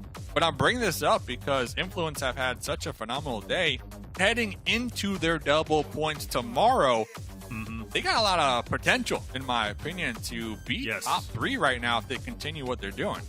Without question, Influence Rage. I hope they're not burning through all of their potential here, not on their double points, because that has happened in the past. Now, that's just, of course, superstition. Tomorrow, I really do hope Influence Rage keeps up the energy, because if they do, they're absolutely deserving of a spot on the international stage. We take a look at our overall standings. Where does Influence Rage currently sit? Well, in 4th place, there is going to be no moving about from 1 through 8, but the big thing to take note of, Influence Rage is closing up on that gap of iNCO Gaming. It is now down to 51 points, which at the beginning of the day was much larger, right? So they've made an impressive run, and on their double points, they could easily pass iNCO Gaming. So Dave, I'm with you. 3rd place for sure. But the Death Wolves race between the two, it's still so close, Tiff, that I'm like, Death Wolves is still very much in it, despite being hit or miss today. And Death Wolves also still has a bonus point day in pocket. Yes. Theirs will be that final day, right? So that's where things get tough, because you look at this entire first page, and a squad that would need that is going to be Influence Rage and Death Wolves. There are 2 teams here in the top 8 that have just on the lowest side of the bonus points day. That massive performance from iNCO Gaming yesterday is really holding them into the top 3. Now, knowing that there's just only, I believe, 13 total drops left for them, can you hold it for 13 more drops? That's the question right now. Dave, I do want to bring up a little bit of a micro storyline. Granted, Royals of War in 8th place. They do have a chance to maybe make it into the top 4. After all, their double points day is tomorrow. We've seen some big days so far, at least yesterday. Be Bold is at 498, and then we have Royals of War who's sitting at 505. So there's a chance Be Bold can pass Royals of War. We've been talking about that, but there was a critical fight on Miramar map number 5 we just witnessed between Royals of War and Be Bold. That fight quite literally determined whether or not Be Bold went up to the first page or stayed on the second, and ultimately it was decided that Be Bold loses, Royals of War would win that fight. So just that little bit of a micro battle, right, between the first page and second page, it just comes to show you one fight could be the difference maker between a placing. Yeah, for sure. I mean, as long as they have these goals and they clock in tomorrow on their double points day and try to pull something out that. Did you say Royals of War have a chance at 4th place, by the way? Did I hear that right? Hey, look. Did you say that? Double points day. Double points day. That's what I'm Royals saying. of War? That's been your team since day one. That's the team that you had on No, it has. Royals of War. I remember now. I had Death Wolves and you had Royals of War. You're still on that bandwagon. Okay, hey, respect. Respect, You're man. right. Top 4, though? That's copium. Hey. At its finest. Hey. Top 4? Hey, look. Like I said, anybody has a chance, all right? Okay, And it I is respect copium. it. I agree. I agree. It's copium, man. It's very much copium, but it is what it is. Like double points day, anything is possible, and that's the beauty. And when their double points is over with, and they haven't made it top 4, that's when I'll stop believing. But for now, I will continue to believe, because you're right. Since week 1, Royals of War has been my team because they had a standout week number 1. Okay, so I'm going to continue to believe, just like you believe in Death Wolves, just like Enigma, Hot Jukes. At one point, they were singing the praises of FURIA until it was over with. Okay. That's all I got to say about that. Hey, 5 games done. We're about to head into Erangel to finish off day number 13 and the last bonus points, double points, I should say, for Group B. But as we do go to break, we have Sarpatch on site to talk to Team Liquid's Mythic after their incredible Game 4 win on Sanhok. Hey guys, here we are with Mythic from Team Liquid. Bro, congratulations, great match, especially the ending there. How you guys feeling? Parabéns para o jogo, especialmente essa final, foi muito boa. Como você está se sentindo?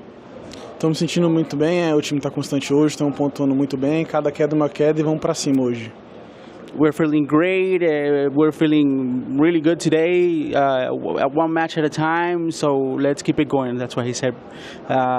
You guys, double point days, someone already told me from your team that you were feeling like, like a normal day, but it doesn't feel like a normal day today. You guys are playing really well, so how are you guys feeling about that? Hoje ponto duplo, vocês falaram que estão jogando como qualquer outro dia, mas esse dia vocês estão jogando muito bem, então fala disso. Estamos jogando muito bem hoje, era um dia importante pra gente. Estamos jogando como qualquer outro dia mesmo e ainda bem que estamos indo muito bem. É um grande dia hoje, vamos com tudo pra cima. Yes, they are playing like if it was just another day, but it's been a really great day for us, so we're really happy about it, but let's just keep it going. Well, thank you very much. Thank you. See you later.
PUBG Mobile Super League America's Spring Season, day number 13. I'm Taylor Reflections Noble, joined by Mustache Dave and Spider Tiff, and it is coming down to the end. We're running on fumes for Group B. Their chance to, hop up the leaderboard is, well, it's here. One more game to do so, and outside of Team Liquid, you can say that it hasn't been a good day for the other three rosters, right? AGG, SLR, Be Bold, they have not made the most of it, and that's just how it goes sometimes, Dave, right? It's just like, some groups, you have stellar performance from all four.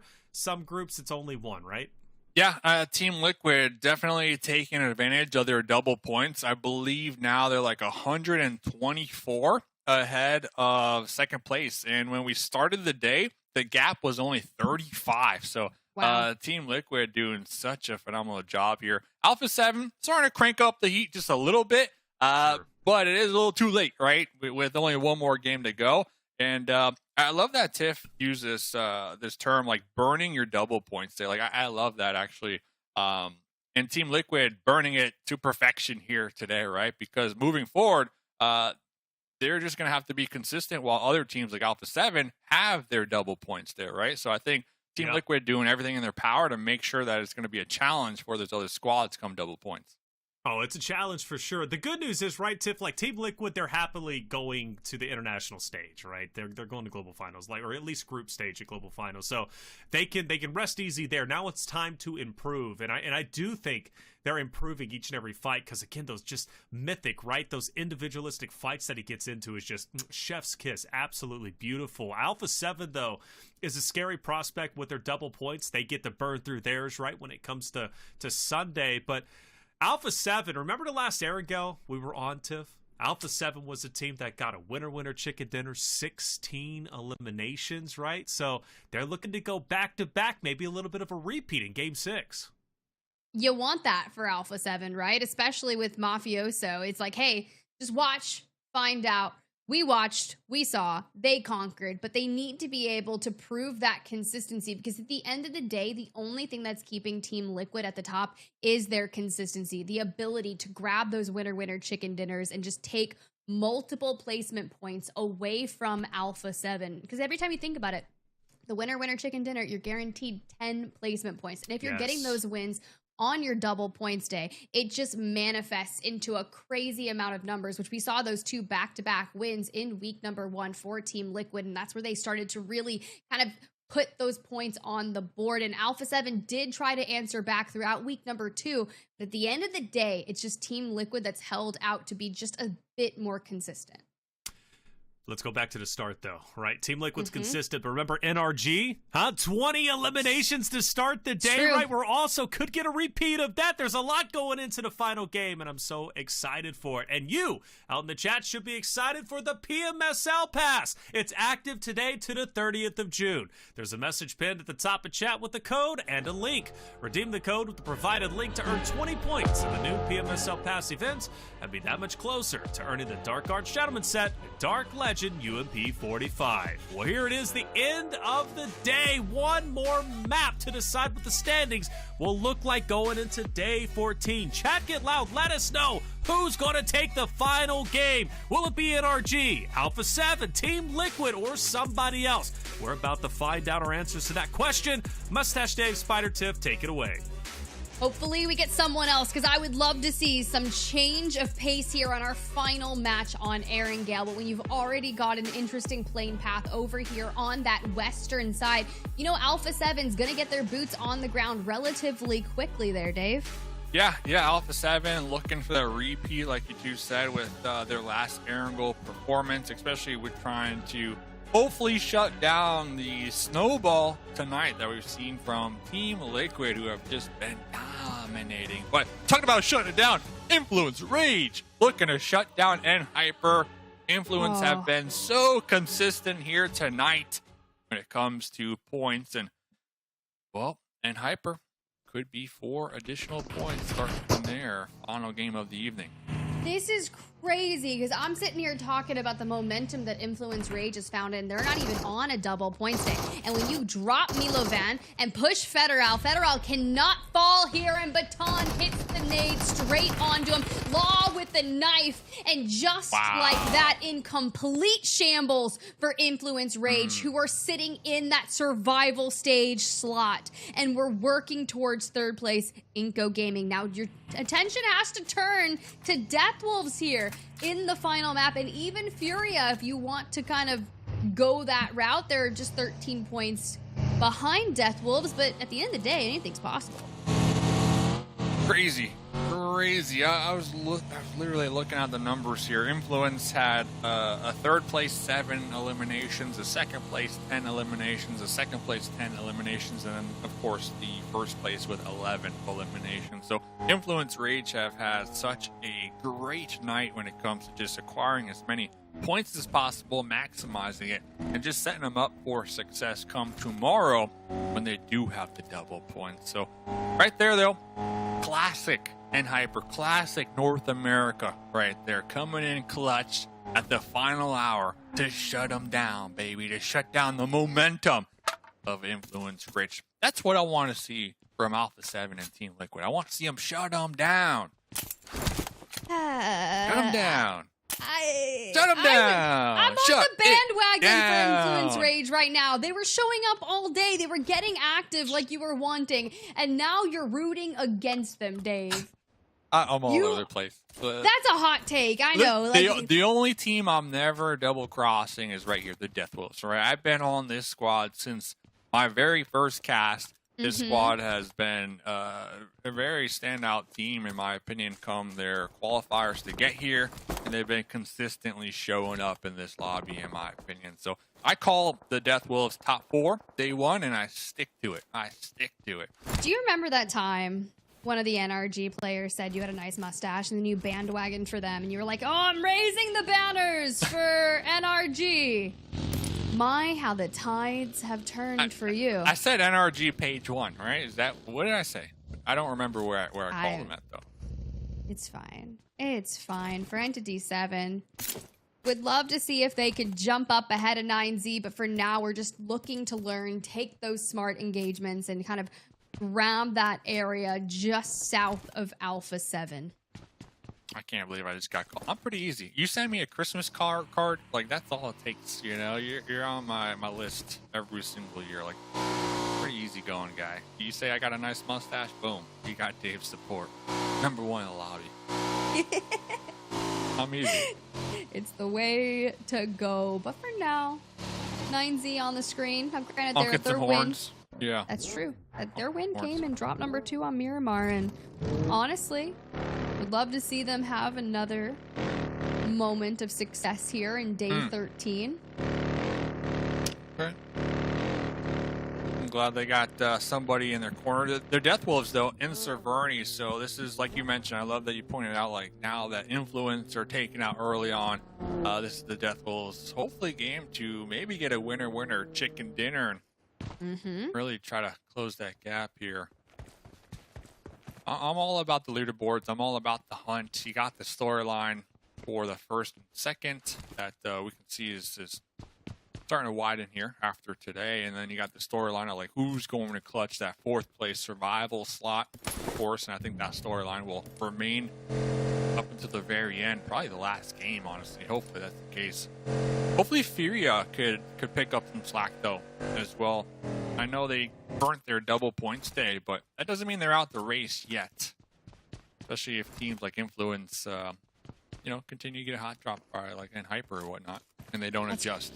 Yeah, that's crazy. I still can't believe they did. I mean, and Hyper, 4 eliminations for their efforts, and you gotta think they have a 43-point gap that they need to overcome if they want to best Be Bold in that situation. But Be Bold are just 7 points behind Royals of War, and then Team Queso just ahead of that. So those teams right there within the 7th through even 10th place, I'll include Hyper in that for now, but it's kind of hard to do that considering Hyper had their double points day yesterday, so they would have to be absolutely flawless for the final 2 days, including this game. So maybe more so just that 7th through 9th are just going to be interchangeable, so it's that battle for the first page. Yeah, exactly. And we heard that from Stars, you know, just reassessing their goals come this week. And obviously the original goal was top 4, but now it's top 8. So I believe with it now being shifted, that kind of relieves the pressure. And now they're able to play a stress-free game, essentially. And just like we mentioned from Stars, playing with nothing to lose at this point, right? So top page is the goal. And Hyper getting some early game eliminations, trying to secure that right now. 4th, two more days to go with 4 eliminations. So 10th place. I think Hyper can do it though. All in all, Hyper, I think they can make top page. I believe. Ooh, you got faith.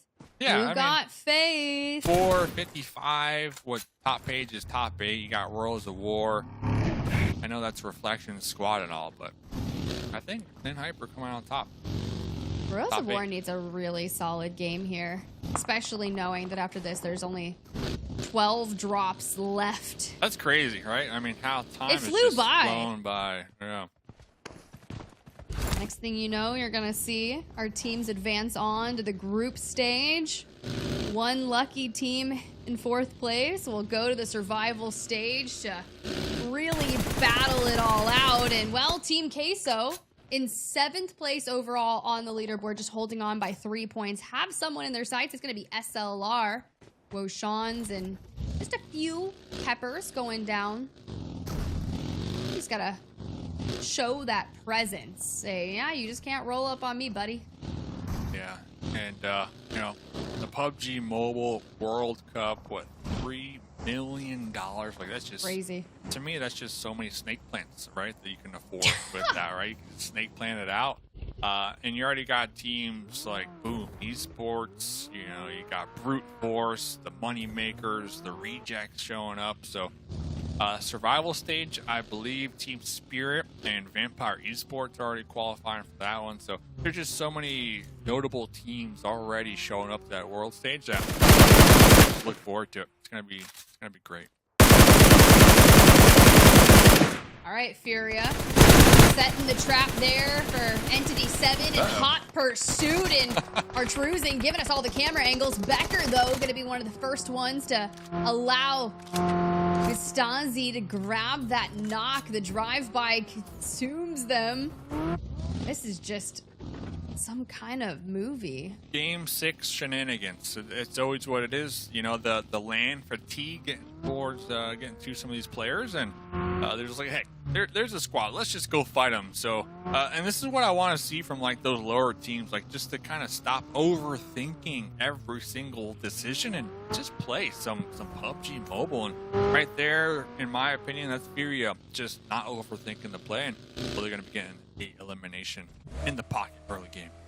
Or I take it back, they didn't get the confirm for some reason.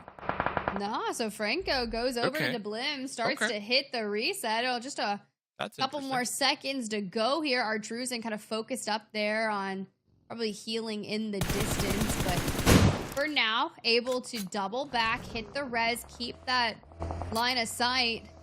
But just as that goes through, we see Hate across the way falling. E7 wipe out FURIA. What a turn of events, honestly. Looks like Fate is gonna be knocked though. Gonna be tough here.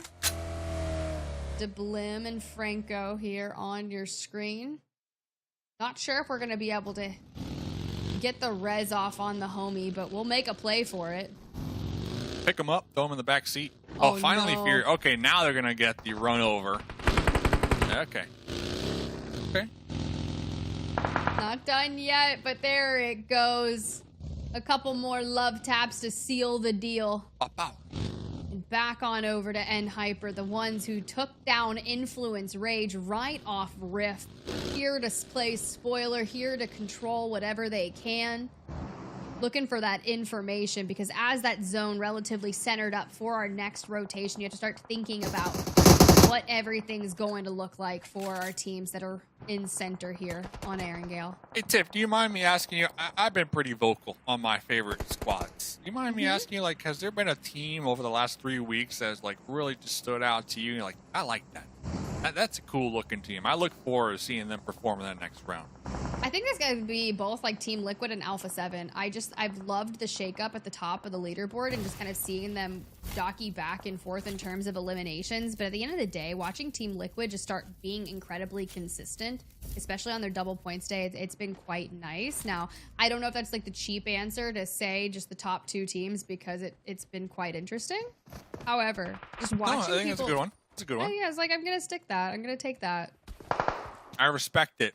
I respect it. I think Reflections just sent me a text saying he's going for E-Bold, so that's a respectable one too. But getting back to this, FURIA trying to take out E7. We see some Molotovs, we see some grenades. Looks like they off angle from E7 downrange was spotted. Ooh. Franco though, the zone, the Bison, putting in some work, but FURIA putting the nail in the coffin. I'm gonna say, is putting in work. Not too much work there for sure. No, just kidding. They tried. There's only so much you can do in a 1v2 situation when you get absolutely swung on. But for now, Fate in the car, being free, like they said, straight on a 9Z, just ahead of them. Here comes the rest of the crew. Chuko tries to hit an angle from behind. Here goes the isolated 1v1. Fate DBS in hand, and that's how you do it. Oh, Fate has like 1 HP, so NRG taking the fight up against iNCO. It's going to be Elite, the last one, jumping in the monster truck. That thing sticks out. But Worlds of War pulling up with a third party. Spec looking for the ultra wide off angle. The play of the century right here. Let's see if it pays off in their favor.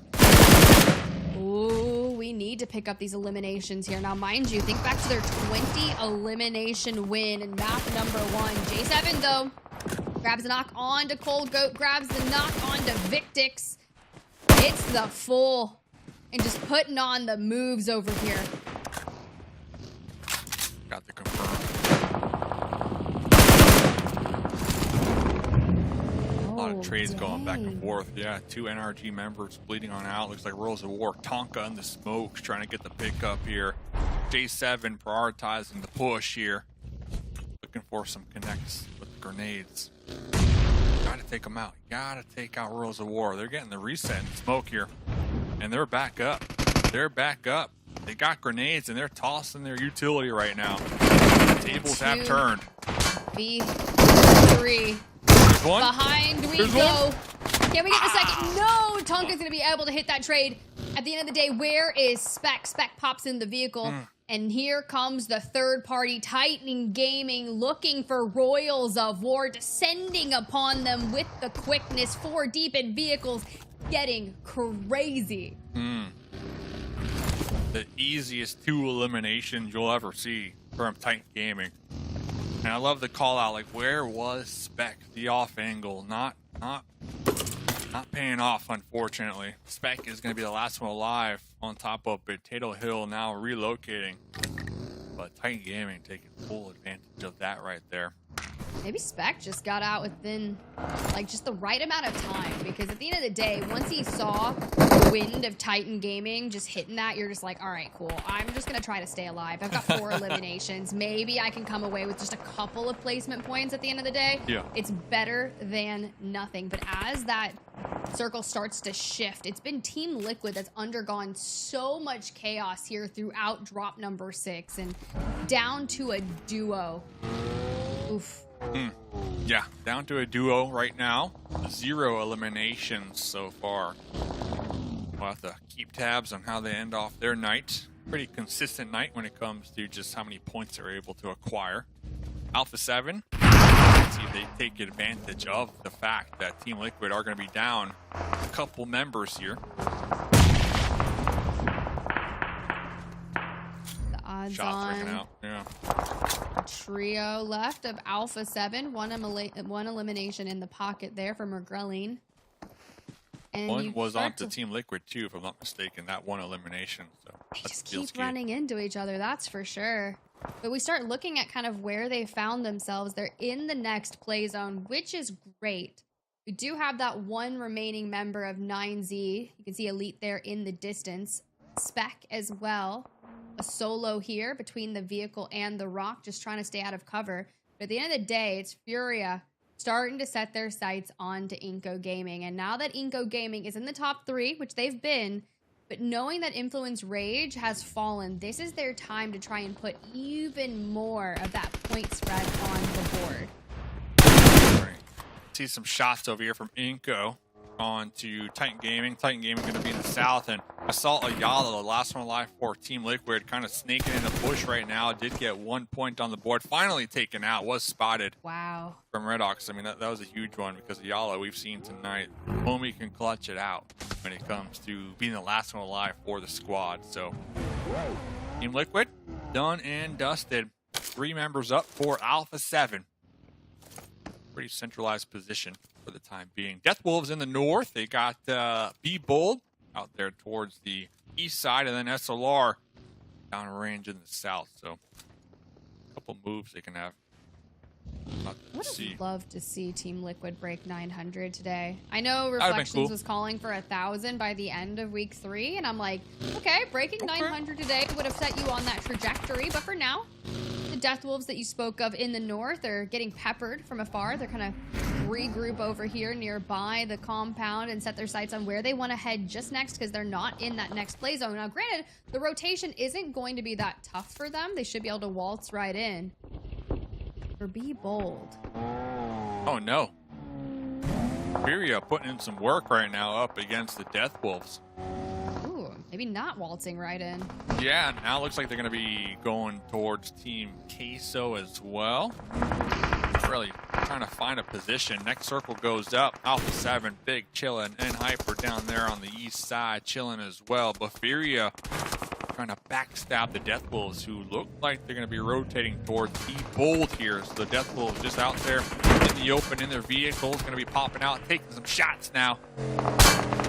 Downrange. Everybody trying to get this solo member, flush him out from FURIA. And we survive.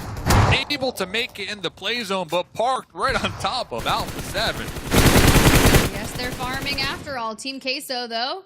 You see FURIA has finally fallen there with 4 eliminations. Milos from the distance straight onto iNCO Gaming. It's Gary, though, who finds a knock onto a member of Team Queso. And, well, the full comes through. Quite tough here, just staring at each other across the way. Now, neither of these teams are in the next play zone. Alpha7, NRG Spec, Elite, still in there. Those 2 solos living their best life, playing small, playing conservative, just not really peaking considering the angles that are in the distance. Living life, trying to get as many placement points as possible. There goes AGG here on their double point stay, eliminated in 11th place. Fortunate for them. Be Bold going for a wide wraparound. Going to be avoiding the sightlines of Hyper, pulling up here in the south. Looks like Inactive doing some scouting alone here, not with the teammates of Titan Gaming. Once again, pretty similar story from last game that we saw. Just Titan Gaming so spread apart. Looks like Doran finally going to be trying to close the gap, group up with Inactive. Calling for the rotate here. Be Bold now taking shots. Ooh, straight on to Be Bold. Now, Be Bold wants to hit that first page, right? Just 9 points outside of Royals of War, who has already fallen. This would be the game for them to be able to move up that leaderboard. Same goes to say for Death Wolves, right? They want to make a play onto that 4th place position now that Influence Rage has fallen. Just 16 points, making that difference up. And Titan Gaming, here we go. The push, the knock straight onto David, and Redox pops in the vehicle. Maybe we'll hit that reposition, but Fran answered back with eliminations of their own. Looks like 6 eliminations so far for Titan Gaming. Can they continue? Be Bold, like you mentioned, trying to put a stop to that one. Inactive behind the shack, using it for cover. Here comes the push. SK12, LaRosen, jump shot through the little window. Inactive preparing for what's about to happen here. The 1v1, Inactive a little lower when it comes to health, and LaRosen trying to push the envelope through the doorway, flushing out Inactive. Okay, Be Bold, that's what you want to see. But it's not Baton hitting them with a vehicle. Some toughness is happening. Redox on your screen, grabs that re-knock onto Fran, looking for the full if they can get it. Just chaos has ensued as everyone is just looking to collapse on the southern side of the zone. Whoever will be the victor from the south side will have the majority of the space, and then we'll have to see where stage 6 decides to move towards. For a limb, still trying to hit that through, thread the needle around the tree. Can we get the remainder? Up. Got him. Be Bold, 3 eliminations done here. Final map of the evening. Looks like Titan Gaming, 9 eliminations going their way. Love to see it. Yeah, big game for them as a duo. And Hyper, 5 eliminations. I'm going to say big game for North America here. You'd love to see that, because look at where that zone's pulling towards, that south side. It's going to make that fight that much more viable. And consider what's going to occur on the northern side between iNCO, between Team Queso, Death Wolves, and even Alpha7. And Hyper is trying to pull control of what they can for the next play zone. So it's going to be really tough for them to see if they can hold across all of them. But for Silence on your screens, got Death Wolves in the angle. Now, Death Wolves only has 3 players up. Rataboy, DBS in hand, pushes up towards Revo. Prone, has angles, looking to make the play. Grabs the knock on to Rataboy, but job's not done. We're still focusing the other members of Death Wolves. The smoke will provide cover. Caprice from Hyper takes the off angle, takes down. Oh gosh, the craziness that's going to ensue here in the final 7 teams towards this play zone. Pull up score. Trying to go for the run over here. Now we're in the smokes. DBS, P90, but they're getting third-partied from Team Queso, and Alpha7 popping out the smoke. Shotguns lock and loaded. Flushing them out. There goes the Death Wolves. 4 eliminations. Crazy. Still 12 points and shy Hyper of being in that 4th place. I know. And Hyper Stars feeling confident, still have 3 standing. They have the most players left in the lobby because Alpha7 is just down to 1. Maybe they can hit a res and get their numbers back up. But Titan Gaming, at the end of the day, that duo has 9 eliminations so far in drop number 6. Yeah, huge game for Titan Gaming, and they got two members of iNCO right in front of them, so we'll have to see if they can spot them out. Looks like in Hyper, they were looking for a play, looking to take the third party, but they saw the grenades from Team Queso and deciding not to take that. But Baton's still back here. Still back here, looking to take out Alpha7. Looks like Alpha7 going for the revive. Baton might be able to take out Alpha7. Elite still alive from 9Z, by the way. There goes Baton. There we go. You'll love to see it. And Hyper 7 eliminations make that 9. Alpha7 eliminated with 8 elims, and Elite has been a solo since the dawn of time here in Erangel. Just looking for placement points, but still only has 0 elimination. And for iNCO Gaming, it's Gary.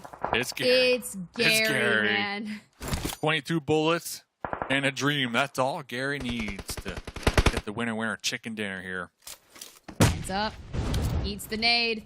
Yeets more. Can we keep this pressure onto a limb? But if I'm Titan Gaming and I've got a duo left standing and I'm pulling where that play zone is going to, we are repositioning these vehicles. We are playing for the long haul. See ya! Goodbye, GG's Gary. GG's Gary. Elite is still alive. Top 3 situation. 9 eliminations onto Hyper. Now 10. 10 eliminations on Titan Gaming too. Is this an Hyper winner chicken dinner? It is. It is. It has to be. Unless for some reason a Lim and 9Z join forces here to, you know, keep your enemies close to take down someone else. But at the end of the day, the space, the vehicles, the control here for Hyper, you could send a Lim, then focus on Elite. You could do it either way. And it looks like we're going to split forces here. We talked about the change of game plan for Hyper. Top 8 is the goal. Playing like there's nothing to lose. Stress-free. The words of Star here. 11 eliminations and a chicken dinner right in front of them here. That could put them in that top 8. Just think back to the beginning of drop number 6 here on Erangel. Think back to what occurred. The hot drop onto Influence Rage to stifle their journey into the top 3. Now, they've already mustered up 11 eliminations. It's just 2 solos hiding from them. They've got vehicles. They've got control of the play zone. Now, you've just got to figure out where they are in stars on your screen. Running laps around Erangel, looking by all the trees. Can we suss them out? Well, hope so. Baton, though, tries it out. Elite, unsuspecting victim prone on your screen, hitting the crawl, trying to move in towards the next play zone. Yeah, taking off their backpack too, and only 25 bullets in the M4. Got to make every shot count. Oh no, Baton. I feel like we're playing like Marco Polo at this point. Yeah. You're getting very warm over here, bro. Oh no. At this point, we're just delaying the inevitable. Those wheels are gonna crunch over Elite at some point. Does Elite opt to take the shots here? Hopping up, taking shots at Capri, who is going for some loot. That's a big knock. I'm telling you, do the solos unite. Do the solos unite. No way. Baton down. Capri's fold. No way. This is not good. This is pandemonium. A Lim on 11. Stars finally gets the revenge.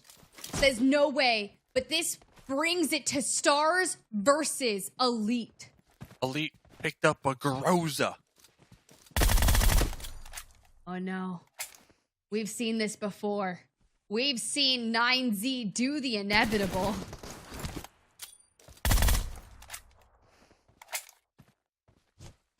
Patience and nades. We dodge. We move. We keep moving if we can. Back to the boulder. This is a nice boulder, focusing up on healing, but Stars is still looking for angles. Elite trying to read them. the time being, we're gonna hit that move. Baton has fallen. The major 1v1 behind the vehicle and another rock. Absolutely insane. Elite able to make it to that crate, probably picking up some additional grenades here. Boulder versus Boulder. Rosa versus M4. Next play zone. Centers up. And Stars. Oh my gosh. The health advantage. Everything. No more nades for either. One of these players is just going to have to stand up, see if you can hit an angle.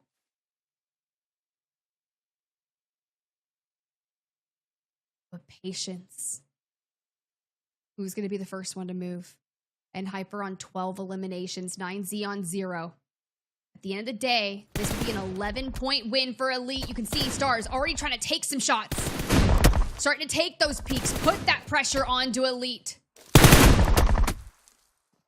And there we go. The Groza comes through. 9Z with a crazy clutch for the winner chicken dinner.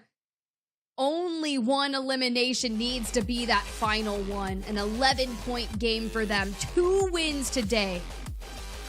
Yeah, if you told me, hey, Dave, happy Friday. 9Z, they're going to get 2 chickens today. The 15th place in the lobby. 2 chickens today. I would have said, you're lying all day long. That's their second winner chicken dinner. Their first one was game 2, Miramar, 2 eliminations plus the win.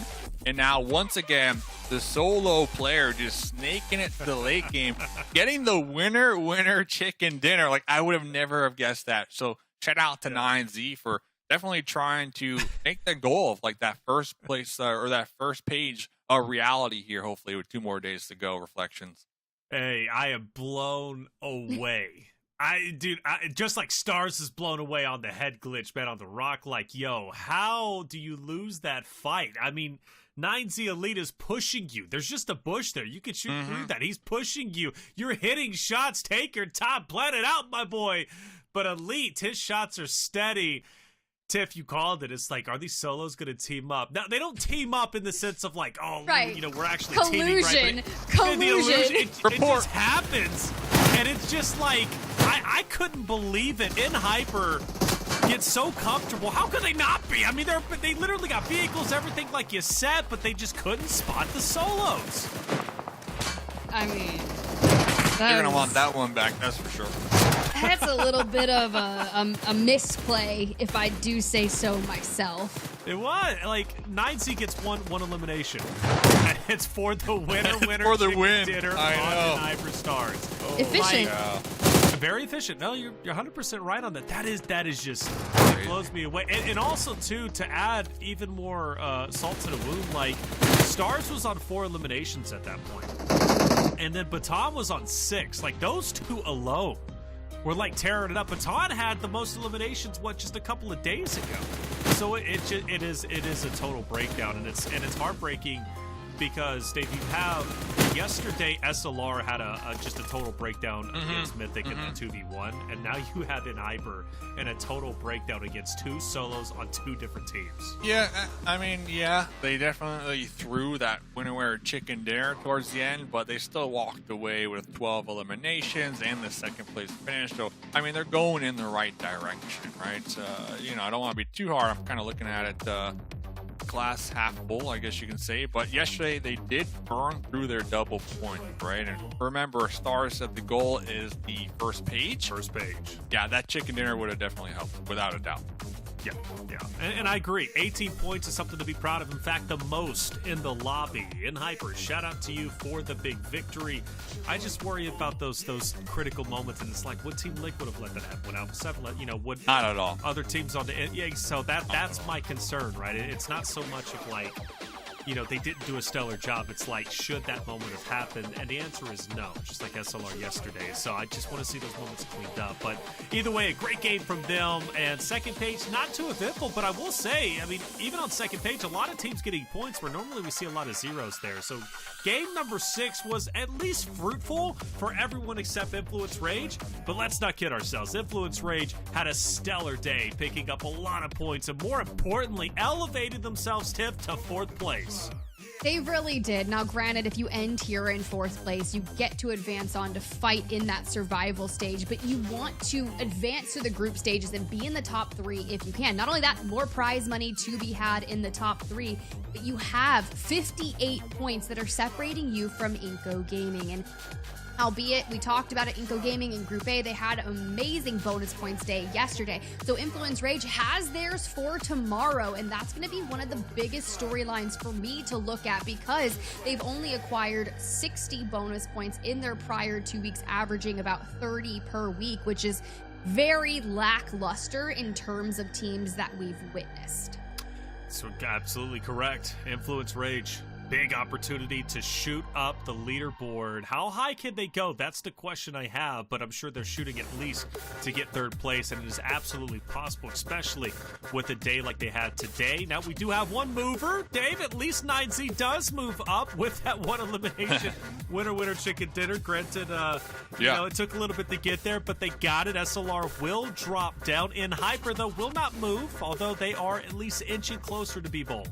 Yeah, I think, by the way, winner, chicken dinner with only 1 elimination. I feel like that's a record in its own right. You can't really top that unless you get like a 0 elimination winner, chicken dinner if your 2nd place team goes out to the blue. But I think looking at just how that last match unfolded, and Hyper, they got a lot of power now within their hands. You know, when a team tells me they're playing with nothing to lose, that's what we saw right there. And if they do that again, say tomorrow in game 1, when Influence Rage has the double points, immediately just shut them down, you know, just clip their wings, I guess you can say, and cut out their momentum. Like, and Hyper, not only them, but all these bottom teams, they could do the same thing, right? They could just hunt down these top teams and really put a stop to their momentum. So I'm not discounting them yet when it comes to like making some clutch plays and playing a role in the overall leaderboard. Well, it was a great day, though. A lot of good moments, exciting action across the board, and we nearly had another elimination record. If only NRG could have just got one more to send it to 21, we would have had back-to-back days with 2 elimination records. But still, a spectacular start of the day from NRG's perspective, and a wonderful all-around day for Influence Rage. Overall, I'm through the moon, even with Team Liquid's performance. Their first double points day where they made the most of it, right? Taking a tremendous lead over Alpha7, putting the pressure on them for the next 2 days, including Sunday when their double points hit. But let's close out the show and get your final points because I want to know what you thought about today. I thought today was excellent. Tiff, what are your final words before we get out of here? My final words are that survival stage slot is the hottest take right now. Everyone is vying to find themselves in 4th place. Influence Rage at the start of the day came in 6th place, now sitting in that coveted spot in 4th place. And they wanted to make a move for the top 3. It would have been today, but honestly, tomorrow is going to be that best day. The fact that we only have 12 more drops reflections a day, I know. I'm nervous. I'm nervous for our squads. That's all I gotta say. Nervous is the right call. 12 more drops, Dave. You know, we started at 90. Now we're down to 12. It's a bit bittersweet, right? But we've got to get we got to reach our final chapter. We have to know how this story ends for the top 4, right? What are your final words before we get out of here? Yeah, first of all, shout out to both of you. Now I need to go get a house plant and hopefully not an evil one, you know. Production's so got you. I learned a lot. I learned a lot today, and always fun times here. And I'm going to stick to it. 70 points behind 3rd place, no problem for the Death Wolves. Top 3, I'm sticking to it. I'm going to die on this hill. Hold me to it. 2 more days to go. Death Wolves, 3rd place. We're coming for it. All right, well, Influence Rage is going to put you to the test, right? They're double points tomorrow. That's going to be the big thing. How many can they get? But Death Wolves, come Sunday, how many will they be able to get, right? Tomorrow's going to be a big day. It's Group C, and we have 3 Group C members on the front page, which means anything goes. Although the bottom teams on Group C on the standings, they've got a long hill to climb, but I know they're up for the test. They're putting on their hiking boots, and they are ready to go tomorrow for sure. But Influence Rage will be the biggest story, absolutely, trying to break into top 3. We'll see if they'll be successful or not. But that's all we have for day number 13. We hope you enjoyed it. Make sure you hit that subscribe button if you haven't already. We'll be back tomorrow at 5 ET. But for myself, Taylor Reflections Noble, Mustache Dave, Spider Tip, our production crew, and you in chat, we hope to see you again tomorrow, 5 ET. Don't miss out.